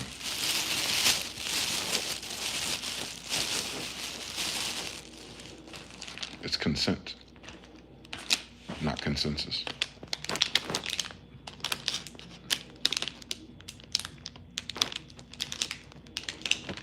TBFB 3, Isaiah 57 through 66, Jonathan 3. Yeah, man. But yeah, hopefully that answered your question, Red Tail. I'm an Indian for real. If anyone should be wearing feathers, I think it would be me.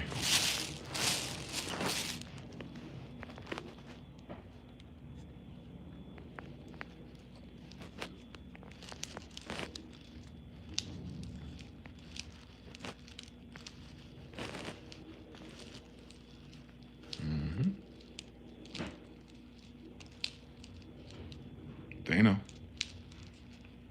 I think when I wear the feather, I make more sense to people, actually.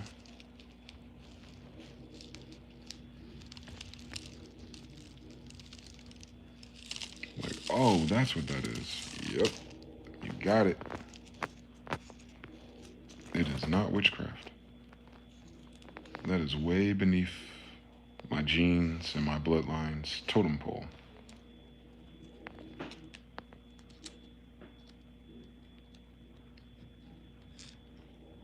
They think everything equal. Nah, my families are sorcerers. That's why the source was so important. It's in the name. Sorcerer.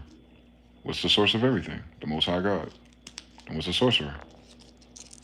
He, they, them, it that's tapped in with the Most High God.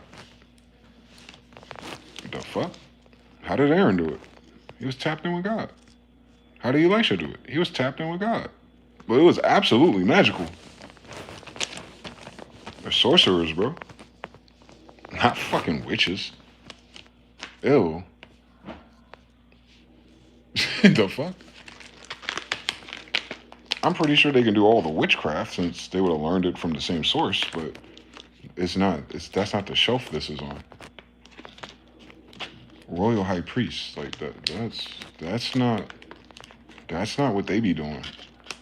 They can't invoke royal. They would have the blood first. Yeah. Tough. So they've been sharing all the fucking community college version of these notes, I guess. The reason why you have to be royal because you also need the memory for it. Just like a console. We have very strange memory. I remember a lot of things. That's not common. Not even within my own family group. Everyone doesn't have a sharp or acute memory. But you have to have it if you're keeping track of patterns of several timelines at once. You need to have you have to be sensitive to time itself too. For certain, I guess, awareness of magic or whatever you want to call it, manifestation, quantum, universe, whatever the fuck your flavor of the month is. You're describing the same thing. That shit seems to happen according to how you feel, think, believe, or force. Mm-hmm. But they created this society for you to do what? Work. That's your society. That ain't who you are, though. That's who you are to your society. A worker, yes. But who's working? Yeah, we got lost somewhere in the employee game. We became titles instead of what you are, which is your pedigree, which is your bloodline, which is what the honor is. No one asked you to be anything different, but you'd have to know what you were to begin with to even entertain that bullshit. Whether or not it's right or wrong or not, who fucking asked them? I know I fucking didn't ask. I was never even presented with a decision. So, when you be yourself, the level to that goes so much deeper once you actually know who the fuck you come from. That's how I could say these girls who haven't found themselves, or these guys who haven't found themselves, they're giveaway. They still call themselves black people. And I don't mean that colloquially. I know what it means. I know I will say it every once in a while. Way less. But that's not who they are anyway. So it's like, you don't know who you are then. You still call yourself black. That just tells me how much you don't know about yourself, actually. I know what it means. And I know what it means that you don't know who the fuck you are. And if you knew who the fuck you are, you'd stop saying it. This is simple algebra right there. If you knew better, you'd do better. Or if you know better, you say better. You wouldn't stop at crayons and wondering why you have a cartoon-ass life.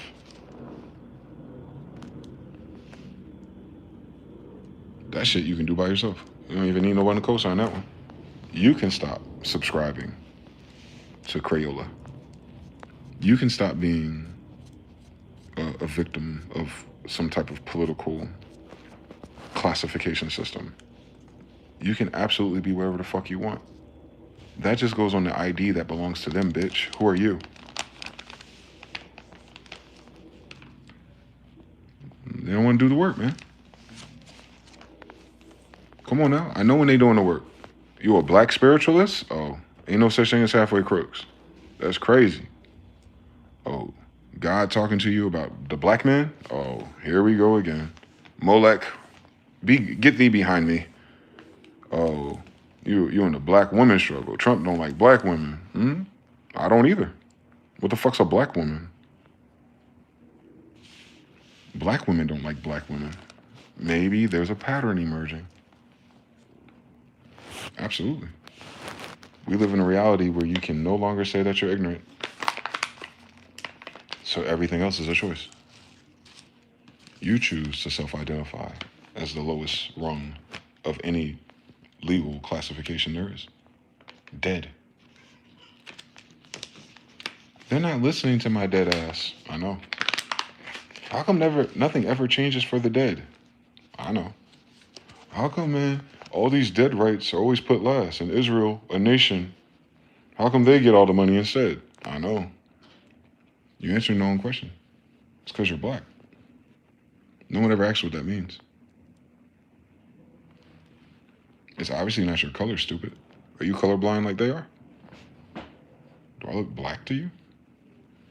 Why didn't they just use brown? Copper. Indian red. What about the light-skinned people? Nah, they black. Reprobate. Retarded. It's because enough people and enough TV and enough media and enough politics and enough Joneses said the same thing, and now it means something. That's called connotative linguistics. That's how they program you. Through consensus, yes. Duh. But if you're an American Indian, why are you using their consensus? Duh. It'll answer itself eventually. You'll see what the problem is real quick. They ain't unplugged for no fucking Matrix. Talking about they black. Bitch, you still in kindergarten Matrix. You have not learned the difference between a noun and an adjective yet. And the Matrix is actually whether or not the word's a noun or an adjective. And that's the funniest thing about this shit. The matrix of a word is the parentheses. Is it a noun? Is it a verb? Is it an adjective? Is it an adverb? Like all the other 14 things I forgot. You see what I'm saying?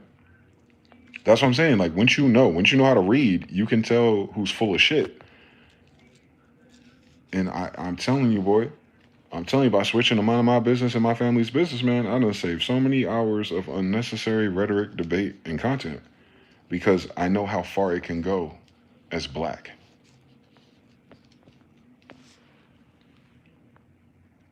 Same thing with white, by the way.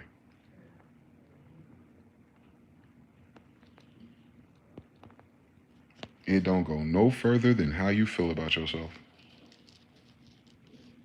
This is math.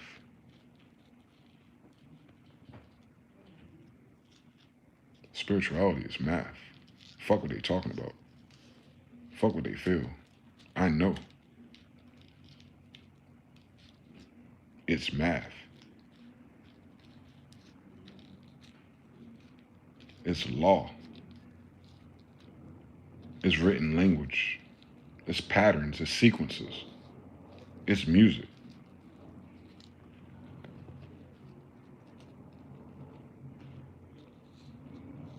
Everything else is propaganda for narrative. You know who needs narrative? Stupid fucking people.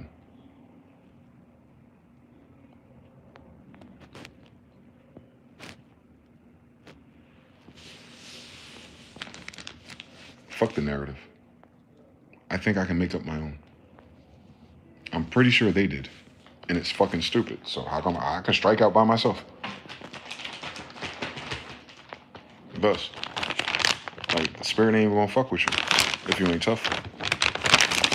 Because you're gonna absolutely have to be wrong to everybody else if you're pulling yourself apart, away from the zeitgeist, the narrative, the paradigm, the matrix.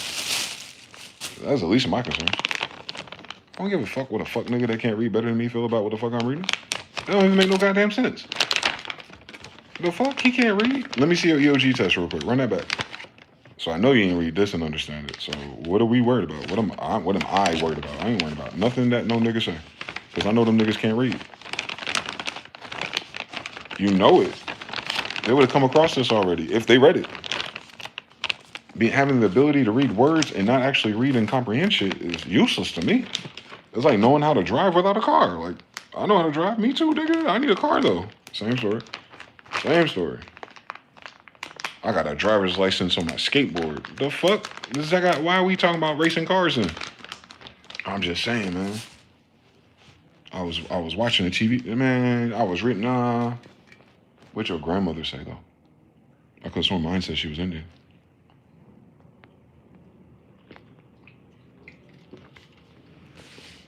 Yeah, my grandmother said she was Indian. And I live in a time where no one knows anything about Indians. I think I should pursue that by myself then. I think they got the black thing figured out. Let me figure out the Indian part at least. And then if you're really smart, you'll realize that the black thing is the Indian. That's whose nationality was stolen by being a fucking crayon. Ding, ding, ding, ding, ding. There's no room for anyone else, actually.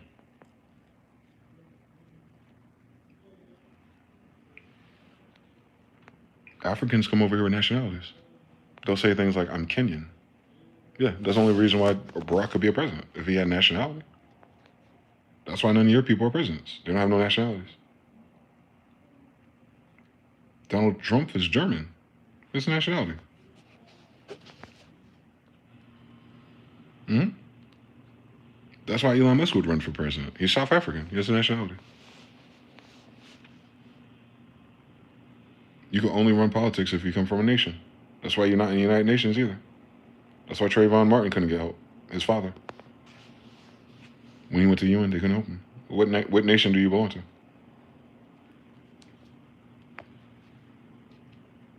What team would you play for in the Olympics? Oh, the United States. I know, that's how they got you. But you're American Indian. So what is that to you? Foreign, right? Exactly. Now you understand everything. It's not a word game. We're just stupid. They're the United States. We're the American. But what was our nation called before the United States? Exactly. Then you go into the annexation of Texas, House Resolution 137, Boston, Massachusetts. 1868 now. This is supposed to be a civil war or something. What do they say the land belonged to? The Moorish people and their Indian associates. Interesting. What is the nationality of Moorish people?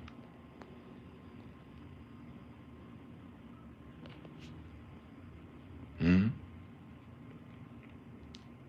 So if the land belongs to Moorish people, what land do the Moorish people belong to? If it's called Moorish people.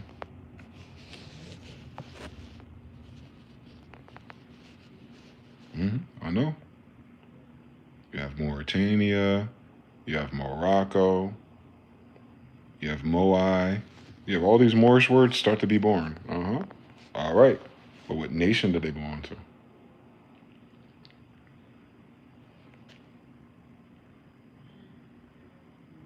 It's a trick question. They came over here and overthrew kingdoms. Not countries, governments, and presidents. What kingdom did they belong to? Maratha. All right then. Kingdom of Maratha. Kingdom of Moors. Yep. If it's their land, they're the royals. If they're royals, they're kings. What are they the kings of? All kinds of shit, actually. That's why it's the United Kingdom. How are they the United Kingdom with a bunch of fucking presidents? With no kings? Tell them to shut the fuck up. So you'll see it. They're copying us. John Smith is my granddad, not theirs. So they can't even use our frame of reference. I know it's a damn lie. I'm right here in front of you. There's a difference between what they teach you in education and what the law says. The law is the real history. It's the only thing that can be enforced, by the way. What did the law say about my people? What did the law say about this land? What did the law say? They can argue understanding and authors and university shit all fucking day. But go back to that fucking Black Law Dictionary. Go back to those fucking treaties. Go back to those resolutions. What did that say? For historical accuracy purposes, stored in the Library of Congress and governor and founders.gov. What did that say? Oh, it said the same thing I'm saying. Exactly. It doesn't talk about black people at all. I thought y'all were Negroes. And I thought Negroes were Indians. A lot of people don't know that. They didn't call Africans Negroes. They call Indians Negroes. They're the ones they're stealing the rights from, of their land. It ain't African land, so why would you reclassify them as dead? All right, then. You understand everything.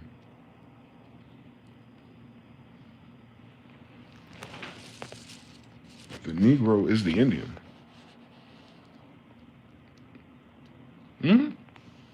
Y'all the Indians. Y'all goofy as fuck to me. Y'all don't stand on business enough. That's what our problem is. We just like women. We don't keep believing the wrong thing, even if it's killing us. Now we know who led this. It's the women. Don't worry.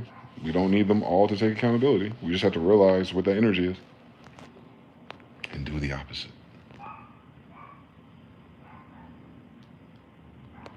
So women, it never had to make sense. It just had to have benefits.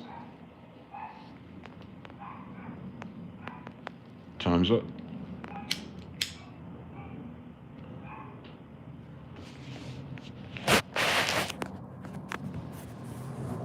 You know, there's a French and Indian war at the same time the French sent all their hoes here? Time's up. That's why I dedicate my whole life to this, because I knew once we knew the truth, we'd be able to line everything else the fuck up.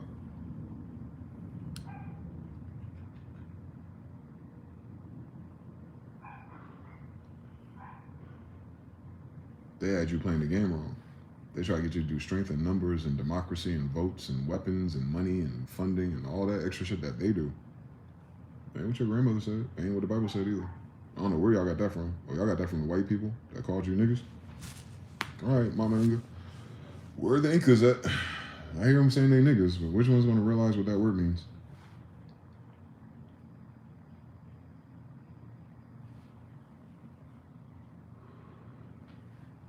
It's annoying.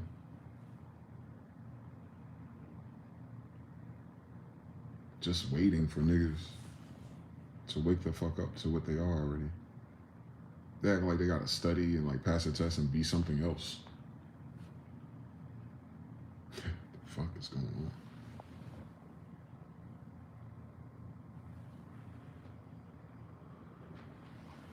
Your grandmother Indian in an Indian ass town, and she got pregnant in that town by a man in that town, and then your mother was born or your daddy was born, and somehow you turned into African. That is weird, bro.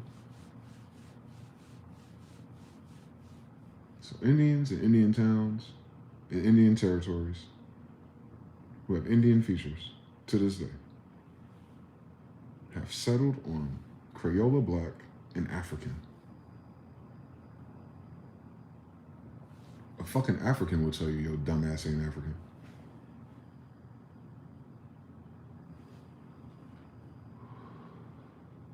They know what a nationality is. African American is not a nationality, bitch. It's two different fucking continents. It's like saying you're bipolar. Goofy as hell. Dumb as hell. Black History Month.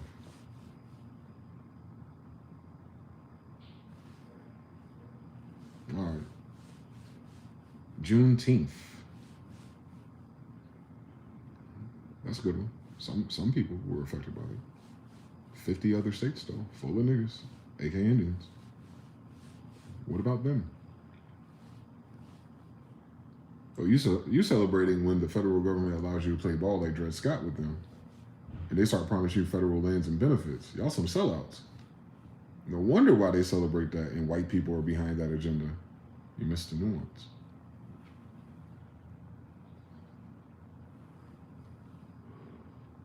You can't miss that if you're Indian, though. See? That's why you can't claim to be Indian. That's why Dr. Umar goofy ass, simp ass, broke ass want to talk about pretendians and dumb shit like that. Fuck him and his mother. Because why the fuck he in my damn continent? Fuck all them bitch ass niggas and fake ass Masons and all those fucking secret societies. Y'all weak as fuck. The white man still got your ass tooted up. Bitch ass niggas waiting for benefits from Trump. Tough. You see, all their times are up. God didn't need all of us waking up. Hallelujah. I'm up though. The bloodline of King James is up. I get it. What's next? Ain't no fucking pretendian out of here. Fucking faggots.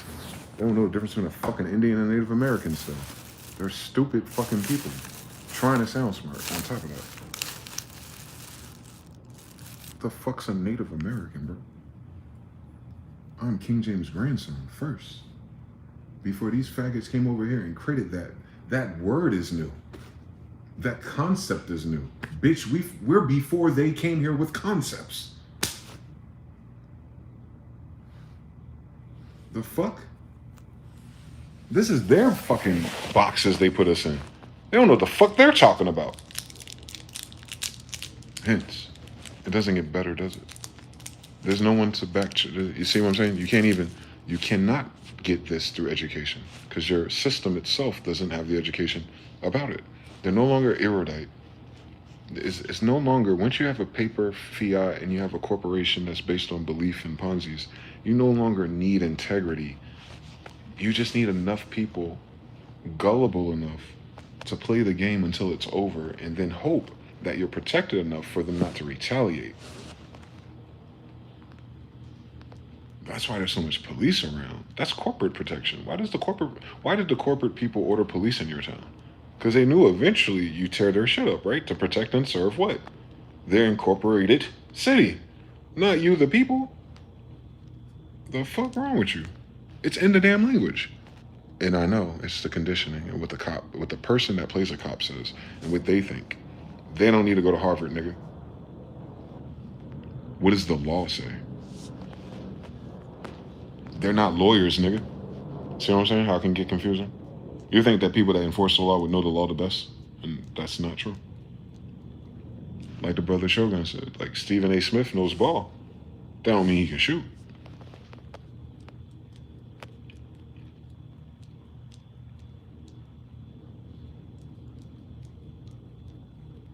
Nah, I'm Indian for real. I'm Mama Inga's grandbaby. Like, so I'm not even like, I ain't beefing over tribes and factions and what we reorganize per region or state or territory. Those are the names for that region. That's not who your granddaddy is. That's just the Seminole warriors were the people who worked together during what they call the Seminole War. So if the white man thinks he's fighting Seminoles, everyone on the Seminole side are considered Seminole Indians. That's not what they call themselves, nigga. The fuck? What were they before that war? How did they get there? And how do they not know the kingdom of Maratha right there? All right then. All right then. There's a bunch of Moors. Just like Azamori was my grandfather, right? Right there through Florida, right? You search his name right now on Wikipedia. They say he's the greatest African ever in the Americas, where all the Seminoles are. Can you imagine? He's one of how many? Wake your ass up.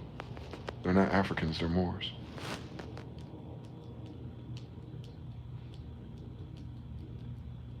The Moors and their Indian associates. I could have sworn what the fuck that's what the law said. All right. So Moors, they're saying they put Moors into slavery? All right, cool. You put Africans in slavery. But what about all the Moors here? Where are they at in the story? Have you seen any of their stories talk about the Moors that are here? Have you ever heard them say the fucking word Moor here? But the law says what, bitch? The Moors and the Indian associates. All right, then. That's crazy that land belongs to Moorish people, but there's no history of Moors here. See, once you stack that to the sky, boy, it'll make you feel better. You go, oh, okay. Moorish is Spanish like Negro is Spanish. They're talking about the Moors here. I know that's right, baby. I know that's right. Don't they come from Egypt? Do Moors come from Moab and Egypt? Is Jesus' grandmother Ruth a Moabite? What about Amorites? What about Canaan land, Canada, New Scotland? Dred Scott. Was that here? That was here. That was here. That was here. Was ancient Egypt here? High Masons, was ancient Egypt here or not? It was, right? It is. Definitely was here. And when you came here to ancient Egypt, there's definitely people still here from ancient Egypt because you just rediscovered ancient Egypt and called it Amarike, right? And that's a Moorish Latin, by the way. So it's not white people. So white people didn't name it, Moors did. So anyway, so when the Moors got here of that time period, 14 to 1500s, and came here, cool fucking story, bitch, on Christopher Columbus from Corsica with a Moorish flag part 2. So there's no white people discovering shit part 3. Anyway, there's no white people in this story anyway. So just ask them, do you fucking know what a Moor is? Yeah, because that's my fucking noun, bitch. Not my adjective. See? I have black people who swear to God they pro-black, be black, and know history, and they don't know the difference between a fucking adjective and a noun yet. So you don't know the fucking history, bitch. Because you're reading the history about adjectives, but you don't know who the nouns are. If you don't know who the fucking nouns are, then you don't know what the fucking land belongs to. If you don't know none of that, then you don't know the jurisdiction, you don't know the laws, you don't know the rules, and you stop making the mistake thinking that because the white man had laws and rules up until the 1800s, that happened to apply to you? How the fuck would it apply to you, bitch? That's the shit for them, allegedly. We had our own shit already. On Kingdom Morada, we did. On Mama Inga, we did. On Carlos V, we did. On John Smith, we did. I could have sworn something, Jamestown. I could have sworn we had our own shit already. That ain't them. So you're following their shit because you don't know who the fuck you are and you don't know where your shit is. Same idea. Same story. That happened in the 1800s, nigga. There ain't no fucking slave story. With all these fucking Moors here who think they're fucking sub-Saharan African. Are you stupid, nigga? How the fuck? Look how fucking tall we are. Are y'all stuck? What, the white man fucked the African and made your tall ass? Are you stupid? You seen Doja Cat ugly ass? That look like your sister? Then how the fuck you exist here then? If that's the only two fucking options, nigga. Exactly. You see Obama's ass, half white, half African. Where the fuck I come from, nigga? All right then. All right then, there must be another third party, I guess. Yeah, the fucking Indian, nigga, on Mama Inga.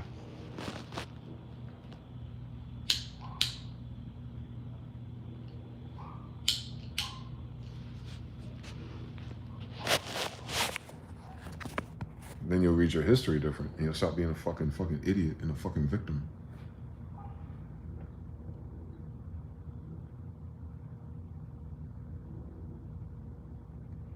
You're not a victim of a battle or war you were never in. You're a victim of miseducation at best. Ain't that what everyone's complaining about anyway? How unlikely is that? It makes perfect fucking sense, actually. I know.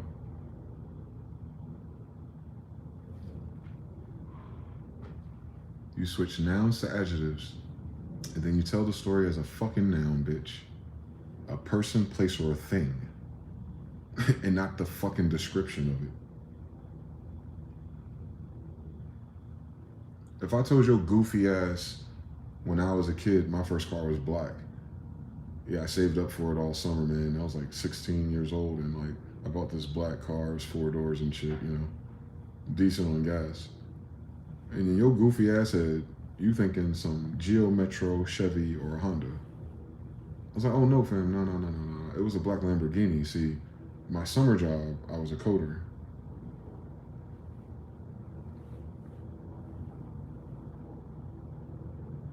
Same thing in these stories.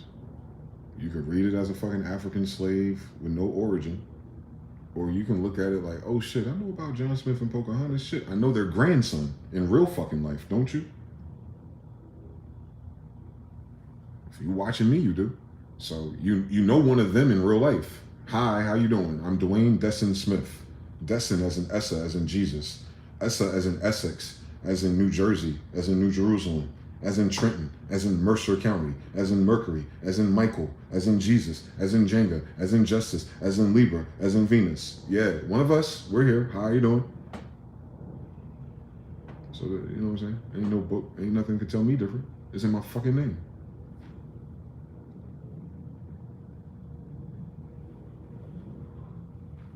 Ain't no white man named me.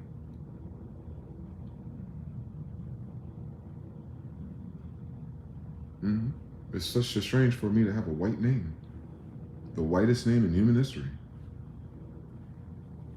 In King James English. The first fucking last name in English. I got it from a white man? It's crazy. I could have sworn King James' kid was John Smith. The reason why all these other faggots speak English. They got their fucking name from my daddy. But they want to sit here and say it's a white boy name? Or I speak like a white boy? Are y'all fucking... Y'all niggas are sick in the head, ain't you? These white people, too, lost their goddamn marbles part 2. It ain't just us. They lost their fucking mind. King James look like me. And you speak his fucking language. Do the science, idiot. White supremacy where? Scared of white boys for fucking what? Not know how to read better than niggas? Scared of white boys for what? Believing what they seen in moving pictures? Them niggas don't even know what orphanage they come from. Fuck out my face. Meanwhile, in the King James territories of North America, formerly Almorocco, under the jurisdiction of Khan Empire, the Ottomans, under all the magic schools of Solomon, Zoroaster, Aaron, under all that shit, right here in America, is my fucking grandfather. And I'm right here in fucking America. Where the fuck else would I be?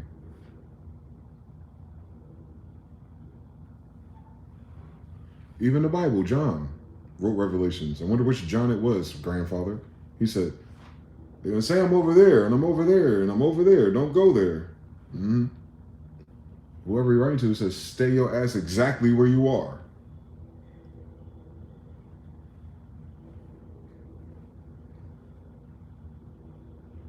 If that's a book full of fucking Judeans who happen to be Indians, then what the fuck did they just say to your ass?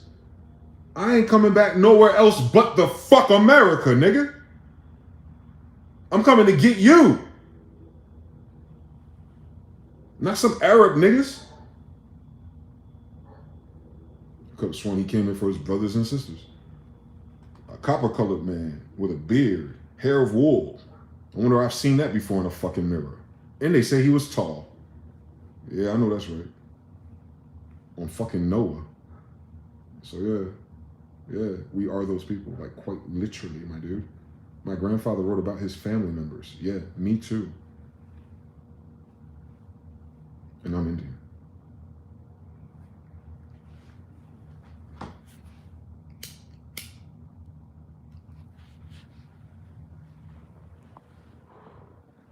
They don't hate the black man, nigga.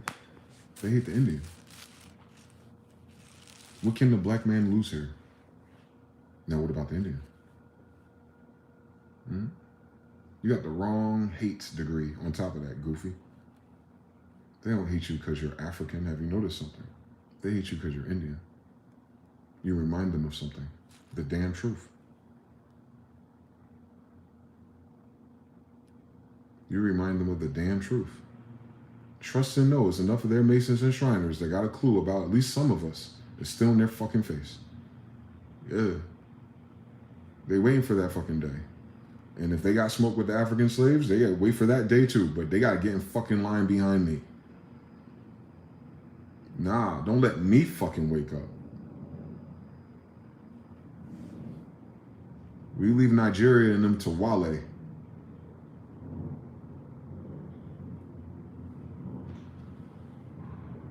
Or maybe Tyler Creator or something. Anyway, on Mama Inga, that battle ain't got shit to do with them either. They can take their ass home. If they ain't gonna help us, where the fuck I live, then why you my grandmother's house? You see what I'm saying? You see, we ain't even in the right, we're not toxic enough, if you ask me. If you ask me. Like, if I could have it my way, in my land, in my language, in my bloodline, I'd do it a little differently. I just tell the fucking truth all the time and piss everybody off. And then ask them to go fucking home then. If you don't like the fuck I gotta say, why are you here on this planet? You know, if I'm the asshole that I ought to be, in truth and in standing, it would sound more like that. Because I don't understand anything. For real. For real. I don't give a fuck who they betrayed or who they played back then. This ain't that. I'm here now. I'm here right now. I see it right now. I'll speak into it right now. I'll curse it right now. Like, this ain't that. Not for me. Thank God. I ain't gotta wait for niggas to read. So that's how I got onto it, bro. I was getting tired of the bullshit too. I was just tired of all the excuses. I was tired of all the dead ends. I was tired of like all the people just getting in line to be successful, educated, more money, more this, more that, yet more unhappy, more disconnected, more ununified, less aware of what the facts are. Don't give a fuck about the history for real. Even when you fucking bring it to them in a PDF with a ribbon on the shit, they still act like they ain't got fucking time to take their fucking background serious and wonder why the fucking present moment ain't getting better for them. Like, come on. What the fuck did you learn in college? Did you at least take fucking science? Like, they don't even have order of operations right. Please excuse their dear Aunt Sally or some shit. Like, they ain't even on it, bro. Niggas can miss me with the bullshit. Everyone I've ever seen speak or try to do something for someone, they all doing it for a fucking crayon. They're fucking feds, bro. That's all they are. A bunch of fucking sellouts on my mama and on my grandmother, the mother of this land. I put it on them. They ain't got that card. They ain't got shit to say to that. Because I'm right. I'm fucking right. That's the problem. I'm fucking right. I ain't supposed to be right, but I'm fucking right. I know I'm right. I proved it too many times. I am right about this shit. I am right. For the first time in my fucking life, I am right. Thank God. I know there's a God. Because I wasn't going to get nothing from these niggas. So, for me, it's not about believing anymore, per se. I know now. I know why God took me the long way. Because every other way's the fucking wrong way, no matter fucking what it is, if you're us. If I am Jesus' grandson, for real. They don't believe in this. They don't believe in me. They don't believe in us. They don't even believe in the damn book. If they believed in that book, they would have read it already. They would have memorized that shit. It would have meant something. They would lead with that. They would filter with that. They don't. That's just what the fuck you supposed to say to fit in. And wonder why that shit is dead. And wonder why that shit don't work. And wonder why even more people are sick. And wonder why even more people are fucked up, gay, stupid, retarded, or broke. Like, that's not the fucking curse in that book. It's in that book. It's in that book. You know how your people get so fucked up like that according to the book they believe in? Blasphemy. Blasphemy leads to reprobate mind. It's not random. Remember, blasphemy is the only sin that's unforgivable. And reprobate's the only curse you can't cure. They're connected. That's why. God gets sick of you promising, acknowledging, speaking, and then not doing, then forgetting, then backtracking. Lukewarm, right? Either say fuck me or be on my side. I ain't got none of that shit for you in the middle. Either you with us or you against us. Pick a side. And look. Hold that. I won't even have a problem with you if you hold that. But if you play in the middle, nah, I'm gonna cook you. Pick a side. Pick a side. Pick a side. Pick a side. Pick a side. Is your grandmother Indian or not? All right then. All right then. The end. The end. I don't even need to have this message with anyone else. If your grandmother's Indian, nigga, this whole shit is yours. That's where you're fucked up at. You got the whole game fucked up. You playing spades with Uno cards in this bitch. Yeah, that's why they woke me up. It ain't a spiritual awakening for telepathy, nigga. I had that since I was a boy. This ain't a fucking spiritual awakening for realizing I shouldn't be a corporate fucking whore. I knew that when we went to school more. Like, it wasn't awakening so that all of a sudden you can pray and heal yourself. Bitch, I'm only sick because they ass. No, it's an awakening of who the fuck you really are.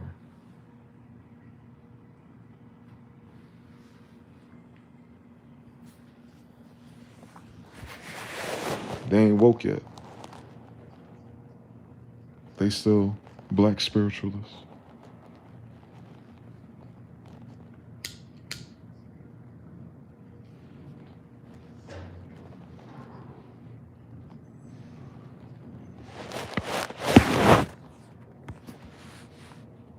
Tell me I'm lying.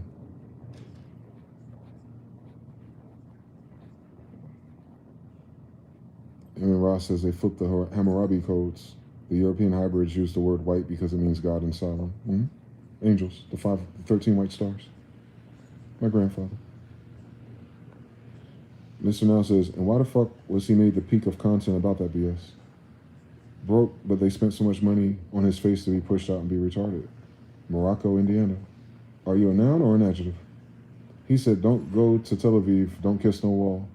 As good as dead, but twice unnerving. Able-bodied, no brain tumors or nothing. Come on now. Dead and spiraling. Yeah.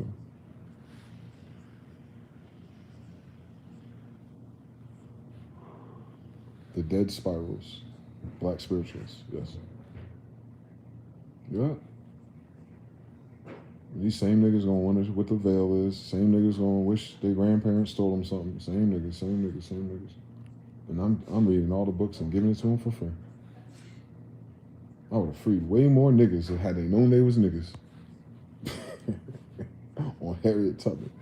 I would have freed way more niggas if they had known they were niggas. And you know that nigga mean Inga, and Inga mean Inca, and Inga means you're Indian. I wish you knew that. I fucking wish you knew why they called you that and not them. I wish you knew why they call you that and not themselves. I wish you knew that everyone in the world know your ass different. And it's not because of slavery, bitch. What the fuck did that have to do with Minnesota? The fuck? What the fuck that had to do with the Alamo, nigga? The fuck that had to do with Mexico, nigga? Like, what the fuck that got to do with Jerusalem, nigga? What the fuck that had to do with Canada, nigga? What the fuck that had to do with California, nigga? Where that plantation at? All right, then. There's niggas over there since the land belongs to niggas. All right, then. What about them? Why they forget? All right, then. Start there. Start there. Fuck a goddamn everybody else or in Israel. Like, you gotta start there. In most recent history, you was on a Trail of Tears. It ended up in a Black Wall Street. The game is right there. I bet you didn't call it that, goofy. Why the fuck would you name anything after them? Wall Street, ew. Nigga, please. Y'all got fake currency. The fuck? Wake your ass up. You call that in retrospect. That's disrespectful to those people who were there, especially if the Trail of Tears was for some fucking Indians. How dare you call them black?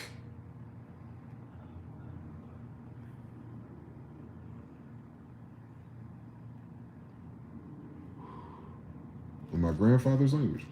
That's crazy, boy. That's crazy as hell. Disrespect us in our language. That is crazy. That is our language. Like, I'm pretty sure of it. As of 1611, official, United Kingdoms. I could have sworn. We did that. We did that. We did that before they got here. Kingdom level. We're not talking about nomads. We're talking about all these beautiful cities where we were. Yeah, King James English.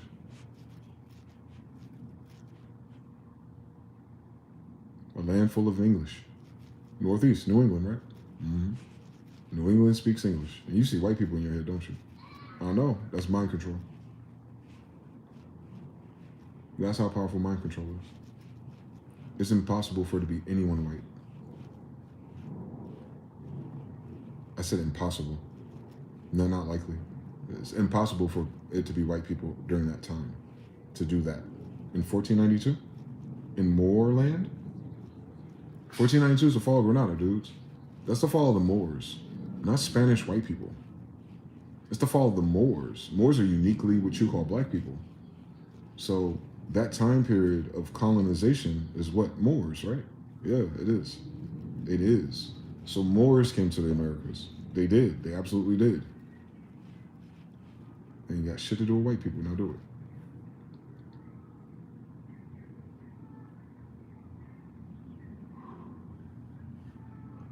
So if a Moor came here, they came here to a land full of Indians that look like Moors. They both come from Egypt. Ding, ding, ding, ding, ding.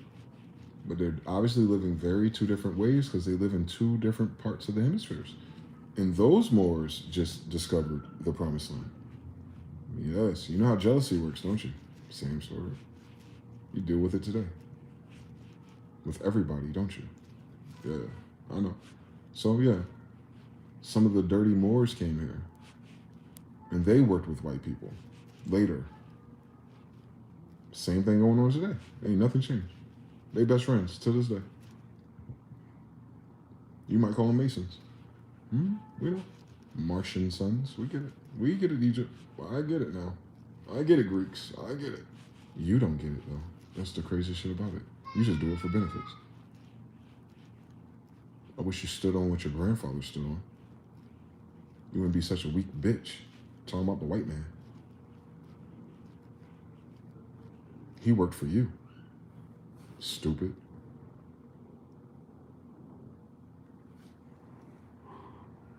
Meanwhile, in Indian territory, we had our own problems with some other shit. With our sisters and shit. Ain't that a bitch? Mama Inga passed me the torch, bitch. She trusted my judgment. That's above so below. I know what I'm talking about. Because it's them. I'm on the side that got betrayed. I'm not on the side that did this. I'm on the side that they did it too. So I know. Genetic memories be damn. You can feel it. I can feel it when I make eye contact with people. I can feel it when I talk to them about this in person. I can feel it. I can feel what side they land. You got the nerve to talk about unity. United on what front?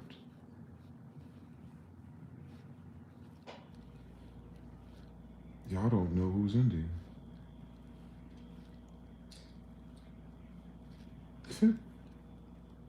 How the fuck y'all forget? Y'all the ones that brought everyone here.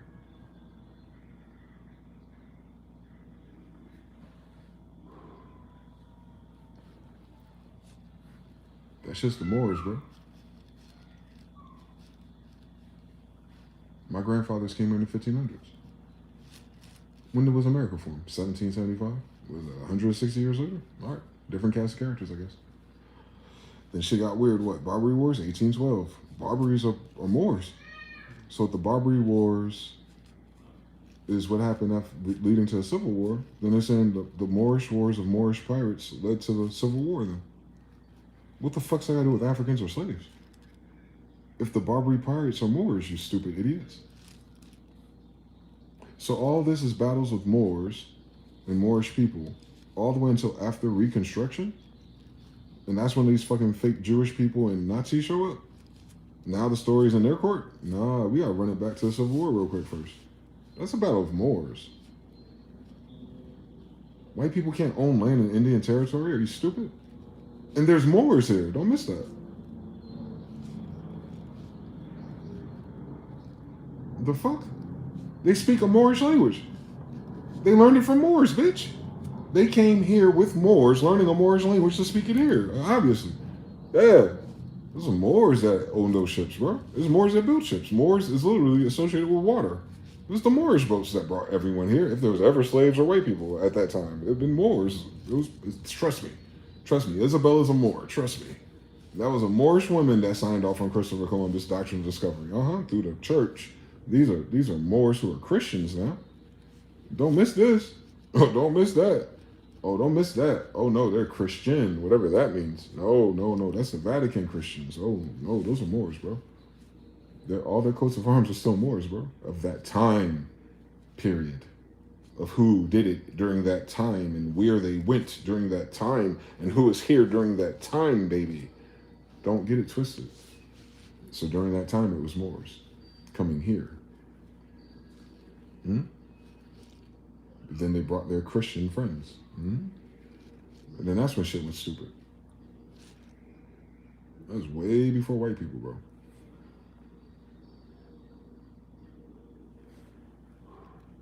Unclaimed lands, unclaimed Christian lands. That's the decree, in case you never read it. So they're allowed doctrine of discovery, which is why they say Columbus, a Moor, discovered America. And mind you, he's half Jew. Don't miss that. Not Jewish. This is a nigga. Get the Americans book. They drew him. So the Moor, Christopher Columbus, from Al-Andalusia region of Moorish rule Spain, in Portugal, right there, same nigga. As if niggas don't go to the other high school and fuck bitches or something. With dominant genes and everything in between them. These guys, those guys, that's where the story starts. That's why the white people dress like Moors every January 1st to 6th. Where? In Philadelphia. Where? Moore Street. The white people are dressed up like Moors as a damn parade every fucking year, my nigga. Google image this. Philadelphia. Moore Street. They're dressed up as Moors, aren't they? Look it up for yourself, Christian. You're the fucking sellout. We know. It wasn't white Christians. It was Moors who were Christians. But you had some who were crypto, meaning they were secretly still Mohammedan or they're secretly still Jewish in terms of the faith. So they came over here and got away from that tyranny. But where did they come? If you're claiming lands that are not Christian, that's very vague. I mean, y'all just made this shit up the other day, so now you can just start killing people and taking lands if they're not Christian. So you bring your ass to Jerusalem to do that?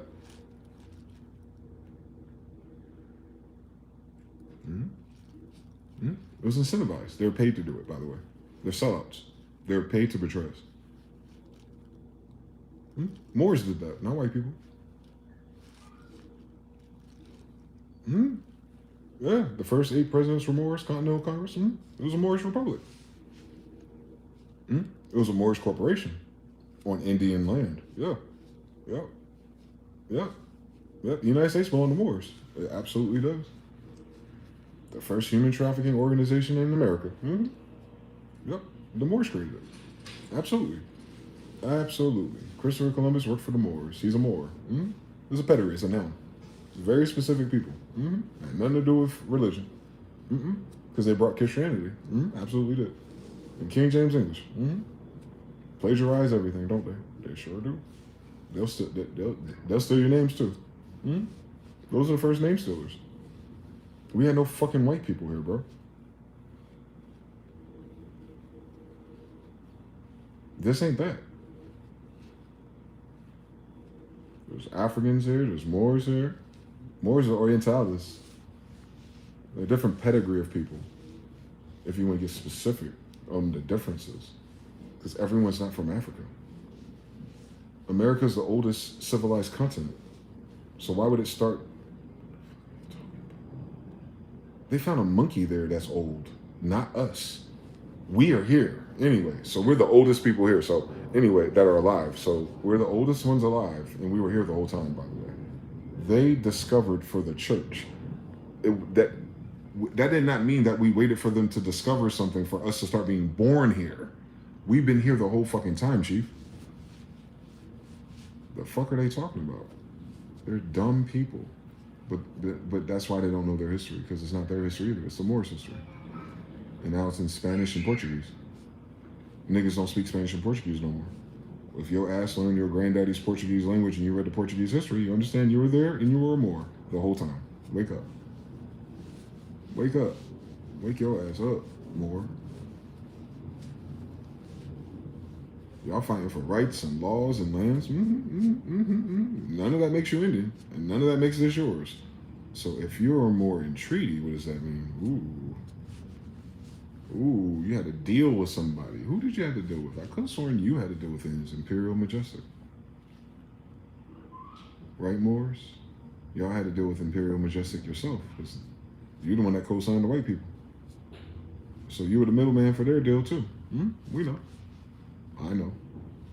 That's why the Moors know so much. They benefited from the Moorish Republic of a corporation that allowed them to do trade on our land in New England. Yeah. Years after my grandfather died. They opened up the trade routes again across the world. Silk Road Part 2, baby. All right, keep it going. Some interesting trinkets they bring in this time. Yeah, we'll see how it goes. What do we have to lose? We have everything we want.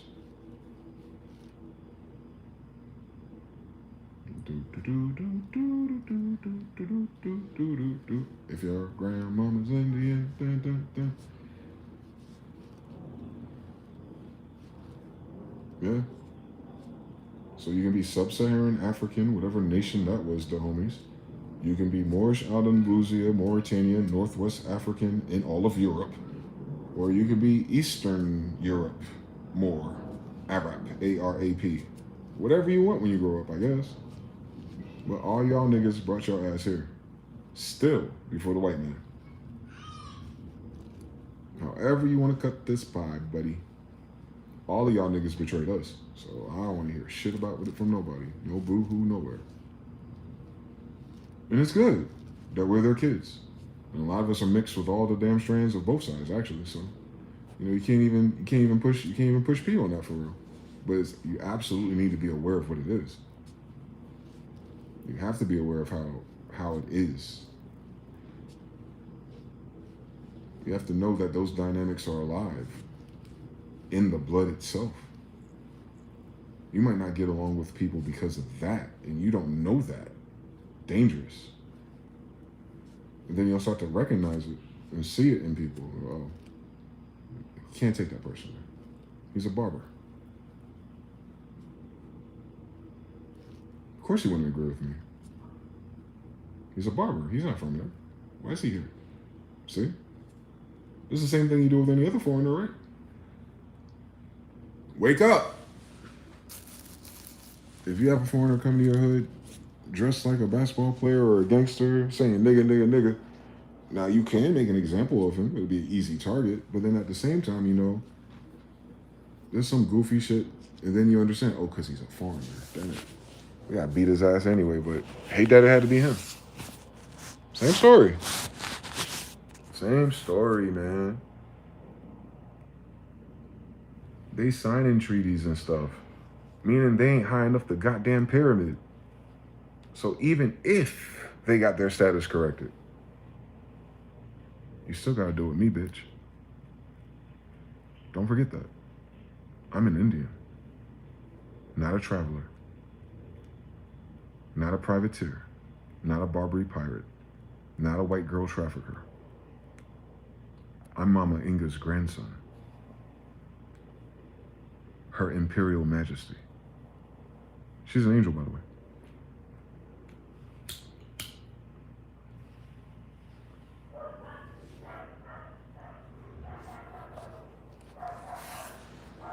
Yeah, they're gonna have me on their podcast or none of those interviews for her. It'll piss me off. Because I can code switch to them, but they can't code switch up.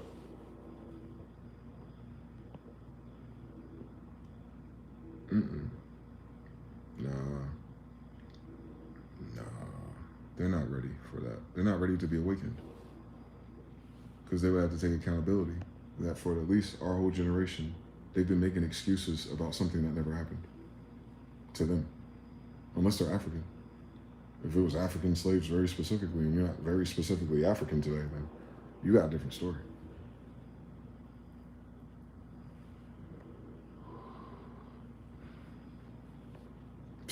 I know you do. Your hair type does too. The fact that you tan does too. But we'll get there one day. when we study melanin, I guess, on Bobby Hemmett. Your family come from the South? That's crazy. That's all the Indian territories. They were Mohammedan, over there by the Alamo and shit in Tallahassee in Alabama. A lot of Muslims there, a lot of Moors, a lot of Mohammedans. That's crazy. You from Africa? So you in the Alawite dynasty? Or were you in the Ottoman Empire? Oh, my grandfather. You was one of us or you was one of them? Because were you the ones that betrayed my grandfather over there and then came over here to betray us again? Or are you like in between? Were you on our side? Which one are you? See what I'm saying? They can't even do that yet. They don't know why Nat Turner had a turban on it, but they hung him in Jerusalem, in New Jersey. Come on now, don't play with me. They don't know what a Judean is. They still worrying about who's Jewish. Like, God damn it, nouns kick your ass, don't they?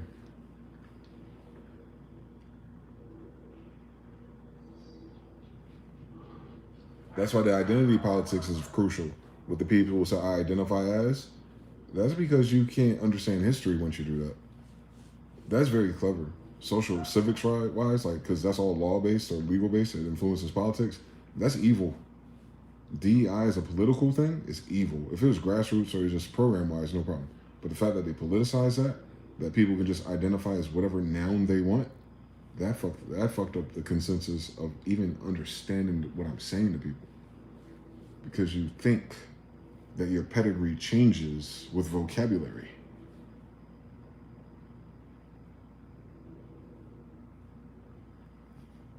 That's all it is. It's their fucking imagination. Running away from me.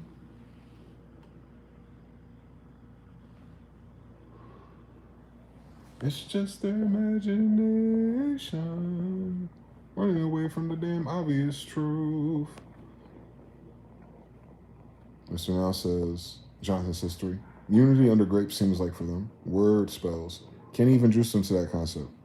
And only when the level is mentioned, then they need an immediate use for it. Let it be any other form of leisure talk and then go for hours. Most that has transpired is that King James English kicked everybody's ass really hard. Someone should write a PDF about that weapon. Amen. They only read Demonology, a book full of sigils.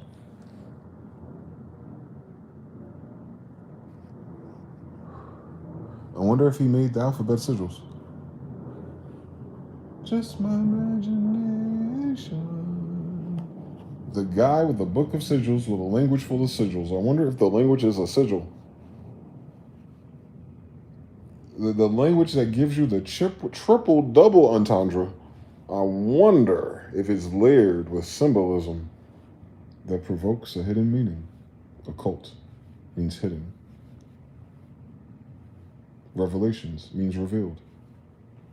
Mm-hmm. The language itself is occult, but they say don't study the occult. Then why are you speaking occult language, idiot? I didn't have a choice. Slavery. You learned how to speak English this year, though. Shut up. Shut the fuck up.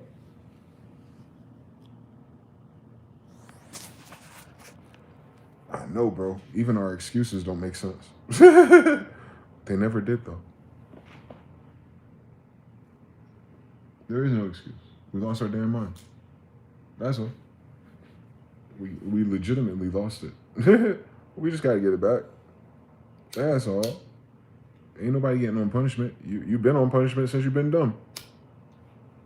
You punish yourself, actually. Casted bad word spells and intentions against yourself. They use your propensity to speak things into existence in order you to speak the wrong vocabulary and have the wrong sigil idea in your mind about it, and then applied it to yourself. And you've been cursing yourself the whole time we've been alive together because you refuse to update your fucking vocabulary. That ain't nobody's fault. It's even worse when all your sisters talk about they went to college. I could have sworn Edamon was part of that shit. They don't do research papers no more? They don't teach them tense and what the matrix of the word is? That's not important? That's weird. What kind of college is this?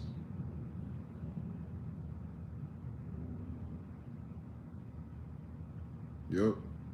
Our sisters should have realized this in college, I think, if they took fucking college seriously.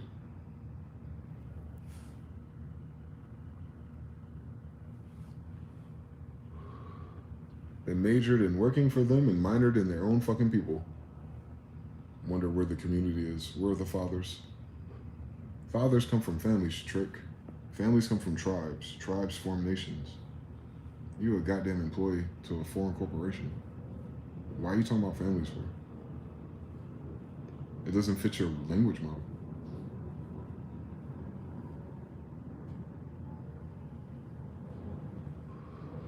None of your ancestors dated to become a wife either.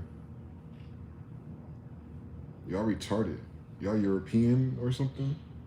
Modern European? New European, I guess? Don't answer that. Your whole life is foreign to you, and you wonder why I don't work for your local ass. Goofy as hell. Dumb as hell. Wondering why they're not fulfilled or happy by the foreign thing that they're doing. It answered itself right there, but I'll say it again. The reason why so many people from this land are unhappy with no matter what the fuck they do is because you keep doing some foreign shit to you, deep, deep down inside. Your blood, part 2. That's something you do not choose. You're not schizophrenic. You saw the damn truth. And then they hit you in your head again. I know what cognitive dissonance is. I know. I had to do it myself. It took me goddamn 40 years. It takes a while. It takes a very long time to remove the veil. And then you gotta learn how to keep it there. It'll put you back to sleep. You'll rock yourself back to sleep. It's okay. You just gotta know that you're asleep first. Once you know you sleep, then it's like, it changes everything. Once you know you sleep, it changes everything. It's like, I don't want to, you make a choice. Do you want to be sleep cipher? Or do you want to wake up? You got a choice, but when you're sleeping, when you're in this American dream of yours, and shit don't working, you know it's the dream that's not working, right? You know the fake thing, the foreign thing is not working, right? So you gotta remove yourself from that. Boom, you'll be fine. You're not dying, it is.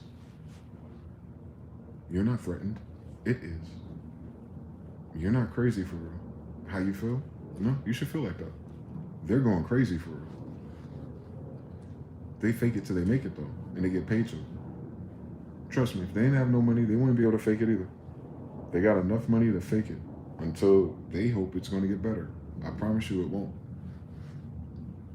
It, operative, it, them, that, the creation, it won't get better. We can get better, absolutely. I believe in us. We created this whole fucking system sleeping. So imagine if you was awake and really wanted to create some stuff. We can do it now. We made occupational hazardous awesome. This whole experiment was an occupational hazard for us, but we still found a way to create some dope shit and manipulate it enough to find glimpses of joy. What if that was your default state though? That's crazy. You gotta work for it here. You even have to work for your own damn mind here. Yeah, that's the system itself, man. And it's running out of energy, and it's running out of time, and it's running out of money, and it's running out of yuppies signing up for it. And yeah, Freddy Krueger, Johnny 5 is alive. Somebody did this in the 80s. Somebody got here. But yeah, it's up. The jig is up. It's up and it's stuck. We're talking about the side effects of the social order of the United States, not people. Some people were here the whole time and wasn't here with us. You know what I'm saying? Like they were doing their own thing too. You got Gullas and Geechee still. You got all kind of other smaller families of people who survived, who are still fairly sovereign or foreign, but they're older than you. Like their family been here. Them people that speak Geechee like that means they've been here for a long time. They learned that from something from a long time ago. They could be, some of them could be from Africa. That was a long time ago then. That was before the Civil War, where they got that from. They've been here the longest. You know, compared to anyone that's telling them what to do. I promise you that. They older than they senator. I promise you that.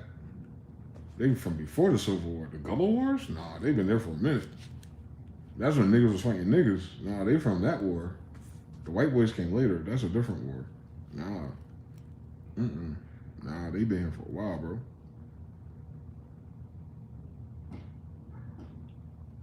Me too. Maybe just a little bit longer.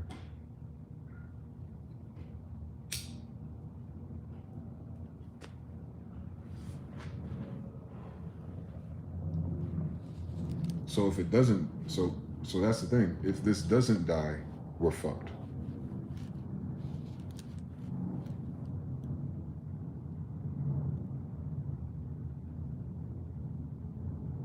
Raise your vibration. It'll make sense eventually. Once you start to believe that your grandmother was Indian. If this system survives, we are fucked. Thus, it cannot afford to survive.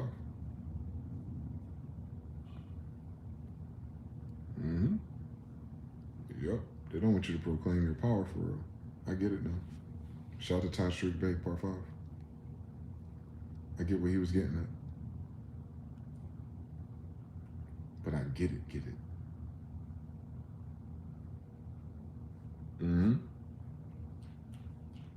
Yep. You're just laying claim to what's already yours. You're not taking anything back. You're not getting your mind back, being in your right mind, and upholding and honoring your mothers and fathers and traditions and your tribes and all that, and however far back you can stack that and take that, and however many times it overlaps too. Is the more you identify with that, the more you take your energy back. This is unseen stuff. You're taking your attention back, you're taking your energy back. They're losing charge by doing so. That's what people don't understand. That's what's so terrible. That's why you have conspiracies and narratives.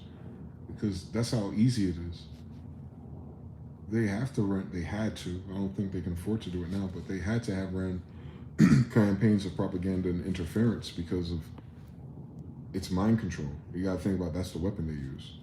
Why did they fool me, basically, is what you're saying. Why did they have to fool me to get me to comply if they were powerful? Why did they have to fool me for the system to work instead of just doing the system on top of the truth? Why is fooling us the minimum requirement for all of their agendas? Misdirection, blatant lies, Hegelian dialectic, trying to make shit, being a piece of shit liar sound deep. No, why are they so many dysfunctional fucking liars anyway? You gotta think about the people who can do that for a living. Why the fuck would you want anything ran by a bunch of fucking liars? Anyway, I'm talking about any human in any of the degrees that goes to that building. Like, why the fuck would you have normalized that as a society? To let the liars lead? Accountability, y'all fucking retarded. So yeah, so you understand that. Like, the den of liars, the synagogue of Satan is not Jewish people. They're not in our fucking Bible. Fuck them. They're not that important. The synagogue of Satan, the synagogue of deceivers, is the fucking United States. The fuck you talking about? Christianity backwards, Antichrist. They are the Antichrist. The fuck y'all talking about? I'm Indian, nigga. That's what it is to us, and that's our fucking book. One more time. The devil did that to us. Who are we? The Indians. All right, who's in that book? The Indians who made it to the promised land. All right, part 2. All right, and then what happened to us? A whole bunch of weird shit in between us, and now these niggas talking about they're Christians and all this other shit on our book. My grandfather's book on top of that. It's very personal. Hell no, they're not. That is the synagogue of Satan. Everything under the 501c3. That is the synagogue of Satan. All the politicians you see on TV, they are the synagogue of Satan. Dumb diverses, doctrine of discovery. They work for the Vatican. They're the synagogue of Satan. This is them. It's the people who colonize America. I'm telling you. They're the synagogue of Satan. The Jewish Israeli thing's a distraction. It wouldn't matter who they fucking think they are and who they're not or who they're not. That's not who's doing none of this.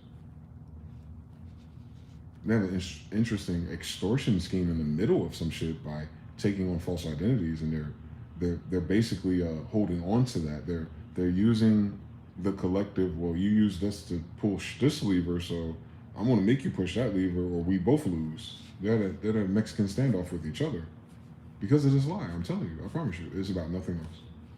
They can't control the narrative no more. I'm alive, and so many of us, others, in different groups too, because they lied about other groups too. So a lot of people are honoring their mothers and fathers these days. So they had to lie about so many things, just removing Tartaria. So a lot of those people are waking up to their family thing. And so you can't lie even, everyone's going to put themselves back into the puzzle, I'm telling you. And, we're going to see who the liars are. You're going to see what the synagogue of Satan is. Very clear. Mm-hmm. Satan the deceiver, Shaitan.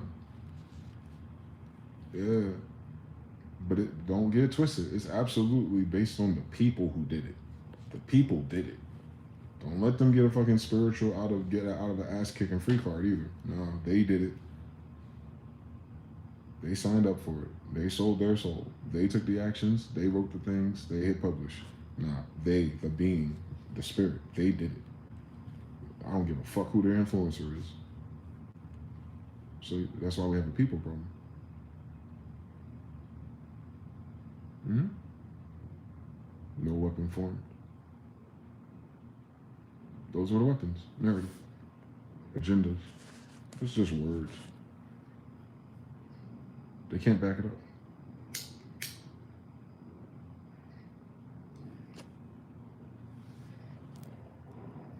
They don't have no moral high grounds no more, and then none of the groups. They don't have the financial advantage or the cloud advantage. They don't have the authority consensus of a prototype type of person that you would make a decision one or the other. You can't even do that no more. They don't have the decency clause. There's too much social media, too many cameras on 24/7. They can't hide either. Their mask is falling off, and you're seeing it. You're seeing the kingdom of Satan being demasked right in front of you, like a masquerade ball. I know that's right. Mm-hmm. You'd be surprised. It ain't who you think it is. They come in all shapes and sizes and colors, bro. I'm telling you something.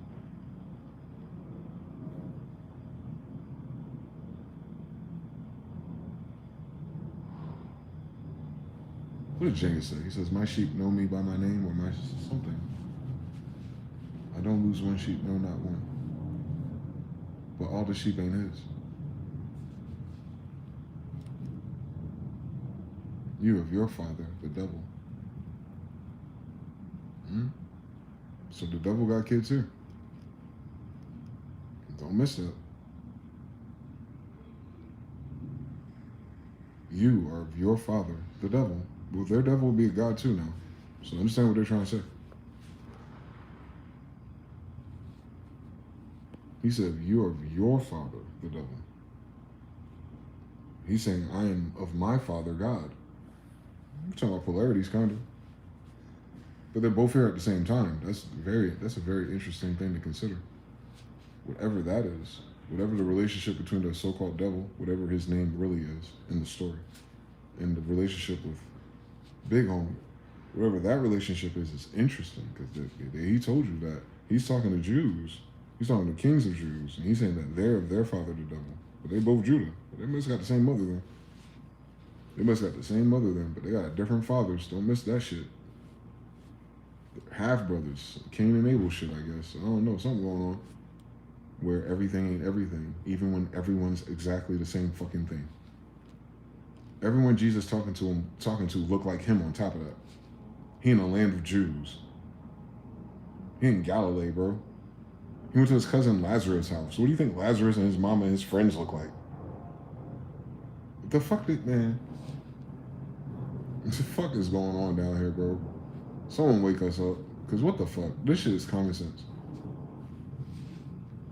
But it's the propaganda that makes you suggest that it could be something else. Oh, it's not white, but it's something in between. Lukewarm ass niggas. No, it's neither one. It's you. If I'm here, so are you. We're here because that's who it was. So you're with us. At the very least, you're with us. This is ours. So you're with us. That's us. You're over here with us. It's ours. Yep, it's us. It's us and it's ours. All right. How you doing? How you doing, neighbor? Just tell the damn truth, man. That's all people ever had to do, just tell the damn truth. And then choose. Whatever they want to do after that. Just because you know the truth don't mean you gotta fuck with it or follow it or do whatever the fuck you want to do. But just remember who you're doing it to. Hebrews 13. careful who you entertain. Law of gender, law of polarity. Do the opposite. Be careful who you don't fucking entertain too. For you may be entertaining angels. I know that's right. I know that's right. You might be. You just don't know. They all look the same. I know that's right. Spirit of discernment exists in the same book for a reason. So you can discern between spirits and not sandcastles. You of your father the devil. He probably looked just like son.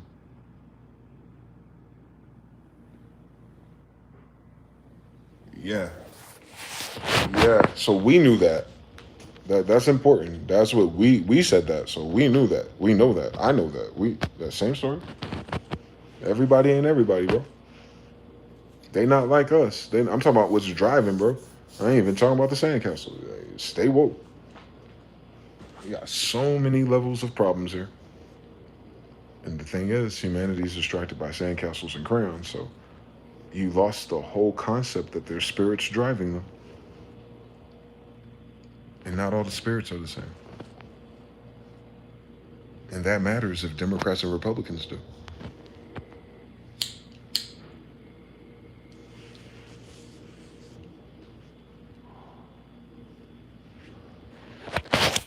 You're breaking all the rules.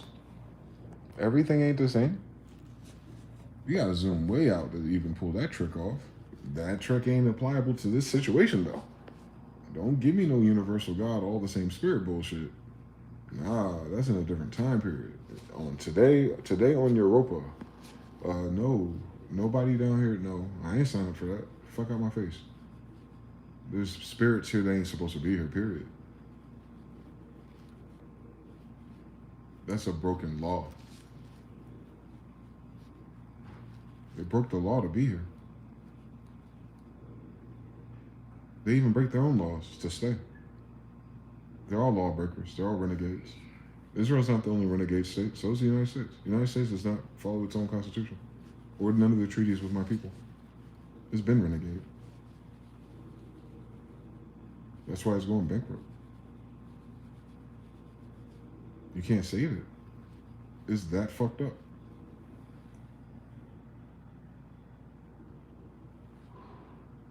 If the United States history was a person, you wouldn't be its friend.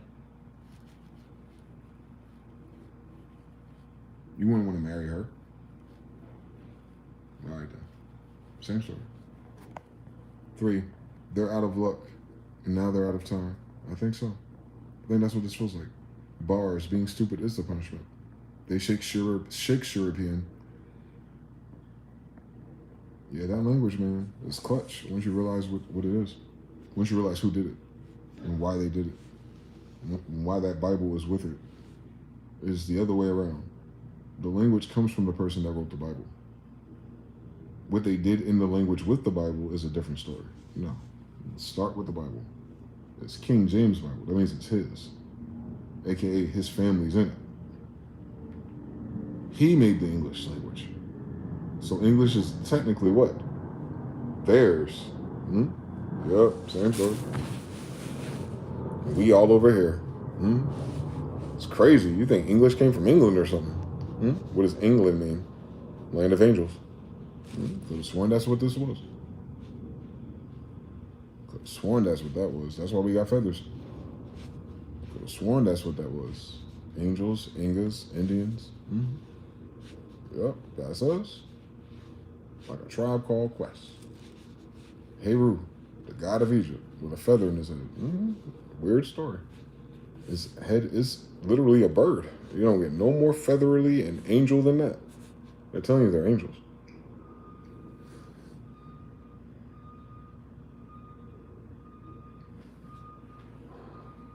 Hercules. He's half angel. Yeah. He a hybrid. Yeah. He a Nephilim with E. Not a Nephilim with I. They don't even understand that yet. Yeah, I know. Same language. Yep. That's what I'm saying. No one could teach us this. So there's obviously a spiritual initiation to all of this. And that's why that's why when I think about my life, how everything unfolded for me personally in the vessel, it was like, oh, I couldn't get these degrees unless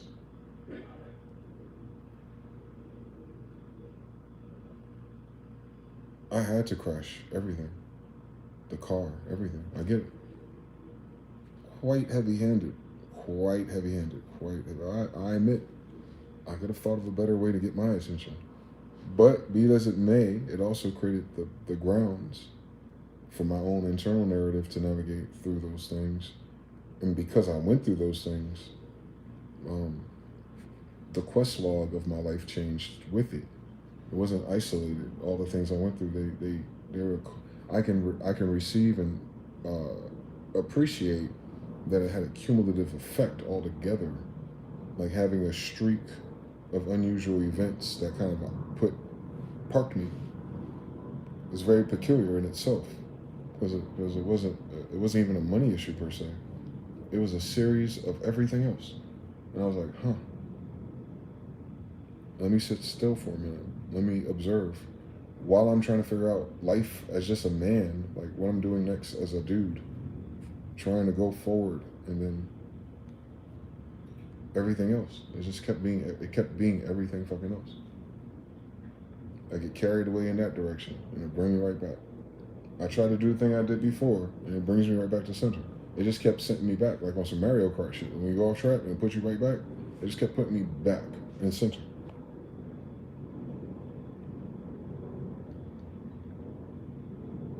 I don't have a choice. That free will is weird. That's a very peculiar word they use there. They dwell on that shit. Man has free will. I don't know. They know that. I don't think they know what that means for real. Versus what? Slavery? Is that y'all made up slavery, not God? That's the weirdest thing about it. But free will. Do you know what free will is? Because it does not mean that life goes the way you want it to.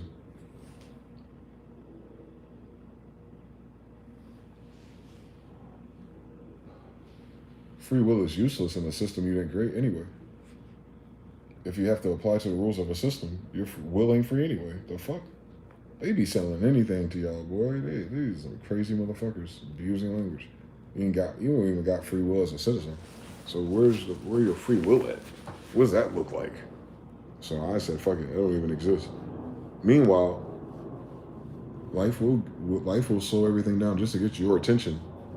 Even while you think you're paying attention, it'll be like, nah, you're not paying attention enough. I gotta thank God for that, man. I was speeding, I guess. Speeding past the obvious.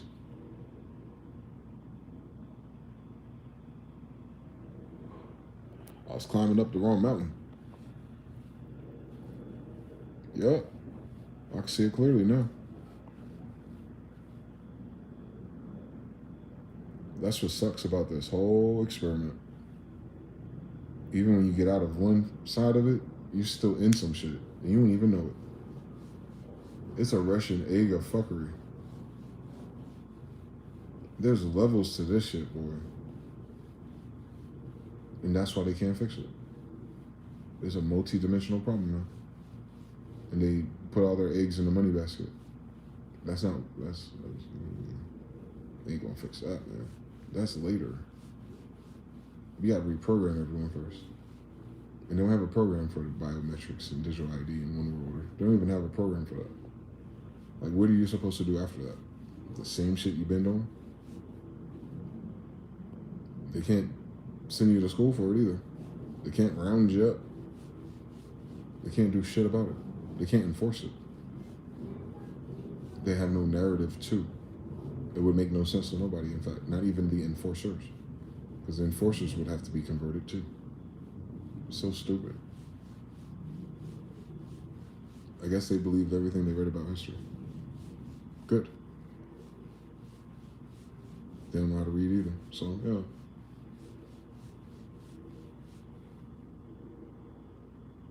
I gotta be thankful that everything played out the way it did.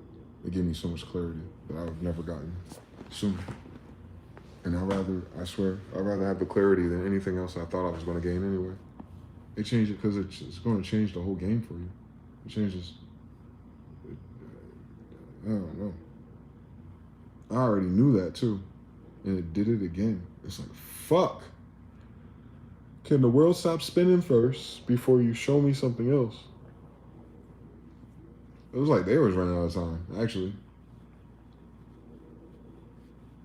Everybody was running out of time. That's the funniest shit about it.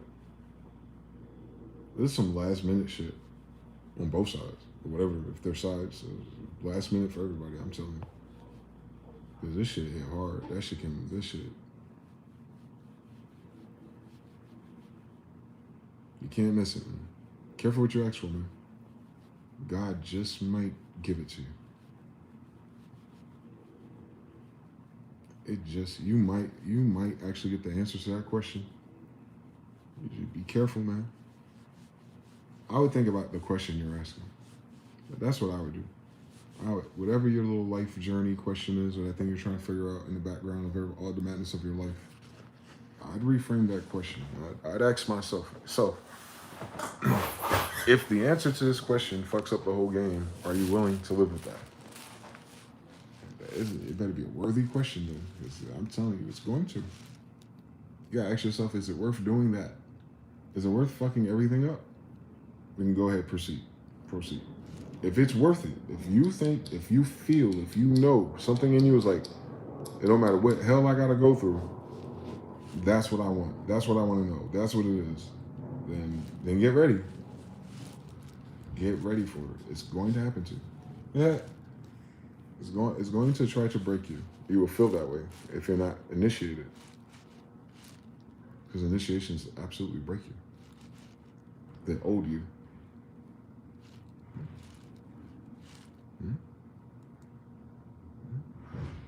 It used to be traditional. They used to ritualize that shit. They used to simulate it for the kids to set the expectation even. Or maybe it happens. Maybe just going through that process gets them closer to what this is. I'm almost certain. That's why we did that. It's like better early than later.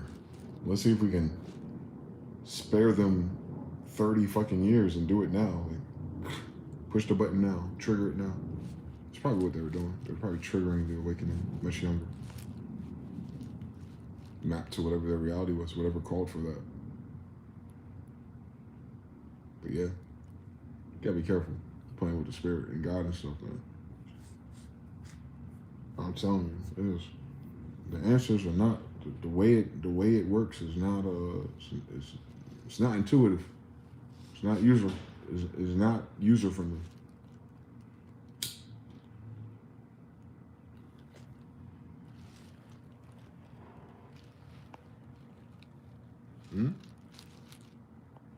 Because you have to, how do I say it? When it really happens to you, like when it changes your life, I mean, like when you can't turn around no more from it, I think a lot of people warmed up to it. I don't think they make the commitment just yet, because you'll hear way more of these stories of our generation soon, if they are. I don't think people are ready. I think a lot of people are still comfortable with the way things were, system-wise. So I don't think they're reaching this high yet. For why you would need an occult, or why you would need this language model, or why you would need to be spiritually initiated to another awareness. They're not looking at life like there's other awarenesses either. So I can almost guarantee that this is a resurgence of a phenomenon. In fact, it's been that long for us to even have these kind of ideas anywhere. I try to read as many of those references that people make. They don't talk like this. They're not getting at this at all. So it's not spiritual stuff. Cool. It's system. All right, we know what the system is. It's failing. Anyway, on the spiritual side, initiation, nah, be careful, please. You start wondering about how to do things, even manifestations, like just pay attention to that shit. You don't fuck around and find out. You don't fuck around and find out. They cute and clamorous with them affirmations and manifestations thing, man. But your goofy ass gonna manifest the wrong thing one day.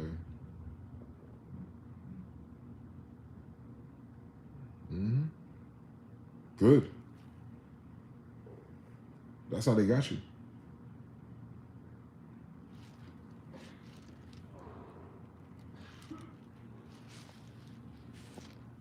It's a trick.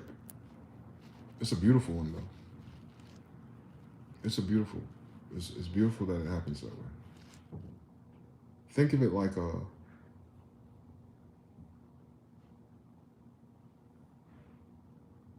button. Everyone has access to it. Everyone knows where the button is. But so many people don't press it. They don't ring that doorbell. And you get the internet and you get strange occurrences in your life that puts that shit into your algorithm. It tests you. It's gonna see if you're gonna press that button. So you research, you watch, you learn, you listen to crazy niggas like me and everything in between us.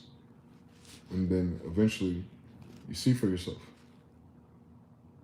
You try it for yourself. You read it for yourself. You close your eyes, you breathe, you meditate, you try it for yourself. That's called pressing the button, ringing the doorbell. Yep. They got you. This is the No Questions Left Unanswered Gate program. Yes. Keyword, man, 3. Jonathan 3. That's how they get you. As soon as you ring the doorbell, they got you. So I'm just warning you, they got you. If you know what the fuck I'm talking about. So eventually, you will be required to sacrifice yourself. See? These white people perverted something very, to me, it seems practical now. Thank God for the wisdom and understanding of the process now. The sacrifice is not humane sacrifice, like taking a child and using their blood. It's a literal, it's a literal sacrifice of yourself. It's not a suicide of the vessel. It's a rebirth within the same vessel.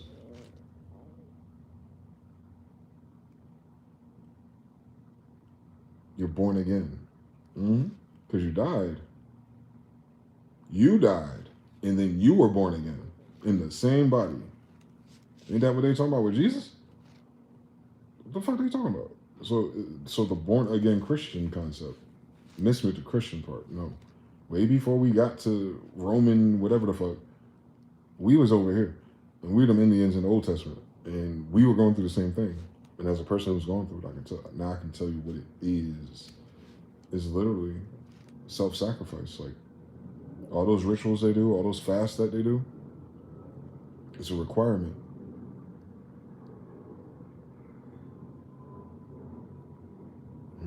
It's going to test you. And as the only things you can think that are logical enough to do, it's an initiation. Yup. It's going to push you to your limits. Physical problems, headaches, energy problems, people problems. I mean, the whole thing. It's going to cancel all your subscriptions if it's initiating. If you start doing this shit and it start working too good for you, they got you, sucker. Yeah. And it's going to keep doing it. It's going to keep leading you to different dimensions of it. That's why it's beautiful, though. It ain't by the book. It's not one size fits all. It meets you where you at. And it leads you every fucking step of the way. It's very challenging. It's trust. You have to trust in God with all your heart. Think about how serious that is, that concept is. Like, you have to give all your trust. You have to fear not. You have to turn all your... Like, isn't that like an emphasis on how hard it is? Like, the writer of those books, those people in those books, they're telling you how hard it is. That's why you have to do that, by the way. This ain't for the people having a good time down there. This is the people who go through that transformation are going through shit. Lean not into your own understanding. That's how confusing this shit is if you don't understand it. You got to give it to God because it's madness. Understand something. No weapon formed against you shall prosper. Nigga, ain't that an intense situation to be in for some regular people with feathers and arrows? Like, there's weapons formed against me, bitch? I thought we were hunting the animals. That's intense.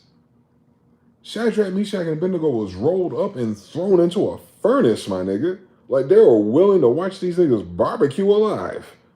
Like, that's an intense group of people to be around, let alone to be a victim to them. Like, that shit's intense. Like, they gonna confess in front of these crazy niggas and confess something that's about to get them killed on top of that. Like, nah, bro, that shit ain't for regular people. That shit ain't for regular people. None of them people in the Bible are regular people, but you gotta understand they're not living a regular people life either, bro. Like occupation, slavery, wars, magic, flying wheels, Ezekiel's disc, angels. Gotta deliver messages and they're beefing with each other on the way here. Come on, Daniel and everyone, the messengers. Like, did they read that book? That's just those are hand selected scrolls about the most intense bullshit that someone's ancestor went through. That's how they went through it.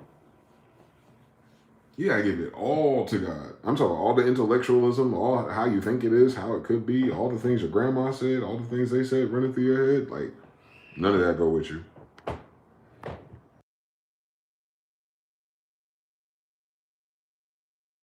It stops working.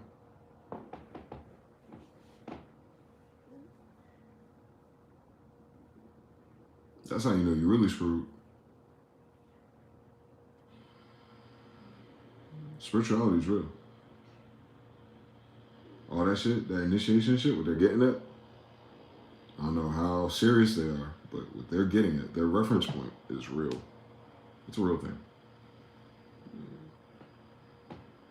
Gotta keep letting you repeat something until you realize what it is. And hopefully I hope you understand what it is.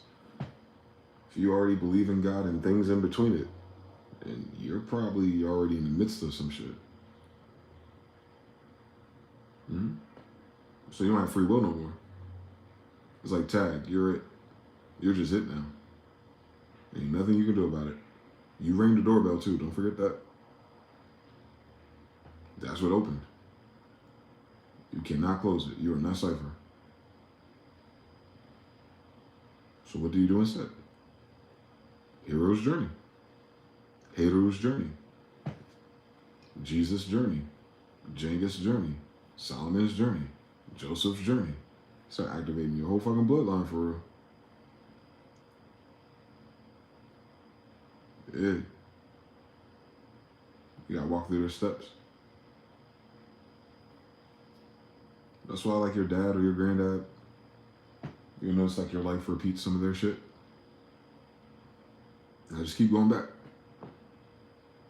You might have missed someone. Mm-hmm. Yep, that's what sucks about being multiples or something. Mm-hmm.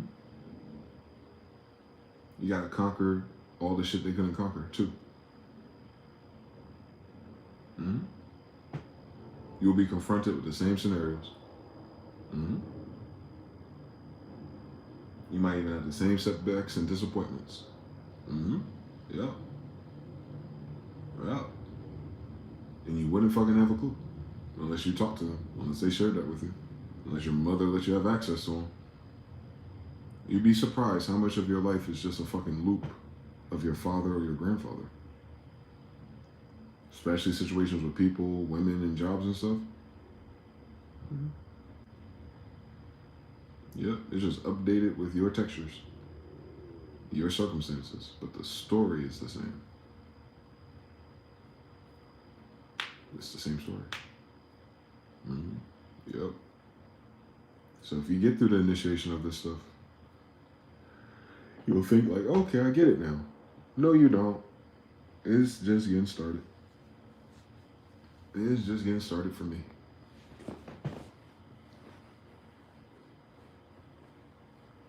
It's just getting started for me.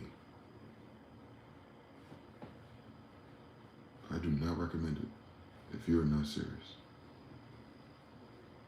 It'll ruin your whole fucking life. Henry Thomas Hamlin was right. He was very irresponsible for that book. That's an irresponsible dude, bro. That book is irresponsible. no matter how much he distilled it or dumbed it down, it's still going to ruin your life.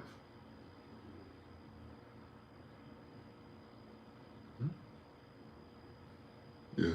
So if someone thinks they're powerful or gifted or some connection with something unseen, if they haven't ruined their life first, I don't believe them.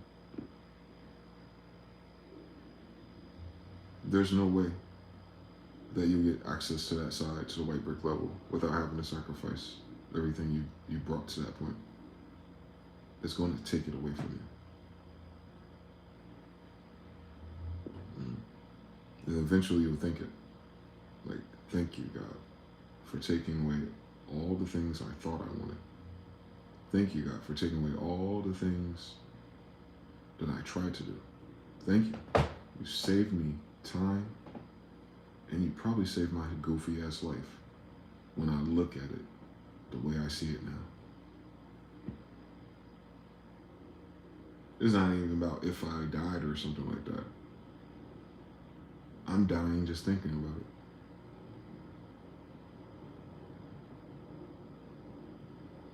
If any of those paths were allowed to continue with my current awareness.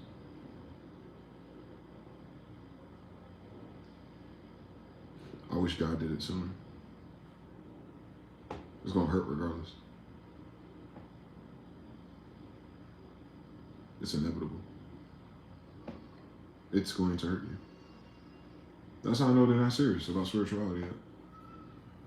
They're not hurt yet. It's going to hurt you. Because it's going to prove to you how much shit is fake. How much shit is not true. How much shit was like in your way, or how much shit was a distraction like from you becoming you. Like how much shit was in your way. Once you see it for what it is, in your way. And it can be no other thing. It's all part of the journey. Like when you start talking like that and thinking like that, oh my God, you're cooked. Because it don't go back to normal. Because it's true. It's absolutely true. There's some type of fated destiny thing going on that seems fixed. Because there's checkpoints. I don't want to fuck around and find out what happens if I just keep going the wrong way. So I'll never know for myself. But it would seem, because most people are reasonable and rational, that they'll at least pick the path of least resistance more. So yeah, that'll take you to a particular current or end. But when you ring that doorbell, like, you can live this whole life without that, by the way. Save you some time. You do not have to become more aware of the unseen things at all to live a happy life, I guess. College, a good job, and some intuitiveness about, all right, this is the next thing I need to do to position myself to win. That's all strategical, intellectual things. And then it's luck or socialism, like how well you can maneuver through people. And you can do that completely as anybody here, down here on the checkerboard, for real. And that's how most of us are groomed, or that's where the belief and the idol worship and the I want to be a millionaire and fate, celebrity, like that fact that that's a path, that idea, that's all you need to be anything in the system. Just people. It's been like how people are people now, I guess. I don't know. I can't assume the spirit or the drivers of most of them. But just in the paradigm that you see on TV and how you see people act in media and content, even when they're being funny or trying to get your attention, there's a general way of peopling. Even like when you see them interact with people in their public in different cities and states, you can kind of tell by their vibration. They're like very normal, very people.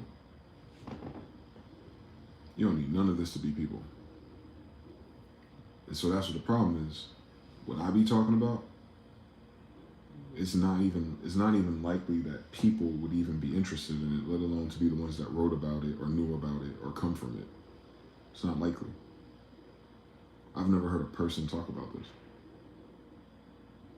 The closest we got was like Brother Panic and Bobby Hemmett and what they alluded to when initiating themselves with certain rituals or sigils or incantations. Like they triggered some type of field.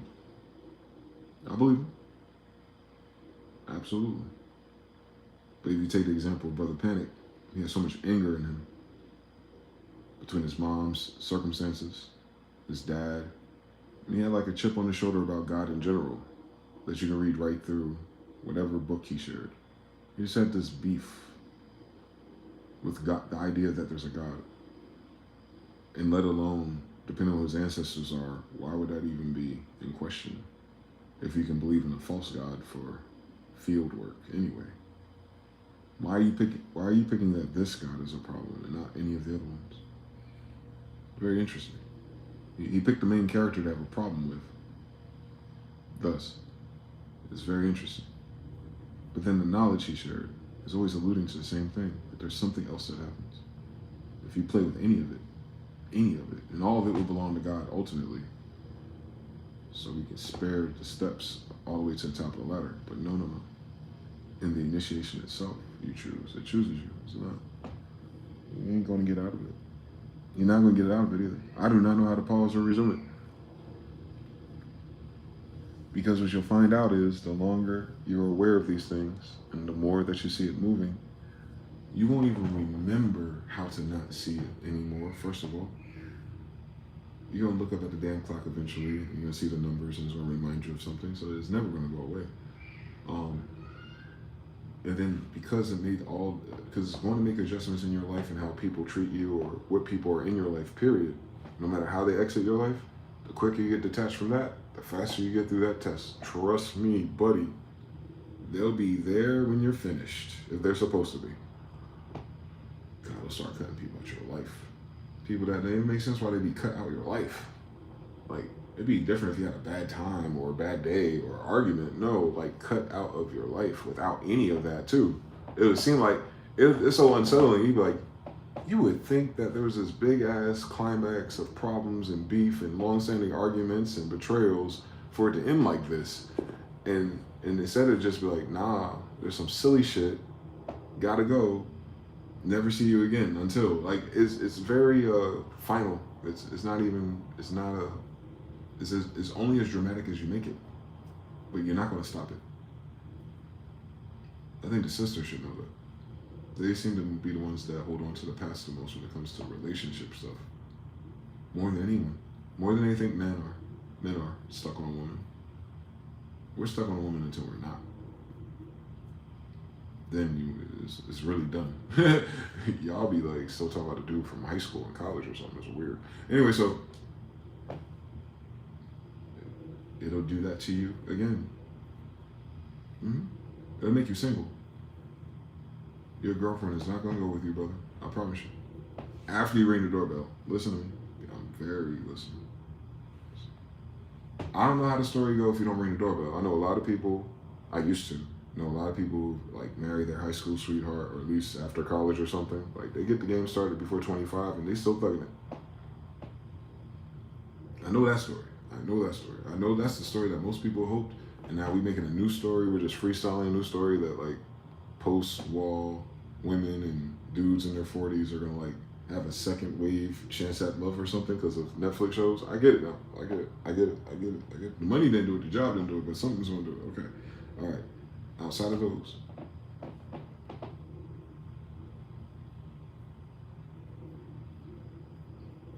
we're gonna have to cut everything off. That's a distraction.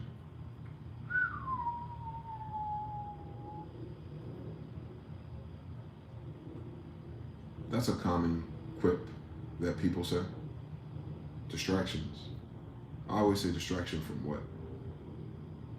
Especially if they're very passionate about the narrative. Distract me from what?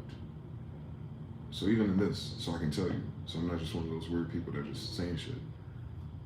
The distraction seems to be anything or anyone in your life that causes you to doubt, not use or second guess that power. Gotta go.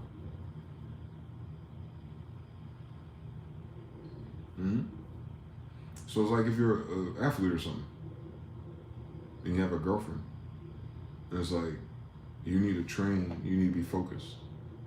You need to run instead of pander. You need, you know what I'm saying? She gotta wait at least till off season. And if she cannot do that, she gotta go. And it's not because she's not sweet, it's not because she's not awesome, but it's because she's distracting you from what? Work, focus. And it's not just any work. In that particular season or in that particular modality, you need everything in you to achieve the goal, to perform at a higher level. I got lucky. I intimately know what that means only because I was on a winning team. And I know what we did was different from the other schools. So I know there was a difference in training, focus, and just the skills and the energy of the right people at the right, all kinds of shit that happens. But the training is different too. You didn't have a lot of time. There wasn't a lot of water fountain time. Wasn't a lot of joking and farting around. Nah, you're in drills the whole fucking time. You don't stop. And you don't even fucking scrimmage until the end of all that shit with no energy left. And then you gotta run that fucking play. Then you gotta hold that 300-pound boy up at the end of it all. So it's different. It's different. So same thing with spirituality though, unfortunately. As it within, so without, I guess. On my path at least. It seems that intense. It seems like if there's anything in your life that removes you from your connection to source or God or however you first encounter this, it'll cancel it for you. You ain't gotta worry about it. You ain't gotta even make it happen. It'll happen. And you'll realize like, damn, I wasn't ready for that to happen. It's gonna happen anyway. First couple of times that happens in your life, it's upsetting as fuck. But when you notice a pattern emerge, and you get hit with one of these where it's a whole bunch at once, it becomes comical. Because it rewrites your impression of the rest of your past too. That's why I don't understand how people still stuck on certain things. No, I understand that. But I'm saying like, the things that they would be stuck on if they're awakened to the fact that it's what I'm talking about. Like you want to be stuck on those things. They're like, the fuck? These endings are comedies. Because there's no fucking way that's the reason anything happened. There's no fucking way that went that way. There's no fucking way, besides Thanos and inevitability, that this was just a training module. Then you detach from the outcome of that, because it's not going to be an outcome from that. Thus, it's a training module. So if you're trying to replace that later, then you know it's going to have to be that or greater. So then, I ain't got to worry about it. But why did it cut it off right now? Why did the train stop? Why did the whole town go dark? Where am I going? Yep, exactly like that. It'll be just like that. You won't know why it happened yet. You ain't supposed to. Walk by faith, not by sight. Yeah, it's right in that Bible, ain't it? The Bible is telling you, this Bible is walking you through step by step the bare minimums and the bare requirements if you fuck around and actually trigger Christ, awakening, enlightenment, oh my God, Jesus Christos, the Sun God, the book of the Sun, yeah, Ra, Israel, Yah, El, yeah, It's the science of awakening. They're so stupid. That's okay. That's okay though. It's okay for them to be stupid about that. You just have to know. You can't afford to be stupid no more. It's not up to you to change no one else. Once you make that connection that, oh, it's now stupid to you. Before you didn't know no better. Before you were probably even part of it. Before you were seeking a different answer. But that, when it finally becomes stupid or something, a word that you will use for like it's below you now. Keep that in mind. It is below you, not the people. They're looking down, that's all. Let them look down. Trust me. It's hard enough to do it by yourself. So boom. I don't know when that happens though. That's later in my life. That's more recent where I could let go of all of that too. It's just on its own. Because once your awareness changes, like, oh, I ain't gotta heal that. That's not even healable. That's a concept based on being at that level. But when you get to the next level, you're like, oh, I don't even need heals here. I'm good. My resistance is up. So you understand? So your resistance has changed too. If you ever been part depressed in other parts of your life, as you get through this, you'll get depressed less. It won't last as long. So it's like in a video game, you work on your resistances. Or if you get angry, and I can get angry, but not very often, thank God. But you'll notice, like, if most things would piss you off sometimes, you'll be pissed off way lesser.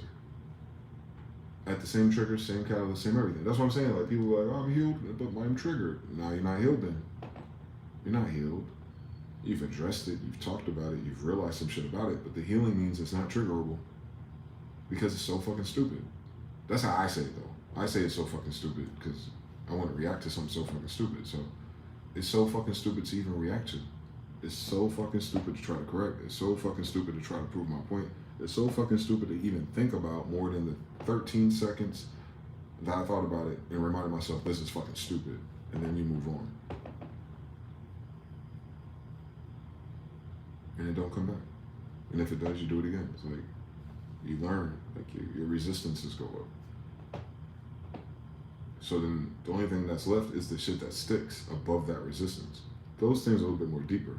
Those are things that are probably more older programs or wrinkles in your brain. The ones that jump over the fence of your resistances. Good.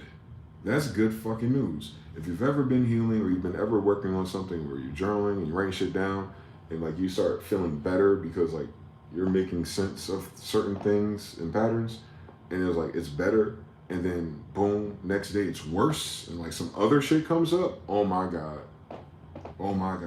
thank you. I need a validation. Of course that happened. That's when a lot of people stop too. Even Christians, like even people do it that way, through that filter. They kind of go through a similar thing by trusting in the unseen. Life goes to hell, and then the church pulls them back into like prayer and anointment and donations, or you start classifying people. Oh, some people are just demonic. The devil is busy, and they get into this other paradigm, if you will. In the meantime. And then eventually they get tired of the people in the church and like the church is bad. I'm gonna study this at home. You get those people, and then they get home and forget they don't know how to read, so they don't really study, but they still believe in God and pray and stuff, and they're decent people. We know that pattern. That's the old one though. No. That wasn't spiritual awakening. No. That's not what we were talking about. That's not what that book talking about either. That's close. It's the filter affected up. Hence, so. Without another point of reference, most people cannot figure this out, and they've all been banned or dissuaded or discouraged from reading other books and cultures to even make a map for themselves. That's the illest thing about the ignorance of a believer or a church anyway, is that you can't even, you would be ridiculed for even getting the awareness of other people's religions and beliefs anyway, because the devil and the devil, like it's just evil to even consider other worldviews. I couldn't get with that, you know that, but it's very present, especially in our people. So they'll miss all of this. But that's the saddest thing about it. It's like that's what causes people to miss this. It's the fear of the uncertainty of the unknown, and then the classifications and crazy and conspiracies, and like they did a very well job of dissuading people from seeing for themselves anything. So I can't imagine how much they don't see with their damn eyes anyway. So fuck talking about magic. The fuck? So it'll take all the people out your life that are distracting you from the path you're on. Mm-hmm. It has to. Because that's the only way you're gonna realize it's your fault.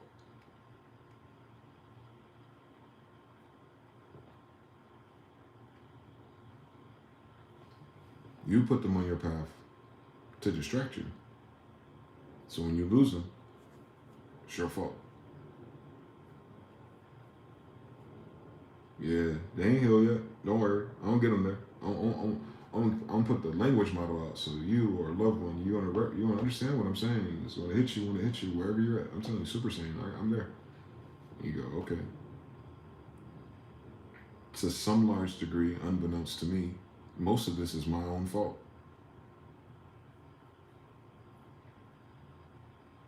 Absolutely.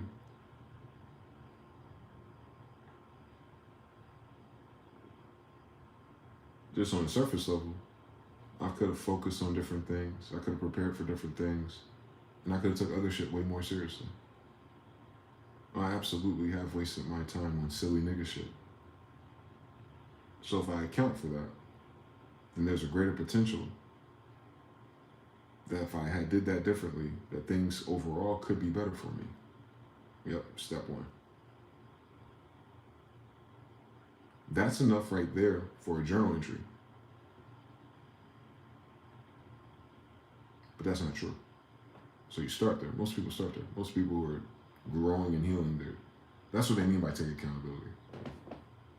It's when your brain or your intellectualism stops looking at what everyone else did or didn't do, and now you're just centered. And it's like, I gained agreement. I did this. I said this. I could have did this. I knew better. I did it anyway. Oh, the I knew better, I did it anyway means it's on me. Gamble, Proctor. Yeah, it's on you anyway. You did it. You took the risk. You took the risk with that job, with that move, with that person. It's on you. It's your fault. You chose that. Correct. That's all it is. That's the accountability. I'm going to explain it to you. The accountability isn't that you're an idiot, you're a screw up, or you chose a dumb thing. No. The accountability is being aware that you chose that, and that's how it ended up. You're not taking it. No one chooses anything for it to fuck up. But it fucked up. If it fucked up. If it fucked up, you chose the thing that fucked up. That's the accountability. You chose that. There was a time before it went left. And there's a time before that where you had another choice or you were doing something else. So you initiated that lesson. You initiated that path. You have to take accountability for the fact that it didn't just happen out of nowhere. You just didn't end up at that job because of nothing. You didn't just end up in the bed with that person for no reason. Like, you have to take all the steps at the beginning of that sequence and say, oh my God, I remember when I chose to entertain that. I chose to go that way. I chose to read that thing. I chose that. And it ended here where you're evaluating introspectively about what happened, if you will, if you're in this paradigm. You go, oh yeah, that was on me. That was all me. I absolutely participated, chose, called for, caused, fed into, led my energy into this. And this is where it ended up. Is that where I wanted to end up? No. Is that the outcome I would have intended? No. But I absolutely pushed the domino that led me here. Yes. That's accountability. Because if you do it the other way, if you say, well, you know, I made this choice because my dad was in prison, no one asked you to explain anything. Well, it ended up like that because he, she, it, and they. Oh no, trust me. Everyone knows that people are fucking fucked out and can be assholes. A lot of them could be narcissists. But what's that got to do with your decision? What did you do? You chose to pander and play the games with a bunch of narcissists? Yes, I did. All right then. You gotta take accountability in that way. Because. To my sisters out there, the more you make excuses about what everyone else did or didn't do in the story, no matter where the story starts or where it begins again later. There's so many stories, I'm sure. I got them. But no matter what those stories are, you cannot account for chaos in other people. So accountability, self-accountability is, how did you get yourself into those rooms, scenarios, outcomes? Did you do anything to get there? Yes. Cool. Learn something then. That's surface. But the reason why that's foundational is because when you go spiritual, universal law, it goes,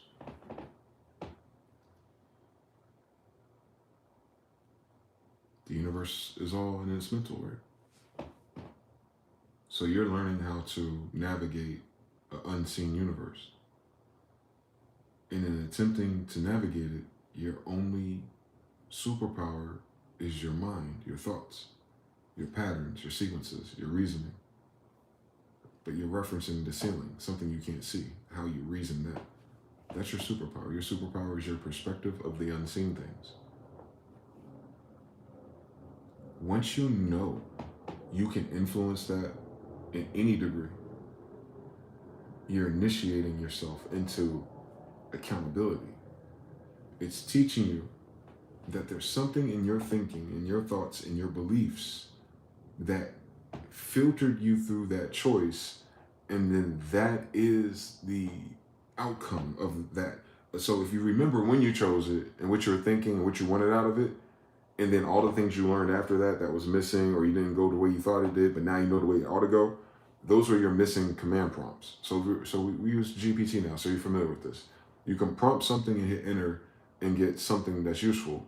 But if you know how to go in there and curate certain parts of the prompts and tell it about slop or tell it about references, and you get a more finer curated response that's more like the output that you need.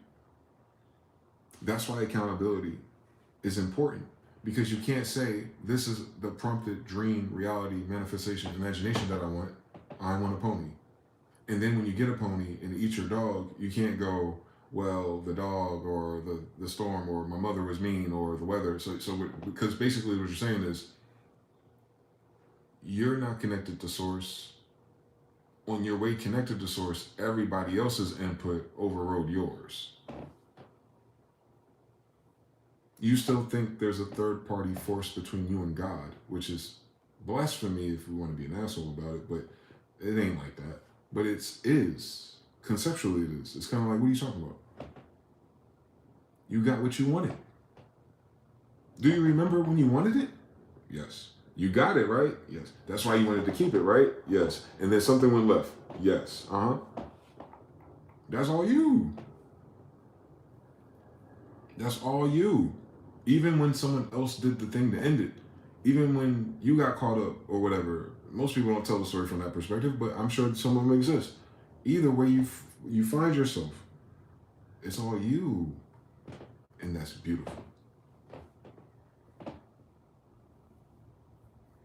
That's absolutely beautiful. There is no tragedy in the tragedy at that point. Once you're accountable for the fact that you created it. Hold on. I know you gotta be Henry, Thomas, and Hamlin to make sure you understood what the fuck I just said. Cool. I created the situation that I did not like. I created the situation that went left. I created the circumstances where that person entered my life and exited my life. I initiated this prompt in this code. What does that mean? Yep, I did it. I'm unhappy or dissatisfied or underwhelmed or flunked out or bored because some of the shit that I just did didn't work the whole way. Perfect. That's amazing. You don't know shit anyway, so imagine if you did. Imagine if you really did know how this shit worked. Imagine if you knew what you were doing. Imagine if you weren't just getting started. That's why you have to take accountability. So you can work on it. If you leave it to chance, timing, people, and circumstances, it doesn't occur to most people that the only thing changing is your prompt. So the words they try to use for that, boundaries,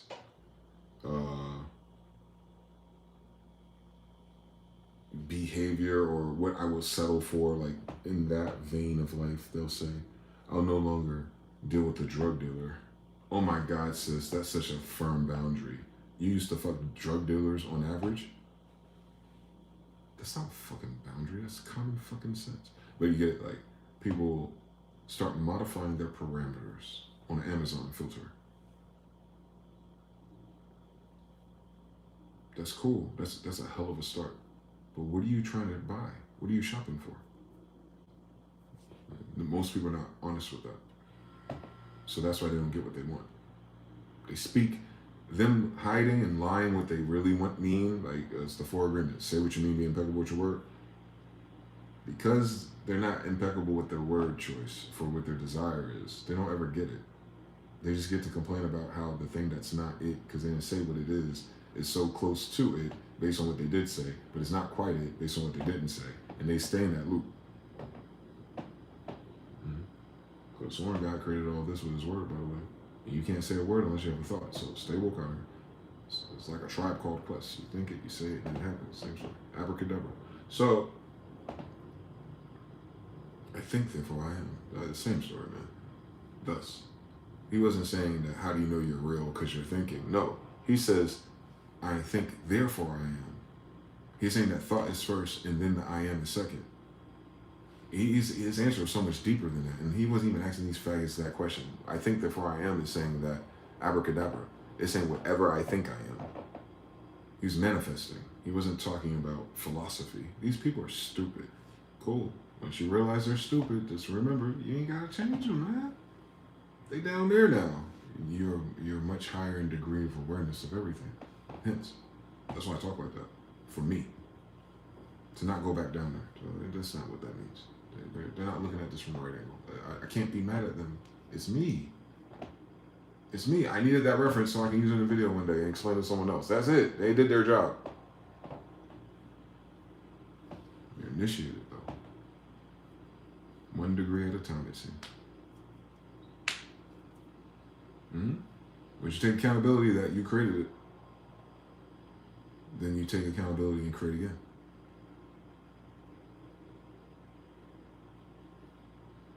Then you take accountability and you create again.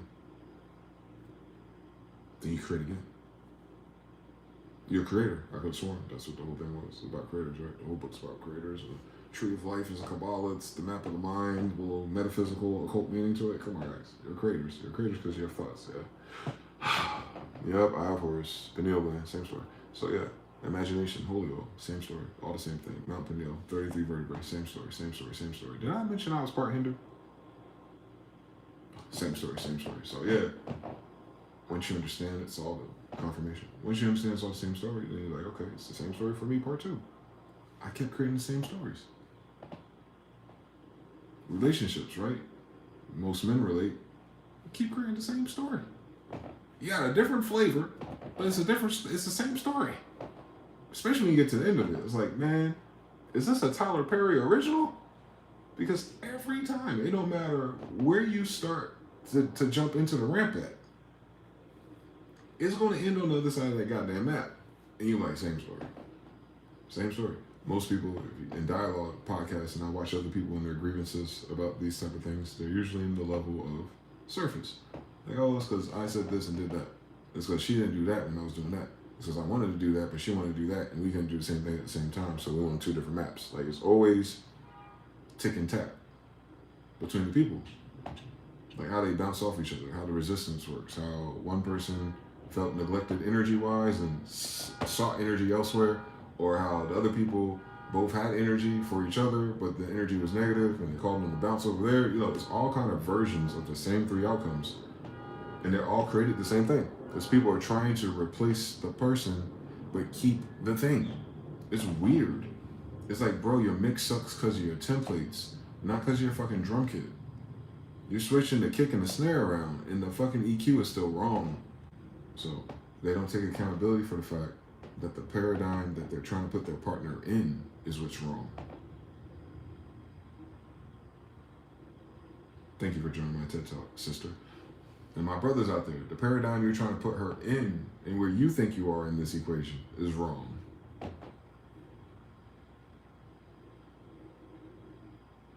You cannot pick a woman to be in a certain polarity in order to enable you to feel like you're in control of another polarity. Either you is or you ain't. So if you're filtering people out to fit a prototype, or you're picking people out to fit a loadout or a template, you're gonna lose anyway. Why are you creating that? Why are you creating a paradigm for you that you've never been in? What's your frame of reference? Why do you desire that? Is that what you desire for her? That's what you think the safe bet is? Who told you what safe bets are?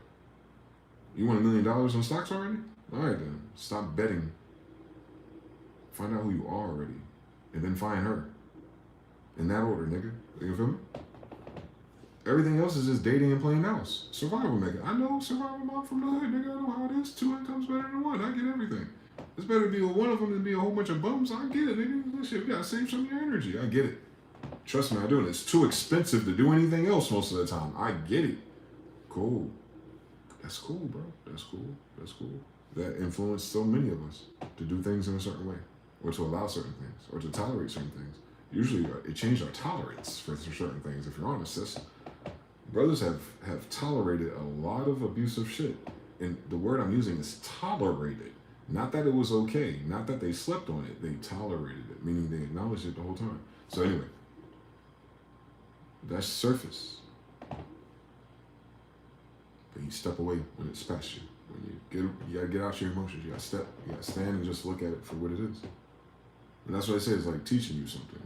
Generally for everybody, but when you're a spiritualist, when you're being initiated, what is the spirit teaching you? It's a different question.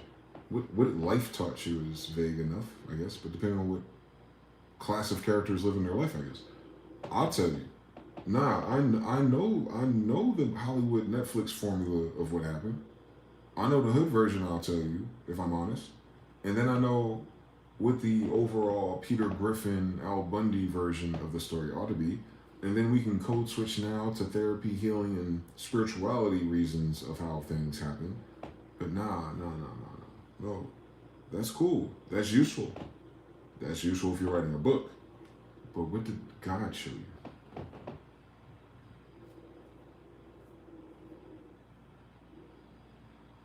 So you're going to look at it and you ask a different question. You don't look at the same thing. You don't look at the same circumstances, the same thing you said, all the things you said running through your head. All that's going to be the same. Whoever cheated, whoever did the lie, whatever, it's all going to be the same. But you ask a different question looking at it when you finally really get above some bullshit in ourselves.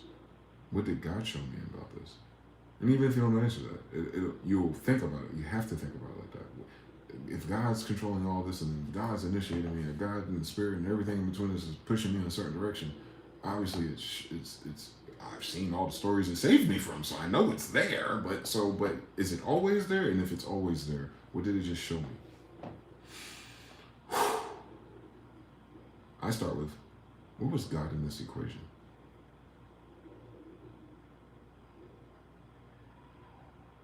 Would God want me to have something that doesn't have God in it? Did this situation have God in it? Becomes a paradox, a little bit. Nah, then I get clear about it. I'm like, nah, that relationship didn't work with that girl because her attitude about God was weird. You start noticing something different. Wait a minute, that other girl, she was a witch or something. Her family and the church and her relationship with that was weird. That other woman, she talked about everything, but Allah or Jesus. She got a weird way with God for real. But their language model is the spirit, and I believe in something, but they never talk about God for real. Spiritualists without dreams? Where they get those at? They don't talk about their dreams for real. So what do they have for real? Nothing. But they do have a fucking problem with God, don't they? Oh my God. You'll start to see it. You'll start to see it. At least I did. I was attracting demons.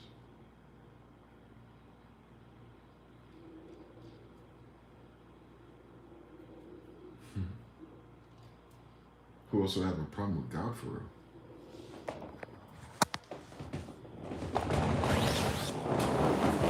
So, once you take accountability for the fact that you've been playing with demons, you ain't gotta tell them that either. You ain't a judgment. You ain't gotta vote differently or nothing. You just gotta know something. You being initiated by God or spirit. Why the fuck would you be spending the rest of your life with a fucking demon?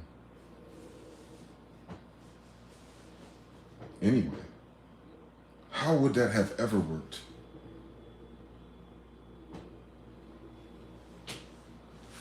lot of them girls and people, even men, I'm sure, they're not fighting no goddamn healing and triggers. They're fighting goddamn demons. Or they would have won already.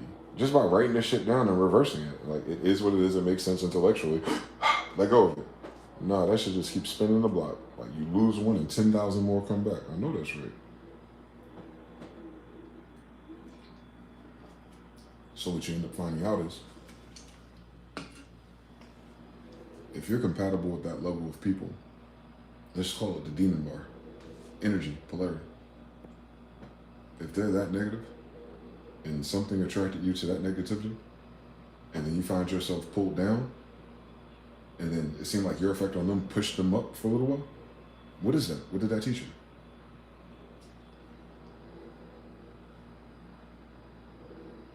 You were trying to lift up a demon, and you got burnt out. Don't that make sense, though? Who you mad at? I tried to enlighten a demon. I tried to financially support a demon. I tried to be loyal to a demon. I tried to bestow all these gifts and awarenesses and all this wisdom and lessons on a demon. And what happened in the end again, by the way? What happened in the end again? Oh, it ended demonically. Could you fucking imagine some shit like that? Therefore, be careful who you entertain, because you could also be entertaining demons. Hebrews 13, law of gender. Don't worry. Same story. It was just a different warning, depending on who the audience was. So yeah. So once you code switch and you're understanding that there is such a thing of higher energy and lower energy, and you just call the lower energy demons until you prove otherwise. And every time you interface with something of a lower energy, you'll notice that you get pulled down. That's a math lesson. That's a science lesson. That ain't had nothing to do with people. That's about you not abusing your fucking energy. See? Thank God it didn't work out. Where were you going to get more energy from? Not the person that just drained it all. Because as soon as they finish spending it, you know how they end up. You seen enough of them stories, you old enough. Back to the same old shit. They look tired and they look worse now. Probably by now if you are our age. Abuse of power. What is power besides energy? It's abuse of power. You're a spirit. A soul, a power source. Brother said, what do I think about the barbecue quantum reality? What did he say? If this was a quantum hologram simulation designation between spaceships or something? Yes. I thought that's what being human is. A book towards spirits that are in human vessels.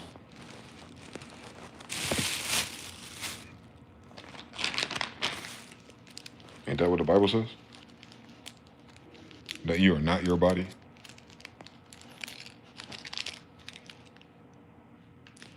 So everyone's so concerned about the science of bodies and shit. The people who don't really know how to use them. You'll understand everything eventually. If you subscribe to spirituality, the real kind, yes. Yeah. Me and my grandfather, once upon a time, wrote this book. You can subscribe now. John 3:16. Hey, tell them how much it costs. Well, if you or a loved one just convert over to our church, you don't really pay nothing down, but there are fees, HOAs, every Sunday. Like, come on, dog. It's a book about spirituality anyway. It's written for spirits, not people. His first book was about demons. Don't miss it. That's not because of witchcraft. That's not because of, something scary and evil. No. It's because he's being literal. We're not battling against flesh and blood, but powers and principalities and high places. It's always saying that. It's always telling you this is a quantum holograph. That there's at least 2 different versions of the same reality. There's 2 different vantage points by default. That don't mean there's only 2. There's at least 2.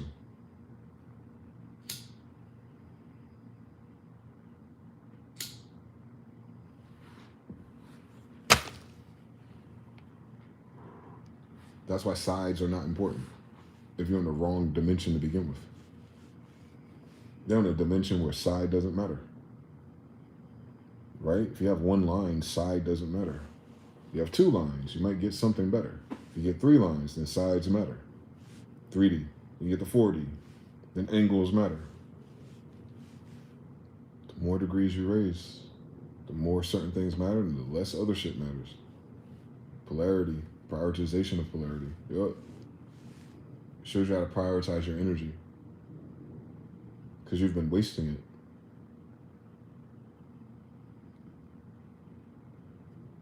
That's what is really happening. You've created all the things that wasted your energy.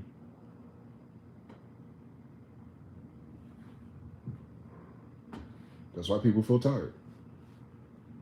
They lack energy, especially those types. That's why cocaine and coffee is in a diet. We're wasting energy. What are we spending it on? Yeah. And why are we doing that? For energy. Ain't that a bitch? We're wasting our energy for energy. We're converting our pure life force into cotton dollars to buy the thing we could have built. In a lot of cases. But there's a good social reason for why we all decide to do that. And then some say, I ain't got the energy for that. I'm going to manipulate, steal, rob, or scheme instead. They spend their energy differently. It's a darker energy because of how it affects other spirits. And then they have darker consequences. But they also have dark victories. That's what I'm saying. It's at least 2 dimensions. Left, right, and up and down. That's 4 quadrants by itself. But there's more than that. Then you get the Rubik's Cube. Then there's more than that. Then it's a hologram. Absolutely. So science is talking about a holographic reality because they're starting to flirt with 4th dimensional concepts because of their computer.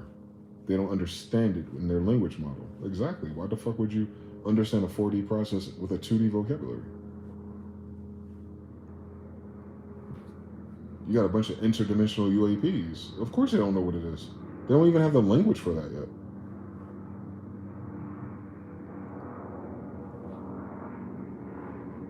Which insinuates the intelligence behind those things can't be the same people anyway.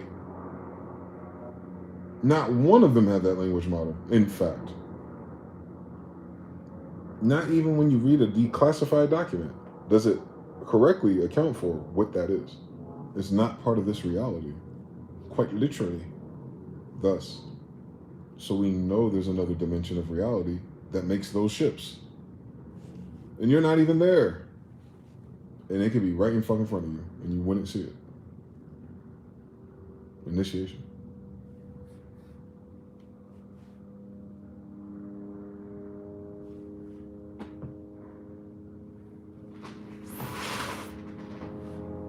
It's initiation. You'll be initiated. Oh, don't worry. One of your ancestors signed you up for it. Don't worry. They owe somebody something. Maybe it's you.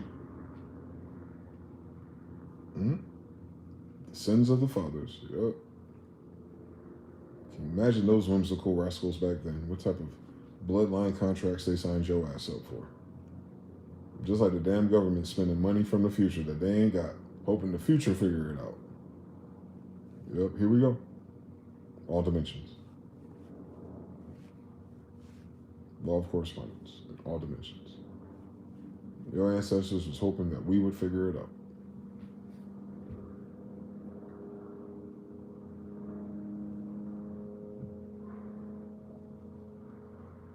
So how do you honor that?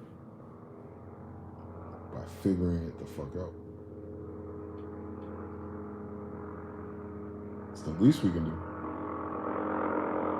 Let's figure out what the fuck we're doing here. If we can figure out what the fuck we're doing, maybe we can figure out why we're doing it. And if we can get those two variables right there, man, we could triangulate just about anything, including who. You already know who, though. Probably even know why. Now what? It's algebra. Every last single thought is. Our mind's language is algebra.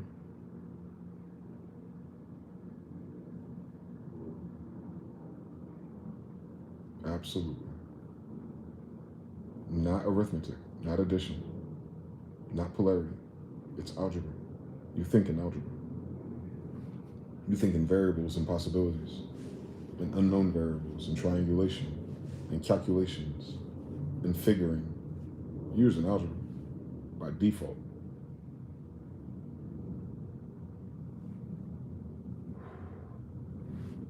You're not solving math problems. You're solving thought problems, which are energy problems, which is algebra.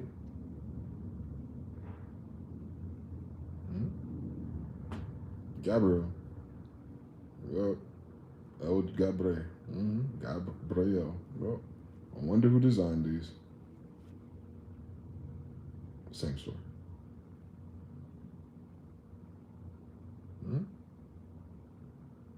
So if there's a higher intelligence, what's the if? Your technology. Your body is at the very least.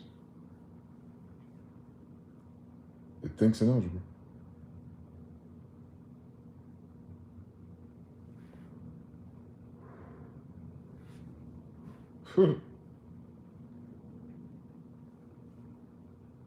That's why they can't do artificial intelligence and that type of shit. They got the wrong math for it. Bad math. It'll do something. It won't do human. It can't do better than human. It's not even the same category. It's like McDonald's doing better than Domino's. Two different stories. Similar. They're both fast food, I guess, technically. You didn't cook either one, but we're algebra, bro. You have to make it make sense. You have to make it equal. Justice. Jesus. Libra. Two hemispheres. Balance. Lighter than a feather. You ever notice the Egyptians were concerned with how light a feather is, nigga?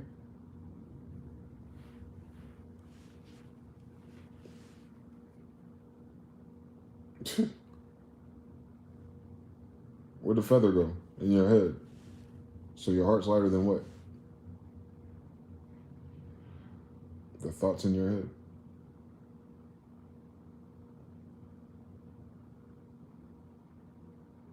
For the desires of the heart. What gets in your way? Your brain, your head. So if you can quiet your head, thoughts, meditate, ooh, new age word, then what can you hear? Your heart. Oh my God. Same story, part 10. Listen to your heart. When you have an intellectual mishap about a woman, what do they tell you if it's not bad news yet? Well, just follow your heart with this one, man. No one can tell you what to do. No one exists unless it's in thought. So if they're telling you to listen to your heart, they're saying get out your head, right? Yeah, we know. And a lot of shit that gets you fucked up is you following your heart, ain't it? Yep. Cool story.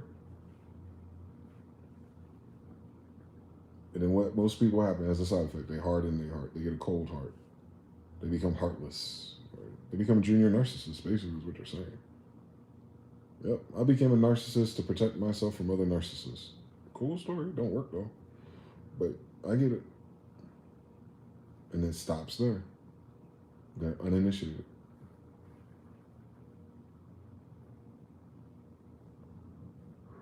Because they don't know what they are. Forget Black or African American.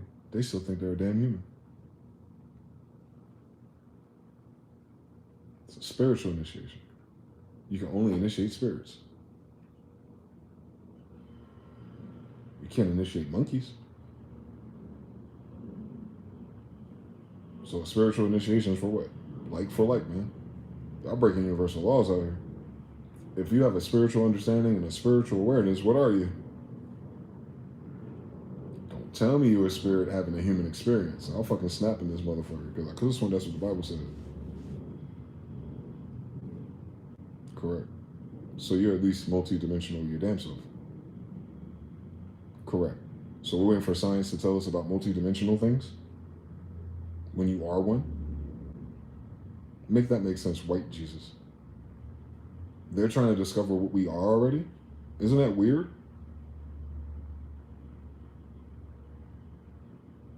If you're modifying the spiritual dimension with manifestation, then what are you? What's your interface that interfaces with the unseen anyway?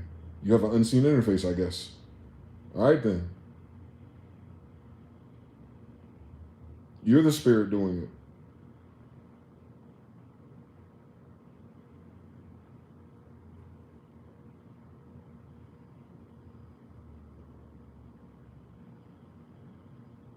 Now you see what the Bible was doing.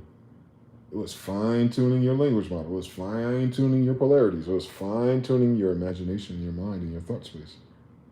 So that when you exercise that energy, you get the shape you want. And not all the disasters of everything else when you do the math wrong. It was showing you how to prompt if you're a spirit. Trust me, if you're not, you want to be concerned with it. And when it makes sense, because it's not you.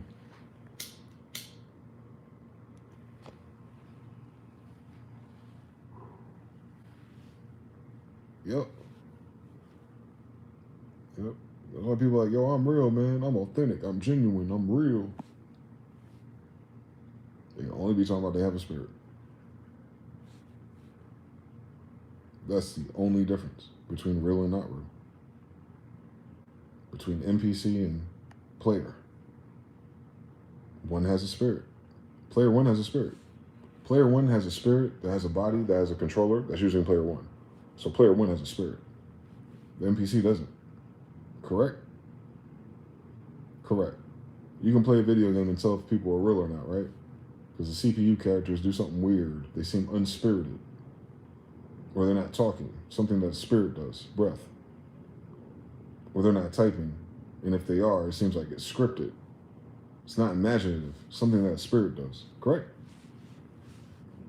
The difference between you and AI is the fact that you have a spirit and AI don't. Have you noticed that yet? It's lacking something. It's lacking spirit. You think they can code one of those? But they can't cure cancer, AIDS, or COVID?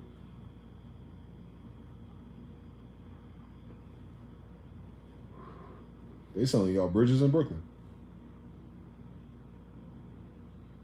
Then you'll start to understand everything. Even that shit is stupid. They haven't figured out their damn selves. So how the fuck they gonna program something their damn self that's better than their damn self? You can never do that. So it'll never fucking happen with them. Maybe there's another spirited group that looks at it different and they get closer to something. Better than them maybe, but it still won't be quite human. They can clone the body and it fails. I wonder what's the difference. No spirit at entanglement. Bunch of spirits and bodies, bro. I'm telling you. And then, like I said, once you see that, then you ain't got the human issues no more. You'll cycle through them though. You'll consider all the human things that you worry about. When you build your faith and your confidence, and you'll start noticing things are just okay. All right, you're balancing, you're finding level, but your whole life is different. You get to think about things in a different way. You get to do different things. Mr. Martell says, "Send me 50." Send me 50. Shit. Or tell your mama to send me 50. Send your mama my picture. Tell her to send me 50. Cashapp, money sign, mgthefuture. On King James, 9538. Don't know that. What you talking about? The hell? What the hell? But yeah. Spiritually, you're going to get to it. That's why the old life is dead. It's a human one. How you tapping into spiritual powers and thinking you're gonna stay human? You trying to cheat on a video game or something? Or you didn't want the rest of the server to know you had an aimbot? Nah. It's gonna switch your servers. Don't it? It removes all kind of people out your server. If it wasn't for Facebook, they wouldn't even show up, would they? And they barely show up on Facebook. Have you noticed something?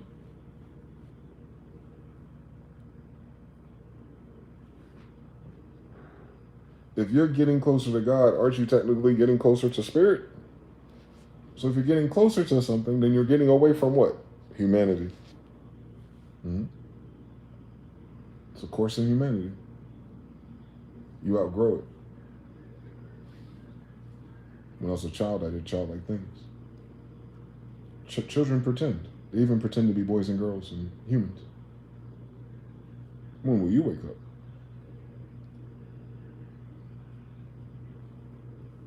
All those words are made up. Those are classifications. You never been none of that, but you know how to act like one, don't you? All right then. Was acting like it.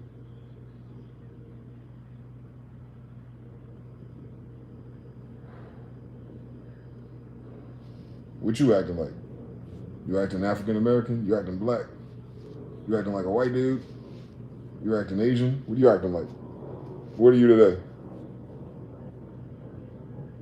It's a choice, ain't it? That's as free as your will ever get. Whatever the hell you can determine to act like. Other than that, instructions sold separately. You can be whatever the fuck you want to be. But understand what they mean by be. They're talking about inside your mind. You can be whatever. Not that you can have whatever. Not that you can own and control whatever. You can be the thing. You can become. How the fuck they convert that to materials? When the only thing that's being is your spirit. The fuck? It's a spiritual concept. You can be anything you want.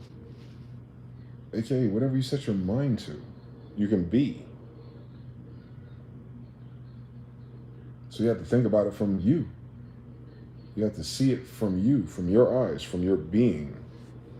If you're manifesting being things, but you can also manifest spiritual things. Imagine that shit. No menu though. There ain't no menu for it. You gotta kind of figure it out. Like I used to figure out cheat codes for fucking PlayStation. I'll get it original. I got the function now. I'm gonna just put in R2s, L2s, and I'm gonna figure out one of them. Ended.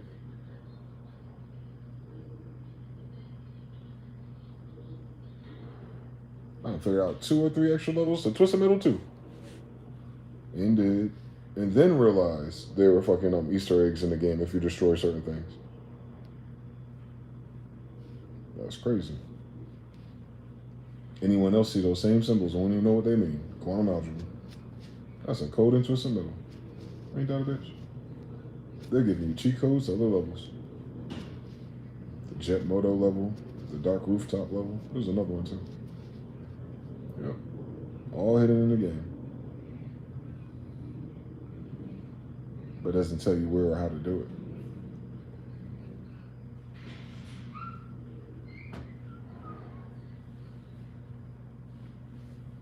So spirituality is Easter eggs. Put there by the developer. Waiting for you to push that doorbell. And when you do, ready to be initiated. There is no turning backwards, sir. You can't try to turn backwards either. There is no turning backwards. You will turn into a pillar of salt. Mm-hmm. The story started with Adam and Eve in a different dimension than is Abraham and Sarah around Egypt, the land of bondage. And in that case, in that wine skin, in that glass, you can't turn around, or you will turn into a pillar of salt. Not warning, not don't. You can. If you do, it's over.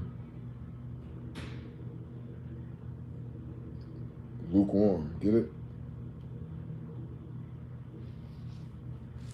You can't be lukewarm. They tell you again. You can be hot or you can be cold. You can be asleep or you can be awake. You cannot be sleepy. It will not work for you. Ever again. Or you will turn into a pillar of salt. A trail of tears.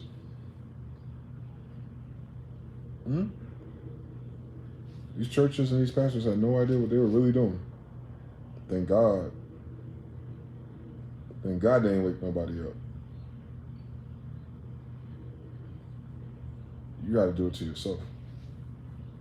You got to be sick of the matrix, if you will. You have to be sick of humanity. No Brother Panic. Somehow he translated that into becoming an asshole. No. When you get sick of humanity, you get sick of your own humanity. All your intellectualism. All the ways and thoughts and knowing and facts and how it should go and doesn't go and judgments of characters. You get tired of that. Because it's absolutely not true anyway. It's cosplay. You're a spirit cosplaying as a human. So inherently it's cosplay. If you have a mask and you have a narcissist that's wearing a false mask, then what's wearing the mask? What's insecure? What's protecting itself? What's being triggered? The persona, right? The psyche, the pattern. Curated by the individual. But if it's curated, what is the individual curating? A spirit.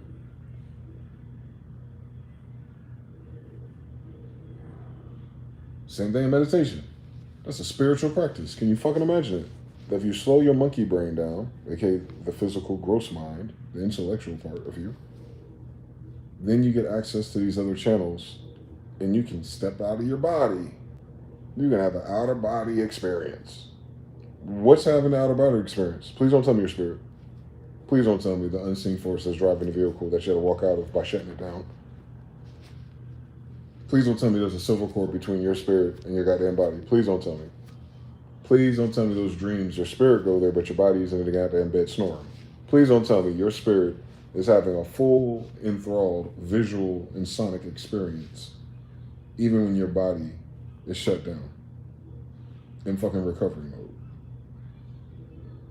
Please don't tell me that. Please don't tell me you're experiencing your memories and imagination spiritually, since your body's right there in the room. Please don't tell me that. Please don't tell me everything that be wrong with you is spiritual. Please don't tell me that, because then I don't have to tell you, so you didn't read the Bible, huh? See? It's not an optional thing. If you're a spirit, what's optional about knowing that there's a difference? There's no options. Not knowing it ain't going to stop it from happening. And then there's probably another dimension. There's probably another one above that. And there's probably another one above that. And then none of us know what happened when you die for real, because you don't get to come back into the body and tell everybody after a few months.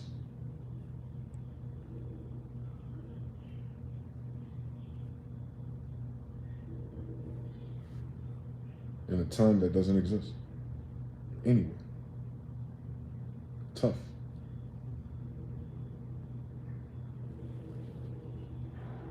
So what dies anyway? The body? Thank God you're not your body, huh?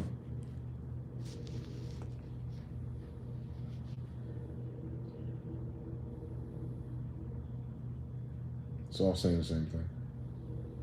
They just keep sampling the Bible, bro. I know that's right. Save your soul.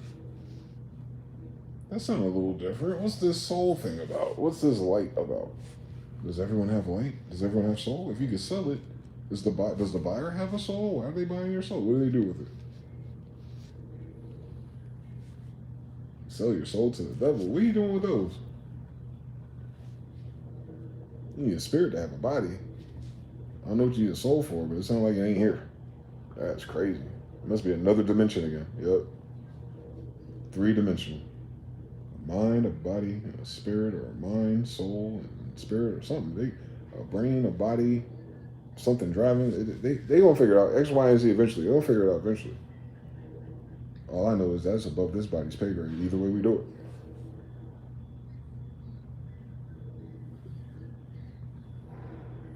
That definitely ain't going to pay rent tomorrow. Ah, this a funny world. When it becomes funny to you, it'll get better. You stop being mad at it. You'll stop worrying about humanity or where it's all going as a whole in terms of like doom. It's doomed already. This is as bad as it is, with as ignorant as everyone seems to be about all of it.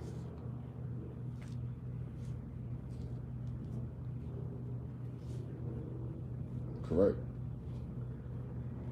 We're already in the worst case scenario. Coming where we come from. This is as bad as it has gotten for us. Imagine that shit. So imagine how much further you can go up.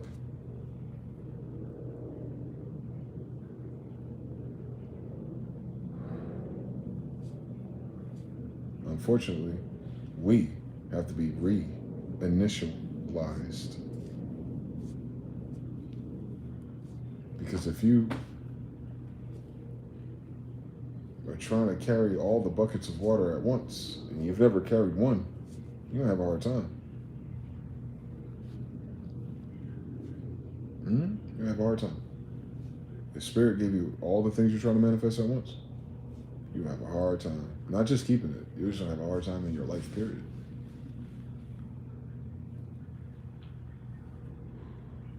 We don't have the price list.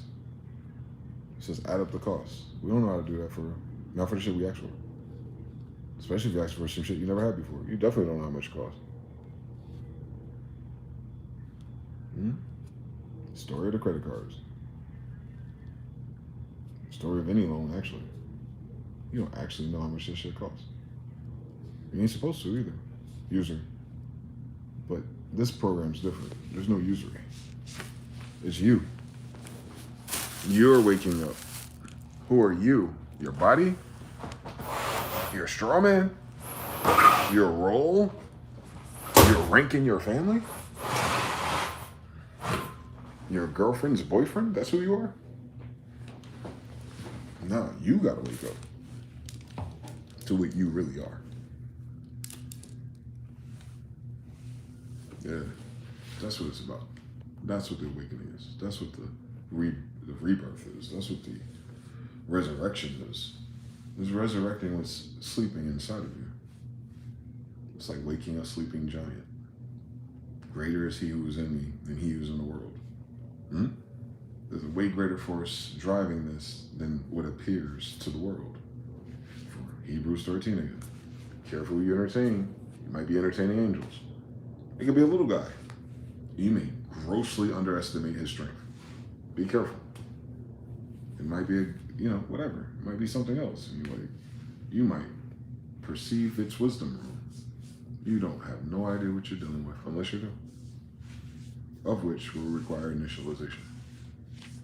So most of the children of Israel in Jerusalem were initiates, hence circumcision, hence rituals, hence these different sacrifices they had. That's all initiation practices. But those are all spiritual practices. So what are they doing? They're initializing something spiritually. Absolutely. Yeah, that's why they're different. They have all of those rituals. They have all those initiations. They've been to the mountaintop. They've been to the top of the degrees. They have an awareness of a higher awareness. So when they interact with other civilizations, you know what I'm saying? They have an advantage too. They have a spiritual advantage. And then what happens? They get in captivity and they use those gifts. 401 false prophets. They have that. That's a real thing. It's a real phenomenon. It ain't always accurate if a deceiving spirit can mislead them. But you notice there's a spirit that misleads the people that use their gifts of prophecy. Don't miss it. So it's spiritual. That gift is spiritual. It's called divination. Where's the divines? Angels, spirits, things from the unseen or heavens, above, so below, same story.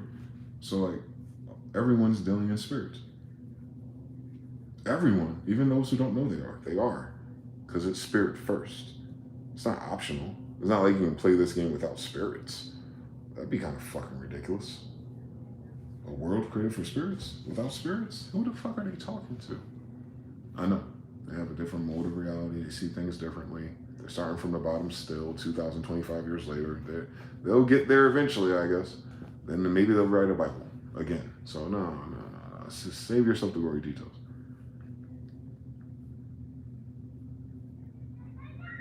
You do not need no intercessor to begin the process of seeking God's face. Fear God. Oh my God. I kind of understand what they mean. It's not because it's a bad guy, per se. It's because what else could you fear? You can't fear none of this shit. So it's logical. It's a replacement. What do you fear worse? What's going on in this life or God? All right.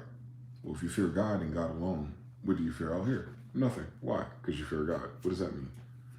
You fear God because you know God can do all the things out there. So you wouldn't fear out there anyway if you fear God. If you had to replace it, right? You got to replace your fear. You got to have a fear. But you might as well fear God and not the bullshit. You might as well fear God and not that army. You might as well fear God and not these people.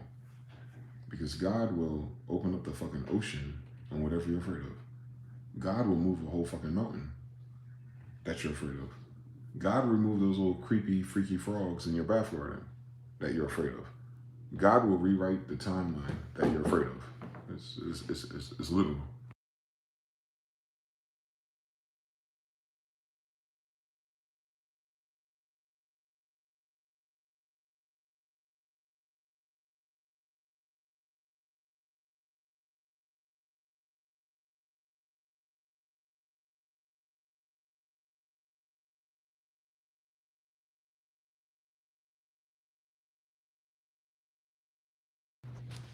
Jonathan says 3, lightning, 100. TBFP times 13. Weapons, stop sign. But yeah, I'm gonna let y'all go. It's almost 6 o'clock again. Goddamn. These days be going by a little too fast for me, man. I gotta practice what I preach this week. I think I'll be okay. I know I'll be okay. I am okay. It's still hard to stick that landing, especially when you're dealing with uncertainty around people. I haven't conquered that yet. I'll be saying that to myself. I say, you know God God has showed up in people for you. Yeah. So why are you worrying that people are going to outdo what God said? Because I don't know what God said for real. I asked. I don't know if God's going to do it. God, you know how God is. God, you look through things that you thought shouldn't have never happened, and you go through it because God said you go through it. So you don't really know for real. You would like for it to go one way, but God might let it go the other way for a greater God way reason thing. You know how this game goes. So I still got to deal with that. To go from absolutely sure what I have faith in, with no way of doing that. And I think that might be a bigger pattern that I'm learning, that I'm not stuck at, but that I'm about to cross over, I think, very shortly.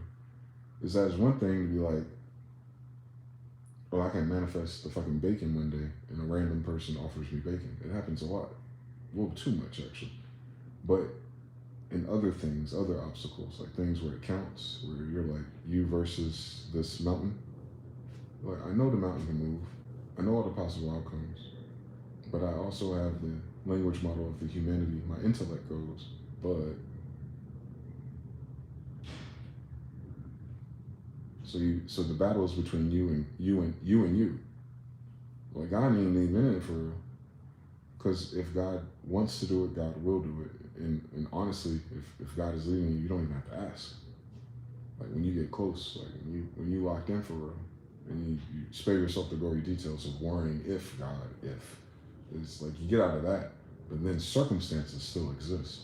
Rent still exists, right? Like, it's still different elements at play that your mind, your human, your survivor wants to add it up, all the odds and all the chances to the highest extent. And even that's a side effect of a manifestation, because you could be 100% certain about something and still be flunked out, right?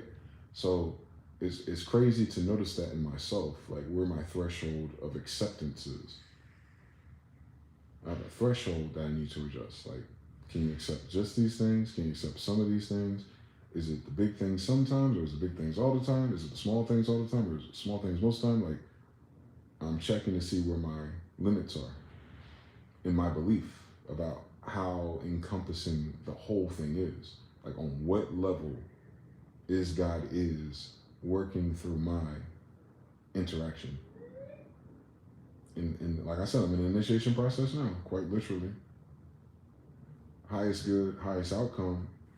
I can already see what type of breakthrough that would be for me. And even if it doesn't go that way, and it went the worst possible scenario, there will always be the human part of relief of, oh, at least I know what the outcome is. Now I just got to deal with the outcome. And then, boom, schedule a different parameter to emphasize this energy into.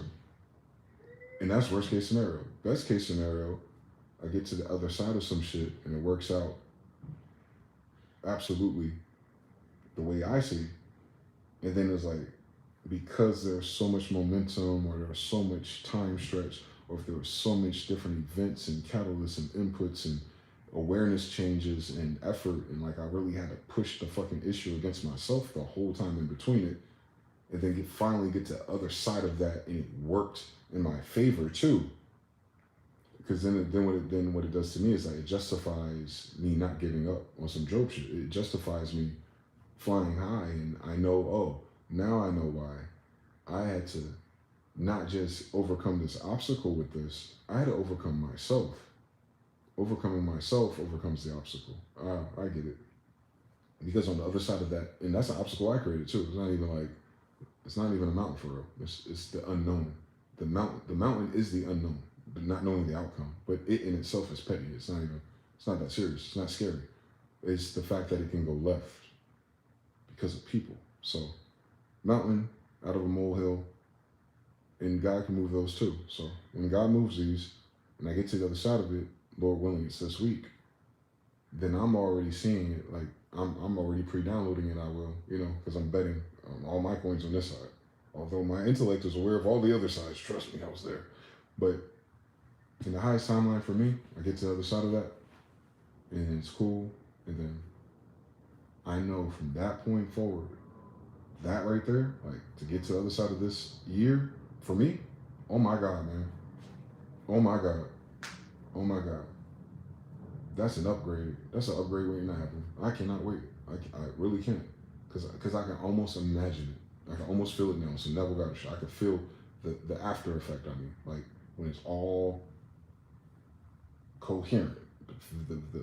The experience, the recollection, the what it means now, how I got there, and then I'm writing myself through it. So now I have a new formula, and I felt myself through this. So I was like, oh, this is what it turned. These are the gears that turned. Like I already see the wisdom in it. I already see the benefit of it. No matter, and what's crazy is even in that, it doesn't matter the outcome per se. There's an ideal outcome and a not so desirable outcome, but it's almost the same thing. I still did the work anyway.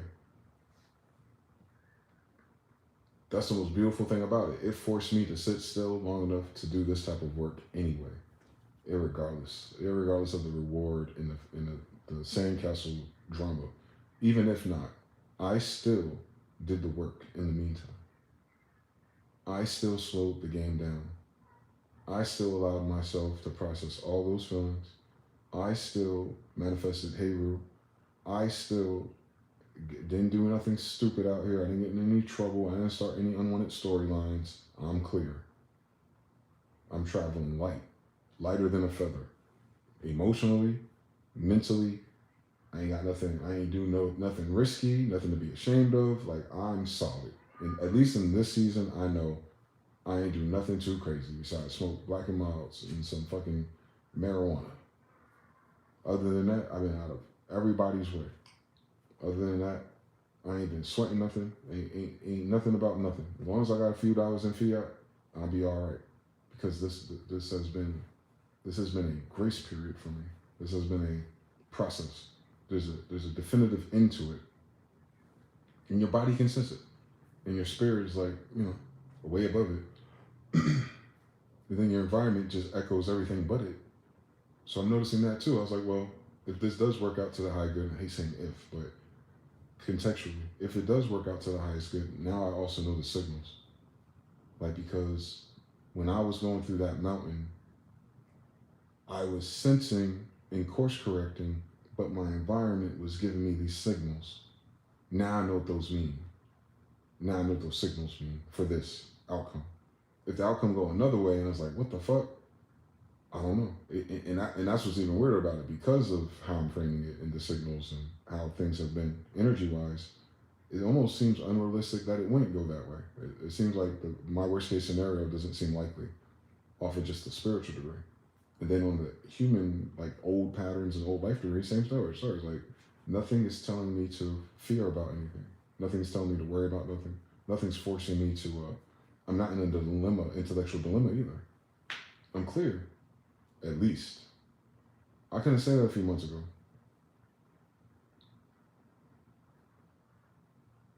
When all this shit started in January, and the way I was feeling about life and people and what was going on, and then like the looming death of my aunt, I couldn't say that shit.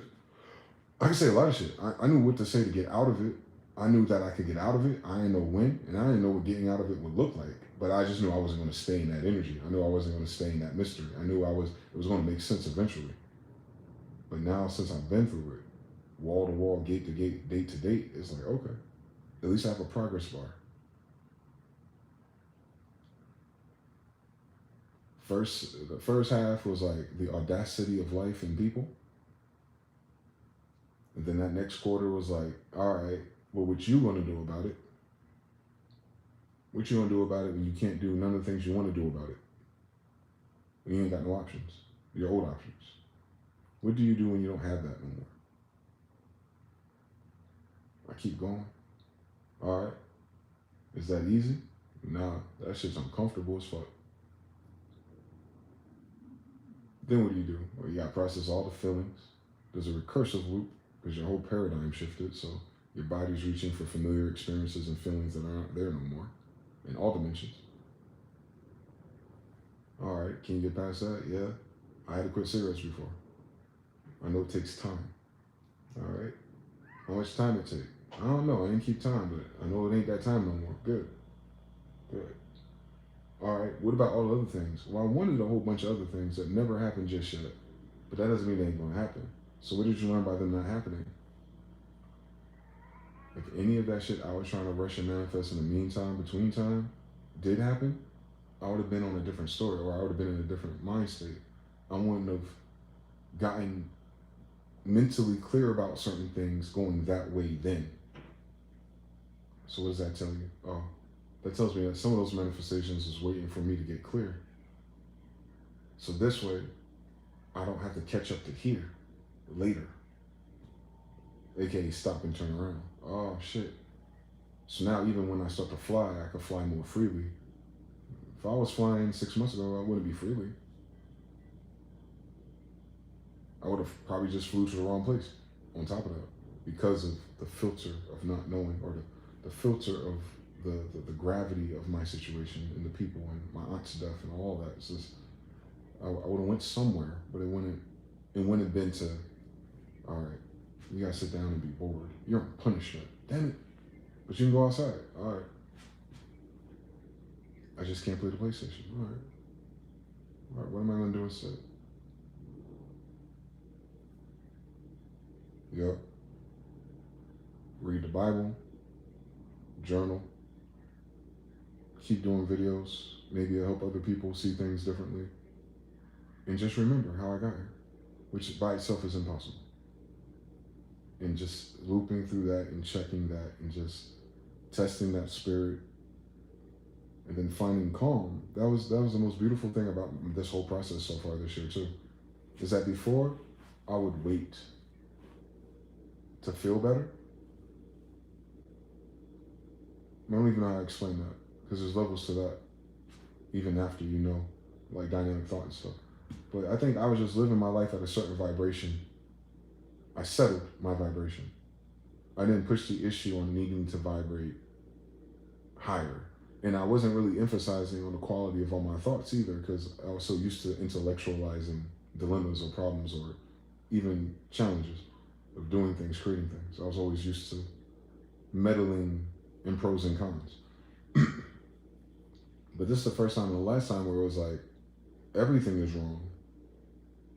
That I would do the pros and cons on, but I'm going to choose to find a way to not look at it positive, nothing like that, not a delusion type, but to actually have the vibration, because you know when you feel okay, like you know when you feel positive, or you know when you're all right, like you feel all right. I mean, I wanted to go through this and feel all right going through it. That's some new shit. See, it's one thing to feel all right when ain't shit going on, or you're bored, or you know you're just in a good space even, like, and then you naturally vibrate higher and you can access and get what you want, and you know you might be bored or you might be thinking about the future a little bit, but you're not low. You'll know the difference when your life starts hitting switches and relationships get weird and money get weird. That's a different vibration. What I'm saying is most people will float down there where that vibration takes them, and I've done that before without mastering the Neville Goddard, without mastering the dynamic thought. So it was like force, not, release, and then something better happens, and then that lifts me out of the pit. That's different. Going through a trolley moment, knowing that there's going to be a peak later, and then boom, celebrate then. Nah, I had to go through the pit and stay in the pit, yet live in the frequency as if it's okay. Like the frequency, not the thought, not the words, like actually manage my internal resonance. Like when I was telling you a long time ago when I was sick and I couldn't breathe funny for like 3 weeks. And I noticed a few days into that struggle, I should have just took some fucking Benadryl. But I noticed a few weeks into that struggle that I'd wake up first thing in the morning, and that first 15 seconds, it wasn't bothering me. And I'm breathing and I'm fine, and all of a sudden I think about something, and then boom, it's locked in again. I'm like, I was like, this shit fake. How the fuck you stop that? That's the mind, ain't it? What the fuck's going on with my mind, bro? Why is it doing that? Why is it fucking with me? And then one day it went away completely, the whole day. Then I woke up the next day excited, you know, you still checking, that's the intellect. My intellect still checking, you breathing, you fine. And then it hit me again. I was like, fuck. But it went away for a day. So I know it's not chronic. It's not like a thing. It's a thing, but I'm doing my behavior or my environment, something's going on, but my mind has overcome it in 2 scenarios. Let me try it again. So I've done that. I've done that for physical things, but I've never done it for my resting state. Like it didn't even cross my mind that that's a thing. Like you should be in a higher vibration all the time anyway. Not higher vibration of positivity of thoughts and imagination. I'm talking about your vibe. Like it sucks that our language doesn't describe what this really is, but I notice in this moment, certain mornings I wake up, similar tests, and I'm so thankful I healed myself with breathing like that. Because when this happens or something similar happens where there's a grip, it's like anxiety or it's like I call it negative, but it's not like negative like something bad's about to happen. It's more like the energy you need as the framework for doubt or like things, relationship things, or like shit that didn't work out, or you worrying about something working out tomorrow, like that catalyst in the center in the chest. And I wake up, think, and it's there. I was like, this shit fake. This shit fake too. This shit fake. Tell me, God, this fake too, ain't it? I don't really feel like that, do I? Nah. But the pattern, the brain, the nervous system, the impulse, the chemicals is there. So this time I learned how to control that. Like, there's no excuse to stay in the pits no matter what's going on. And same on business. Like, everything can be wrong. And trust me, everything went wrong. And if you look at me and hear me, it don't sound like it. That's what I learned how to do. Simba, I laugh in the face of danger. Ha ha ha ha ha. Yeah. I learned how to smile in the face of danger.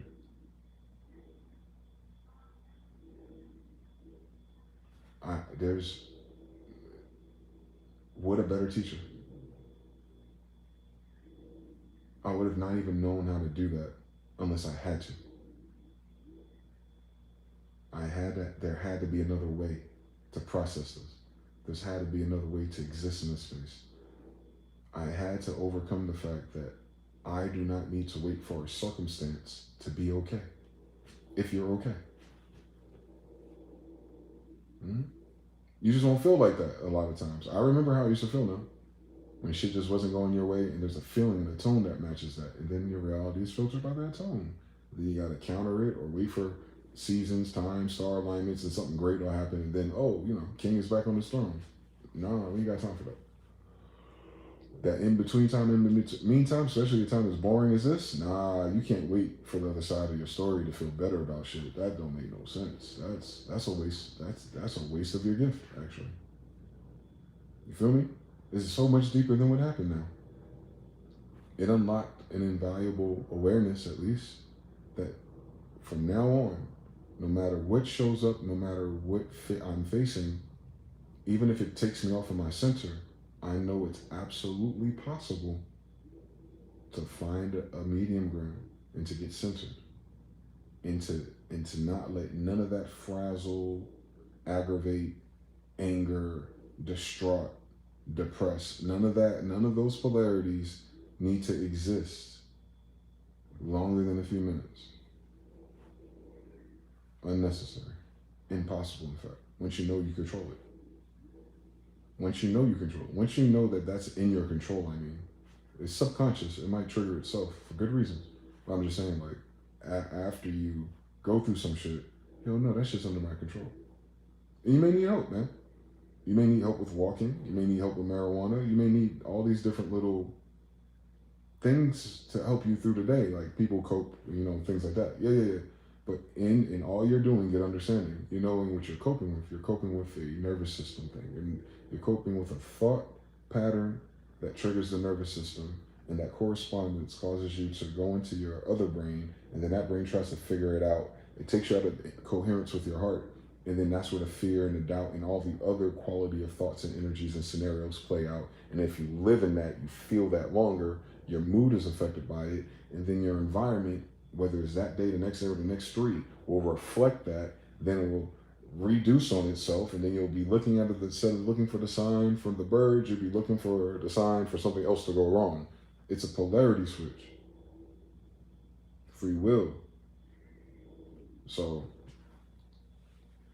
now I know that's real for me now. It was hit and miss. There was a nuance, there was a level I was missing. It started in Charlotte, though.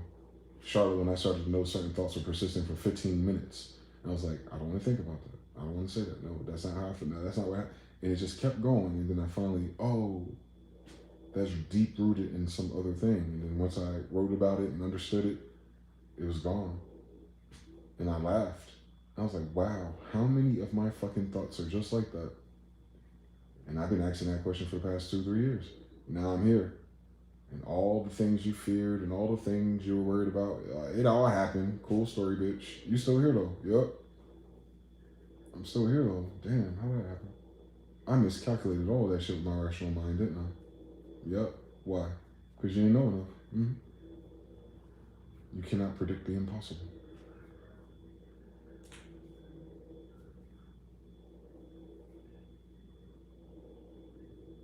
I started being okay with not understanding how God does things. I started to accept the impossible because I had to, more than just the grandeur nature of spirit and things like that. No, I needed something impossible to happen for me, and it did. So many times so far, just in the last 2 to 3 years. But this year, oh my God, one impossible scenario after another. Back to back to back to back, some good, some bad, but just so unlikely, so out of season, so out of the characters in my own. It's just, something's going on. And the government and the news is weird too. This ain't that. That shit's supposed to flunk us out, for real. It's supposed to take you out. But it didn't. I can still smile and laugh at some shit. I find shit funny still. I'm referring to myself in previous depressions. I know the difference. So it's like, wow. And those feelings didn't last that long. Shit, they don't even last a day no more. I don't know the last time I've been flunked out a whole day for real. They used to be more common. But it's usually other people on the other side of it too. I learned that. Once you re-isolate in your new awareness, you go, how much of this energy is mine? And just being in this situation, having other people around and how I felt when they were around, and then they're not around no more, and how I feel now, like you'll start to find yourself. You'll start to ground yourself by recognizing which energy is yours. Which energy is yours. Oh my God, knowing which energy is yours, because you be fighting with energy that be yours and wondering why they be kicking your ass. It's like, because you ain't supposed to fight that. That ain't you. That's her. That's him. That's them. That's them niggas over there, man. Someone's lying or someone's doing something, but it ain't you. So chill. 3, what does time be like? Marlowe's law is so prevalent. I keep waiting for things to be one way, but it's the other way. Yes, sir. All glory be to God. We dumb as hell. We dumb as hell. I'm dumb as hell. Listen, when it comes to this shit, oh, I'm glad I was wrong. You feel me? I'm glad I was wrong. Like that's what I'm saying. When you get to the other side, though, you gotta get to the other side of that desert thing. That's the thing. Like if someone tells you there's an oasis before you can see it, it's useless. You hot, nigga. I get it. I was hot too.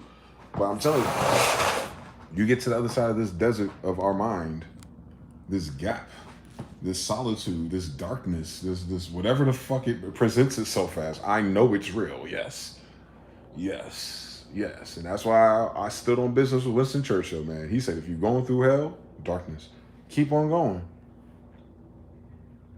Just keep on going. There's going to be a light at the other end of that tunnel eventually, but you ain't the first person to be here. You ain't the only person that's there usually. So you're going to find a way out because someone's going to look for somebody, Sarah. You're going to see a light eventually. And when you see the light, what do? You pursue that, don't you? Even when you're in the complete darkness, no matter what the light source is, if you see a light source, isn't that what you pursue? Yeah, it's crazy how that shit work for real. It's like in everything we do, even video games.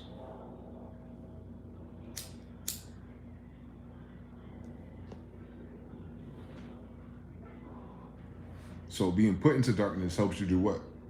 Identify a light source.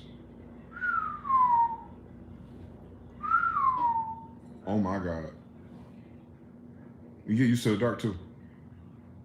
But sometimes God putting you into the dark lets you what's that called? Recalibrate your senses. And then you start looking for a light source and not a source of energy. Not a source of distraction. Not a source of passion. Not a source of anti-boredom. No, you start looking for a source of light. Oh my God. Oh man, that was my problem the whole time. The whole time. I was looking for a light source.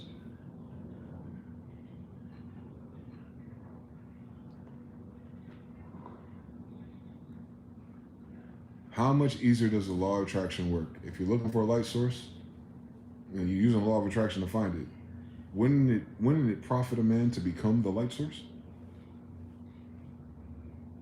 I know, shit crazy.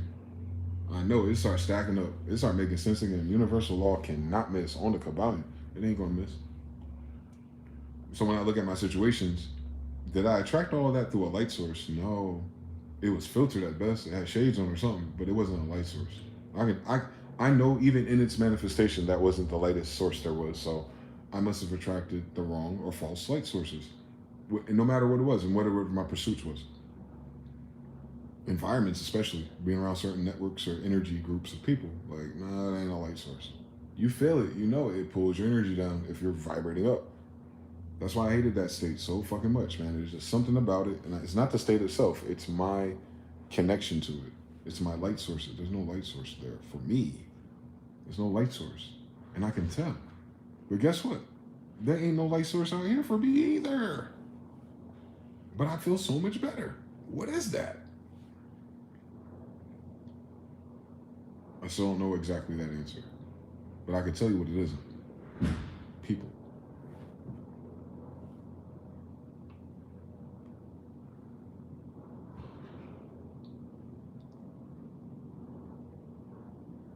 You changing your light source or you changing your vibration is going to change your environment anyway.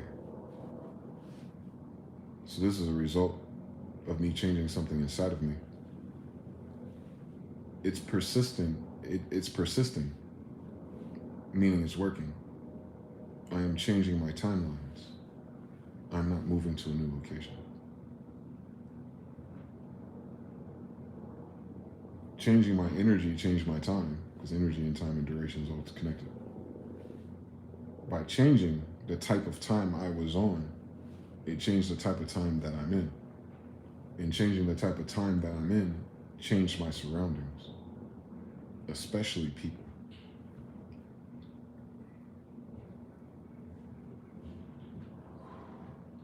It's bizarre too, because I see more tweakers per capita than where I live.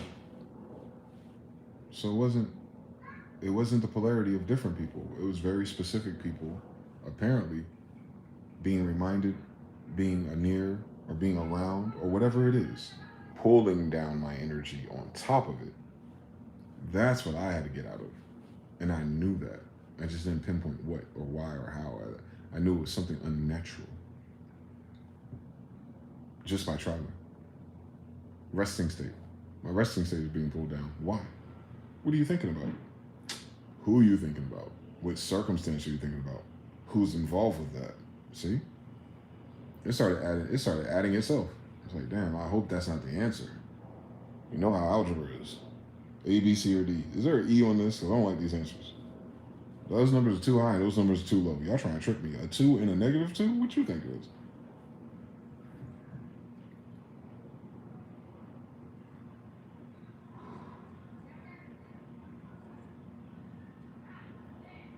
You can't reverse engineer it. You gotta go through it.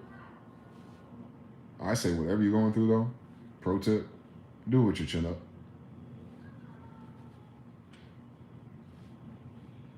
Especially when it don't feel like it.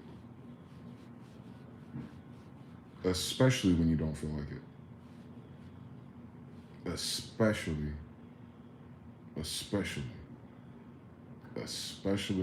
when every weapon formed is against you. Do it with your chin up. Especially if you're scared. Do it scared. Especially if you're tired. Do it tired. Man, I would have never lost weight, bro. If I waited to do something based on how I felt. So I learned it in so many dimensions at once too.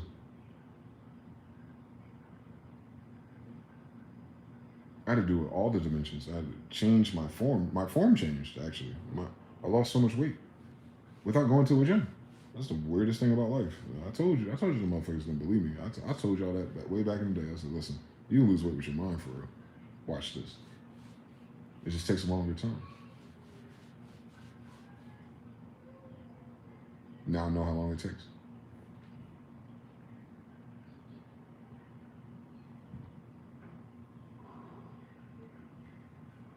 Some shit you just gotta go through for yourself. That becomes invaluable. That is what they call wisdom. When you figure out how to win it by yourself.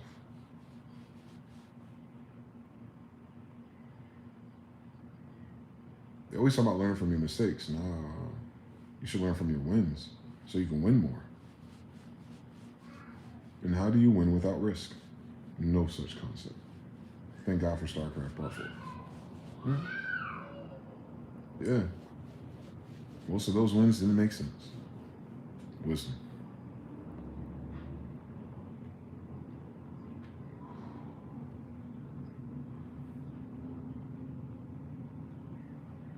Some shit you go through to get the wisdom. To not do that dumb shit ever again. And then you can each one teach one. Then you can tell somebody else, look friend, this pattern's ultra familiar. A, B, C, and D. Don't do E. That's all I can tell you. You grown, make your own decisions. But if I were me and you were I, don't pick E. Whatever you fucking do. Take it or leave it. But they'll know that you warned them. That's a whole different awareness for they ass later.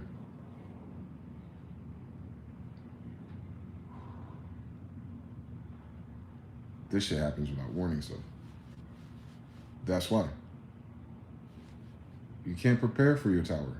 You can't prepare for your awakening. You can't prepare for that moment. No need to even worry about it. Ain't shit you want to be able to do. But recenter yourself and stick to the fundamentals. Keep your head up.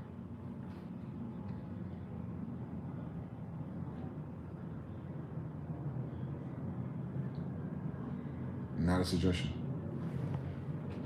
Not a positive outlook. Not a hack. It's not optional.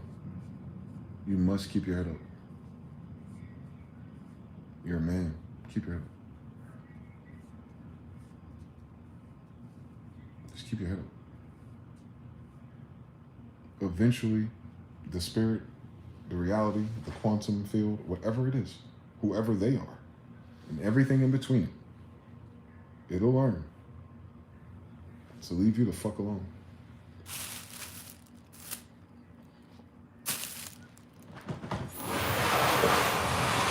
Because you starve what you do not feed.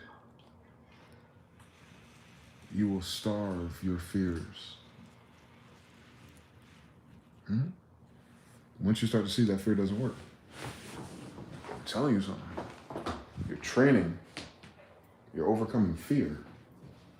Spiritual kind, though. You already conquered crossing the street and dangerous women and animals, I hope. But there's other things that keep you down longer than those threats. That's what you have to conquer. You have to conquer what pulls you down. Frequency, vibration, thought, feeling. It's all energy. We're learning how to manipulate energy. It's alchemy. Freeze. Naomi, what's good, Sunnyside? Peace. Yes, sir, that's wild. You are okay. Shout to Abdullah. Marlowe's Law. El Cool J says, day trading taught me there are two ways to win. Either win more or lose less. It all boils down to risk management.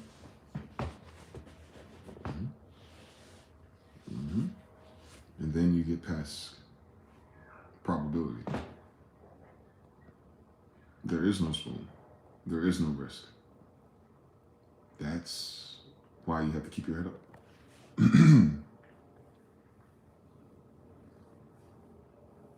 That's the signal. It's in the same book. I say it all the time and I just keep manifesting it. Serene. I fold my hands and wait. That's boring. With no care for the wind, nor tide nor sea, environmental factors. No longer shall I rave against time or fate, internal mental factors. For lo, my own shall come to me. I am what I am.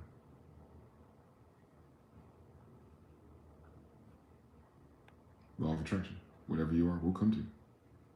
So with no care for what's going on around me, with no care for all my risk assessments and doubts and fears and time and fate, for lo, at the end of the day, my own, what's me, what's true, what's real, my own shall come to me. Whatever God has for you is for you. But who are you?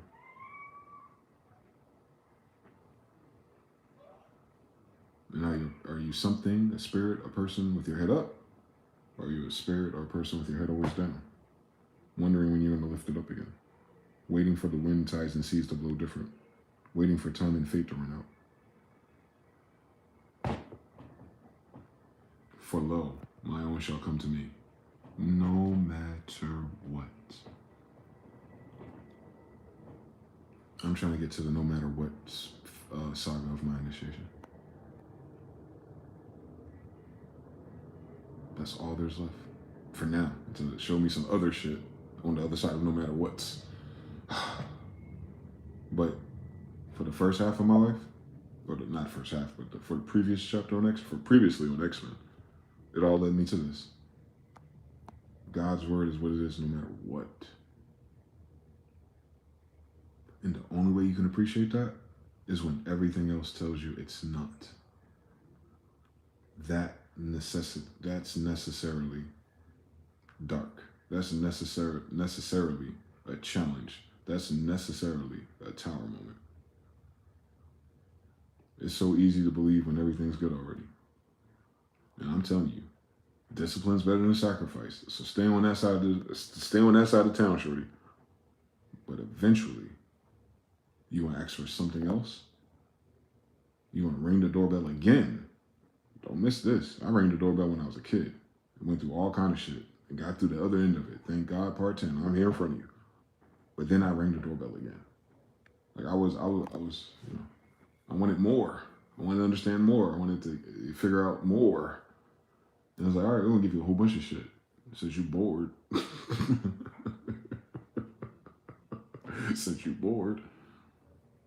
Nah, I just wanted to understand what all the fucking feathers and birds was saying, man. I didn't understand the spirit of the nature, Gaia. I thought I was going to understand, you know, put my hand out and a fucking hummingbird gonna land on it one of these days. I'm trying to get there with it. They're like, nah.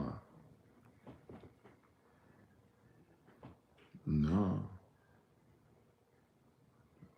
Oh, you want the leather seats? Nah, them shits come with a sunroof. You got to deal with the sunroof too. You're not going to get that edition without a sunroof. You can get one without a sunroof without leather seats. That's what you got already. But you want leather seats. I'm telling you, if you want leather seats, it's going to come with a sunroof. Now you got to deal with the sunroof, whether you like it or not, because it comes with what you ask for. Add up the costs. Not how much it costs. Add it up. Consider it. Calculate it. Unknown variables. Wisdom in place of unknown variables. At the end of the day, it's like chasing the wind. For lo, my own shall come to me. It is. No one says you can't chase wind, though. They're just telling you. He's just telling you, at the end of the day, it's like chasing the wind. You might have fun, but eventually, you'd be left with nothing.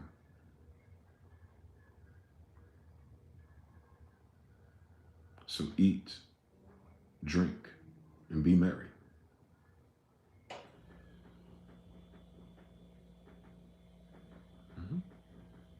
You know how hard that is? You know how much you have to go through before that's real? Out of all the tornadoes and all the chaos and all the mysteries and all the education and all the trying and all the dramas of people, at the end of the day, you finally get to a point where you're just eat, sustain the body, drink, you know what they were drinking, and be merry.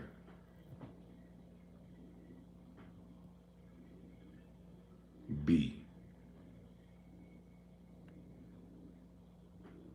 Eating and drinking can lead to merriment. Absolutely. That's why eating with people is one of the most intimate things you can do. Quite literally. It's family building, in fact. You don't eat, drink, and be merry by yourself, do you? And that Solomon, the king of solo leveling, ended the game with people.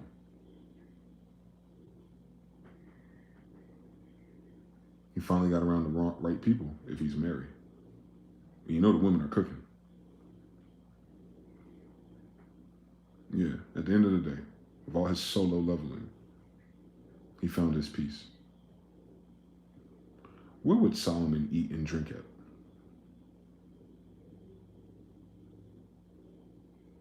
Wherever it is, I'm pretty sure he's surrounded by his family. Go forth and multiply. It always connects to the same thing. Marlowe's vision.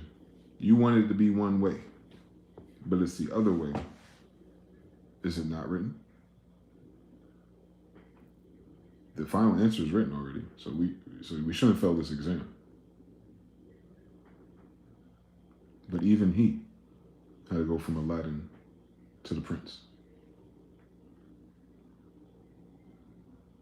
He didn't say that as Aladdin. He said that when it was all said and done. He did everything to the max. And the only thing that made him happy was to sit there to eat and drink and be merry. His ass sitting at home with whoever was keeping him company. At the end of the day. The rest, everything outside of this, is chasing the wind. Don't go chasing waterfalls. Stick to the rivers and the lakes that you're used to, is what he was saying. He ain't outside no more. So in order for that to be true for you, you know all the variables and magic and backflips you gotta land for that to become true. So that's what the focus is. How is what I'm doing and planning going to lead me to merriment and food and drink? And what that actually means in context of the writer, Solomon. Remember their time period. He's a king. of kings. They put on big Jerusalem. So he's around his circle. Kings don't eat with everybody. His woman was probably there. He probably had a few sons or daughters. They never talk about the daughters, but they be having them. He could just be with his daughters. You just never know. But you fill in that blank for yourself. That's what it's going to look like when it's all said and done anyway. It could be Thanksgiving and Christmas Eve every day. How do you do that?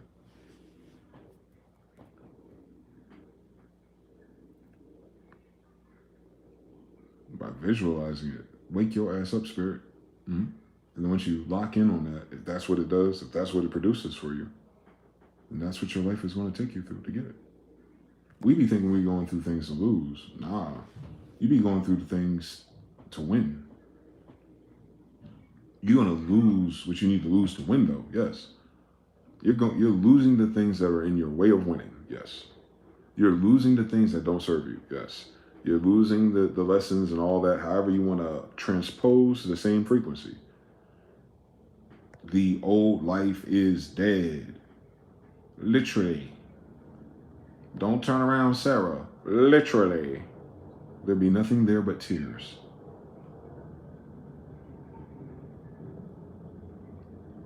So keep going straight. No streets of rage.